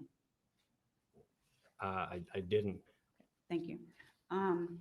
You had mentioned in your direct testimony that your mom called and said you shouldn't talk to the police. You recall that? Yeah, I do. Yes. What actually happened was a family friend, Michael Weinstein, you know him, correct? I do. Yeah. Your mom indicated that he had called and advised that as a family friend and an attorney that you all should not talk to the police. That's what she told you, isn't it? Yeah. Yeah. Thank you. I don't have anything further. Redirect examination.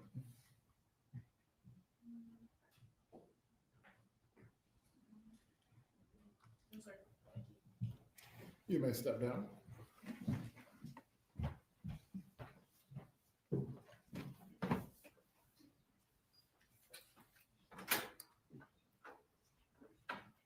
Does the state have a witness that will go about a half hour exactly? One very brief witness we could do and be done for the day.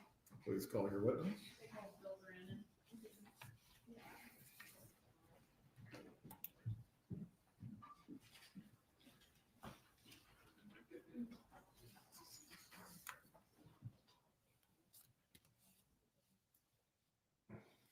I got to give some thought to why that witness was so short. All things considered, I thought the cross would have taken a lot longer.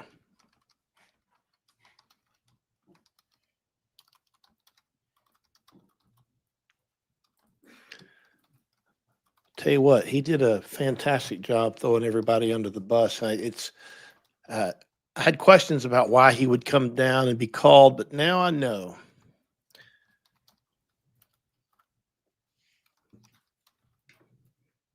Now we know. Officer, please raise your right hand. Donna made some very strange statements to her son. Yeah, it will be the truth. I do. You may take your seat. Please speak loudly and clearly. Thank you. Will you introduce yourself to the jury and spell your name for our court reporter, please? I'm Officer Brannon, number 510 with the Tallahassee Police Department, Brannon. And where do you, you said you work at TPD. And how long have you been with TPD? 26 years, and I was with FSU PD for a couple of years prior to that. Okay. Now, did you respond to a crime scene on Trescott Drive on July 18th of 2014? Yes. And what time did you arrive? Approximately 11:15. When you arrived, was EMS and some other TPD officers already there? Yes. Okay. Was your role maintaining a crime scene perimeter that day on Trescott Drive? That was one of the roles, yes. Tell me about that. What does maintaining a crime scene perimeter mean? Just keeping people out, redirecting traffic.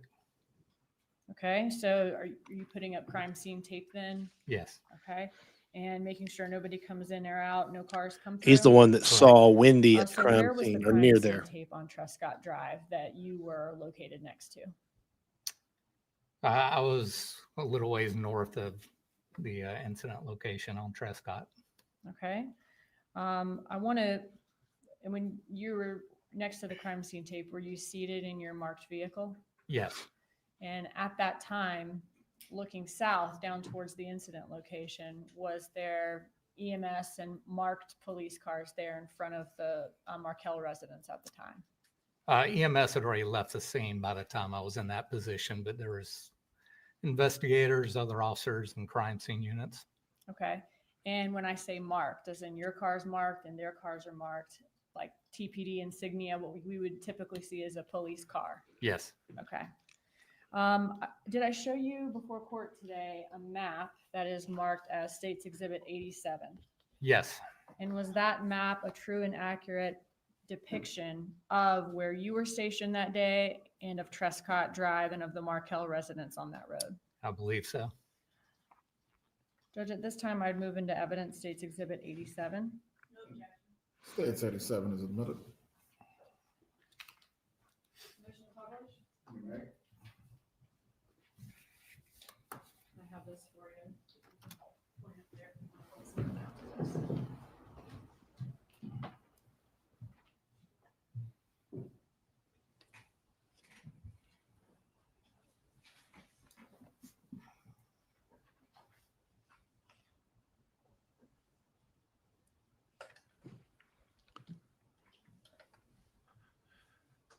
Okay, so looking here at this map, I'll leave that off. Is this Thomasville Road right here Yes, where I'm pointing? Okay. And is this orange arrow ABC Liquors? I believe so. Okay. This is Benton Road. Yep, All right. And then is this road over here Centerville Road? yes, And the hospital would be somewhere in this area. correct. Okay. So this yellow line, is this yellow line Trescott Drive? Yes, ma'am. And does the blue arrow show where the Markel residence 2116 Trescott Drive was? Yes, Can you show me where you were located next to the crime scene tape, making sure no came by the crime scene? approximately where the little yellow marking was right there. Okay, right where it says roadblock? Yep. With the arrow? Okay. Now, from where you were stationed here at the crime scene tape, could you clearly see all of the marked police cars in front of the Trescott residence? Yes, Okay. And your marked police car was right there where we see the arrow as well? correct. All right. If I'm turning onto Trescott Drive from Centerville Road, would I be able to see any of the activity over here from here or from this area on Trescott Drive? No, not back over there. And is that because the road curves around or winds around? Yes, While you were stationed there, did any vehicles approach your location on Trescott, encounter the roadblock, and have to turn around? yes, several vehicles. Okay. Did you notice a particular vehicle that pulled up that you notated in your report that day because it stood out to you? Mid 2000s maroon or dark red Honda Odyssey van. And are you familiar with that make and model and the year of van? Yes, my family we actually still use it. My son uses it. 2006 Honda Odyssey. Okay. So at the time, your family owned the same van. Correct. Okay. And you said it was maroon in color, the one you saw that day? Yes, At the time, did you know that the ex-wife of the person who was killed drove that type of van? yes, All right, I'm going to show you what's already been admitted as States Exhibit 18. Was this vehicle consistent with the one you saw that day that turned at the roadblock? yes. Were you able to see the driver of the van? No. About what time did the vehicle approach the roadblock? Approximately 1 o'clock, somewhere in that range. Okay, I think, did you say between 12 and 1 in Somewhere in your report? there. Okay. But don't know exactly the minute that it approached. Okay. Was there anything unusual about the way the vehicle, or I guess the driver of the vehicle, behaved when the vehicle encountered the roadblock that stood out to you? It wasn't fast or anything, but it was just a little more deliberate and pulling up, turning around, and leaving. The other vehicles, which is consistent with other times I've had to block roads, when vehicles pull up, they kind of stop and they're processing like, well, I can't go this way, and trying to think, well, where do I got to go now, etc. So this one didn't squeal tires or anything like that, but I mean, it was boom, boom, boom, and out. So just less hesitation. Correct. Did the driver of the vehicle ask you any questions? No. Did the driver of the vehicle question anybody else, any other officers there at the roadblock? Not where I was. They just turned around and went back towards Centerville? Yes, ma'am. That's all. Thank you. No questions, Judge. Officer, you may step down. Is the officer released or will he be recalled? Sir, Is the officer released or will he be recalled? he is released. Thank you. Have a good day. Thanks, sir. Members of the jury, we are going to come to a rest for this evening. Once again, I'm going to remind you, do not discuss this case with each other or anyone else. Do not seek out any information or news reports about this case at all as well. Please report tomorrow at 8:45 a.m. and we intend to get started at 9 o'clock once everyone is here. Have a restful evening. We will see you in the morning.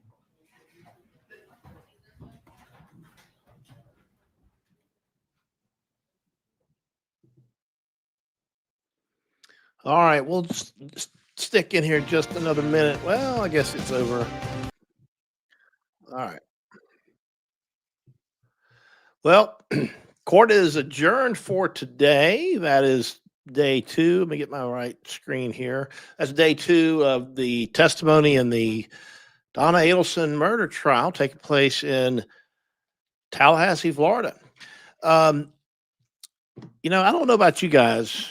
There were some times where I was sort of frustrated, like, oh gosh, she's not going to move all that fast. But there were some interesting moments, particularly where the defense ends with this, the cross-examination of Wendy Adelson with this whole, you testified that anyone in your family who had anything to do with it should be held responsible. Isn't that correct? Wendy says yes. And she says, and that includes you, doesn't it? Well, okay. So here we have, concrete, irrefutable proof now, if you call it that one of the defense strategies is to blame it on Wendy. Okay. Throw Wendy under the bus. I predicted this. Other people told me I was crazy. There's no way the mom's going to do that to her. But look, I mean, she doesn't have many options for a defense, but blame it all on Wendy and Charlie is got to be one of them. So we know that they are not afraid to do that, and I wouldn't be surprised if we don't see more of that as the trial moves forward. But clearly, Donna Adelson's attorneys and apparently these prosecutors believe that Wendy is involved because that testimony you just saw there at the end was. It was offered for the idea that Wendy was a looky-loo that knew something had happened and wanted to go check up and see how maybe the hit went. That's the inference that the prosecutors want you to draw from it. You guys have had a really, really active chat. I really appreciate all of you hanging in there with me this afternoon. And I flagged a couple of comments. Mads points out that, okay, so this goes back a few minutes. The son Rob testifies that his mother told him some details about the hit job that only the killers would know. Because if you think about this, the only people that are present at the time of the murder are the victim and the 2 shooters. And unless Wendy, or in this case Donna, I should say, had talked to the killers, how was she supposed to know how things went down or who or what was said? Now we know that they didn't knock on the door. We know that this was a walking up to a window of a vehicle just parking in the garage, and we don't know if any words were spoken, but apparently the shooting was through the window and they had a picture of their intended victim with them. We know that from the hitman's testimony. So the details were not exactly as we now know them to be, but if you're the son hearing your mother say this to you, you're going to wonder, all right, how in the world would my mother know this? And this is really freaking me out. And it bothered him so much that he made it a point to, talk to law enforcement. And we were, as Mads points out here, we were talking about why is this witness here? We know that he believes that his mother and everybody's a killer. That's his opinion. He can't come down and give his opinion. It's got to be based on facts. But now we know it's because statements were made to this man that are incriminating, statements that incriminate Donna Adelson. So that's why, and that was some really, really important stuff. Sandy makes a good point here. The non-statement, like, so when he brings up the killer being called, he's on the phone with his mom, and she's like, "Gotta go." Doesn't want to have any conversation about it because it had made the news. He knew that there had been a killer or killers that had been arrested, but he didn't want, or she didn't want to talk about it. How could you not want to talk about it if that's got to be one of the biggest, most newsworthy things going on in your family, even if it is your, ex-son-in-law. This is still the father of your grandchildren, or in this case, your your daughter's, your sister's kids, right? So this is a very important thing for a family and a normal thing to talk about, but not just to get the cold shoulder and say, "Click, I gotta go." And Sandy also points out that this is a disciplined courtroom. I agree. I think the judge is doing a very good job. She references Fulton, Fulton County. You knew that would get my eye, right? Yeah, this is a disciplined trial, disciplined courtroom. I really do like this judge's judicial temperament. The trial is not over. We've got, I don't know, a couple more weeks maybe of it to go. They say that it's going pretty quickly, but I think it may actually get bogged down a little bit. I think it tends to bog down simply because there's evidentiary objections, and the judges, despite how much I really like him and I like his temperament, I wish he would do fewer of these bench conferences and more just ruling on objections as they come up organically. But hey, that's just me, and I'm nitpicking. What do I know? All right. Well, look, we're going to leave it there for today. I want to just say thanks to all of you who have been with me this afternoon. And if you like the channel, you like the show, feel free to support the show by telling your friends and family and your neighbors and even your postal worker about it. Anybody you can think of that likes to learn about the real justice system, not just the one you may think we have. But anyway, thank you all very much. And we're gonna, like I said, we're gonna call it a day there, and we'll see you next time here Inside the Law.